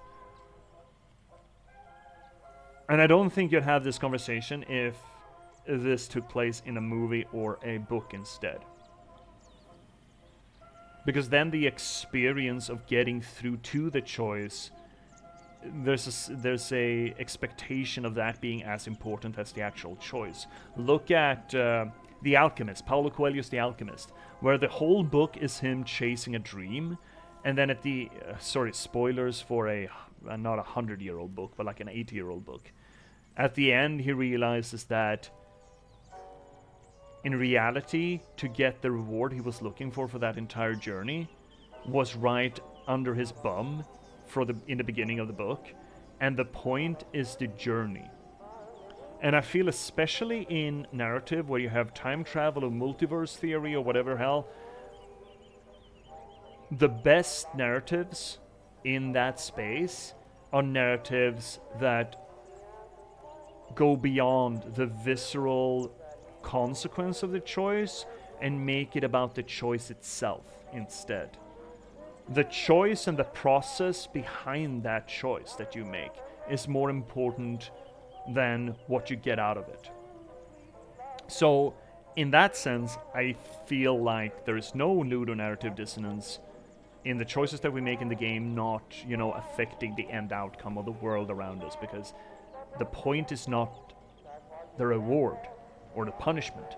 The point is the choice itself. But again, large parts of the client base, the audience, don't agree. And then, obviously, demonstrably, you as a storyteller have made a faux pas. You've made something, you've done a baddie, you've done a boo-boo. Whether or not it works from a, you know, high-minded literature analysis point of view, or at least you can rationalize around it, doesn't matter. Enough people are bugged by it, and thus it's a problem. You know, death of the author and all that. But that's going to be it for tonight, because again, I got an early morning tomorrow, and I've had a migraine and all day today, so I'm not... It hasn't been a great day. It's lifted. It's fine-ish. It had started to go when we started the stream, so it's fine. It's just today has not been a day that's been conductive to restfulness. Anywho, what's coming up now in the wind-off? I'm going to do the outro spiel, then I'm going to send these YouTubers on. Once I've sent the YouTubers on, we're going to look at what's coming up next for the week and the next week on. And once we've done that, I'm going to send you onward somewhere. If there are enough people still lingering, I'm going to send you somewhere cool. Is there anywhere cool I can send you? Oh yeah, Zoe's playing Alien Isolation. Great. Or I can just, yeah. Zoe's playing Alien Isolation. So I'm going to send you on there. Alien Isolation is another game that we could potentially play on the stream. I don't know what it does narrative-wise that's interesting, but... I haven't finished it. I do own it. I played it for a bit, and it was another one of those games that just had too much gameplay. But it's certainly one that I thought of. Anywho's, thank you so much for watching this channel, this here little corner of the universe and the internet and all things Twitch, where we try to apply literary criticism to the games that we play. Now, that ranges from close reading, structuralist analysis, and deconstruction, to try to figure out maybe not so much what the story is, but rather how it's put together. Or for that matter, in this case, when we're playing Bioshock Infinite, to figure out whether or not, apparently the discussion is whether or not the narrative actually fits at all. I like to remember that it did. We will see as we progress. I'm really enjoying it so far. I mean, oh god, I love Elizabeth and Booker. They're so good together. No, they're not. They're absolutely toxic to one another, but the depiction are very good. Anyway, we don't do this just because it elevates the legitimacy of the media. We don't just do this because it's fun and interesting, because I do think it is. The primary point is, unfortunately, the solipsistic. It's for me. It's self-promotion. You see, doing this stuff is not just an interest of mine. It's my craft. I'm an author. I'm a writer. I've been a novelist for the past 10 years. I've written 8 books in that time. And I started streaming not to become a professional streamer per se, but rather to promote that work, and in concert with actually releasing one of my books, the 6th, The Last Box, a cyberpunk thriller about the spontaneous eruption of sapience in a random slug of gaming code, and the people who are unfortunate enough to have to try to reconcile that with that fact. It does a few things different than most other AI media does. It is not as conflict-oriented as most other AI media, and it is about the spontaneous eruption of sapience, not constructed. All of which permits us to approach the subject matter from a bit of a different angle. And hopefully it could stand poised to be a springboard into a morally and intellectually honest transhumanist conversation, which I feel that we as a species and as a society are well overdue in having. So I'd highly recommend that you check it out. If I'd have to compare it to anything, I'd probably put it on some wibbly-wobbly sliding curve between William Gibson's novel Neuromancer and Spike Jonze's movie Her. Now, where can you get it if you're curious? Well, the first link down below is going to hook you up with Amazon.com, where you can not only get it as an ebook or print-on-demand copy, but you can also get the first 4.5 chapters of it for free as a preview. That's not a bad preview. That's almost 50 pages, and you can just download as PDF and enjoy to your heart's content. And I'd highly recommend that you check that out.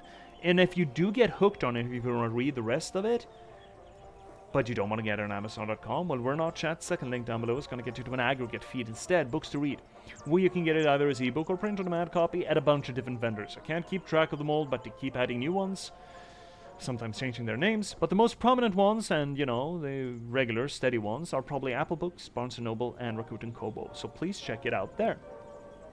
Now, if you want to read something of mine that's not quite as lengthy as a full-length novel, well, we're not. Third link down below is going to get you to my piece of shit WordPress. It's an online archive. It's my wasted words, where I have about 24 short stories, almost as many pieces of poetry, and a weekly column that comes up every Tuesday like clockwork. I still haven't missed a single Tuesday, even these 7 years on since I set it up. So please check that out. Now, if you want to join this growing community here on Twitch, have these conversations in a more of a one-to-one level forum, or talk about, you know, other games, movies, storytelling mechanics, or narratology, or for that matter, show off your own work or give suggestions of what you'd like to see here on the channel, why not swing by the fourth link down below? It's going to get you to our Discord. It's a growing community, and I would highly recommend you to swing by, if nothing else, for the absolutely darling pet pictures, or Yui for that matter. Oh, Yui. Oh, Yui. Swing by over there. If you want to give a little bit of a kickback for the work that I do, well, primarily buy the book. Read the book. That's the whole point, right? If it's not your jam, if you don't like it, but you know someone who does, refer the book. That also helps. I mean, it's all about distribution, right? Or for that matter, review the book. The 3 R's. Read, refer, review. Reviewing the book really fucking helps, because as it turns out, the internet absolutely runs on reviews, and if a thing's not reviewed, it doesn't exist. So reviewing helps oodles. Please do that. But if you don't want to do any of that, or you already have, and you still want to give a little bit of a kickback for the work that I do, well, aside from the Twitch itself with its subscription, fifth link down below is going to get you to my Buy Me a Coffee page. It's essentially a Patreon, but it's focused more on one-time or smaller inserts. It's there if you see the work that I do and figure, dude, it's pretty cool. I'd like to buy them a beer. Now, YouTubers, I'm going to send you on so you don't have to see the nitty-gritty of Twitch streaming. So thank you so much for watching afterwards. Twitch streamers, please stick around. I will get to you soon. But for you YouTubers, hopefully something hovering over on my head here, around my head, is going to pique your interest. Potentially the next Bioshock stream, or for that matter, one of our other playthroughs. For example, I'm probably going to link a lot to our Dishonored playthroughs, because I will refer a lot to Dishonored while we're playing this. Because I feel like they got a mixed bag of one game did it better, another game did another thing better. It's an interesting comparison, I feel. Well worthwhile. So please check either of these out, and I will see you again as soon as you do so. Thank you so much for watching, and good night.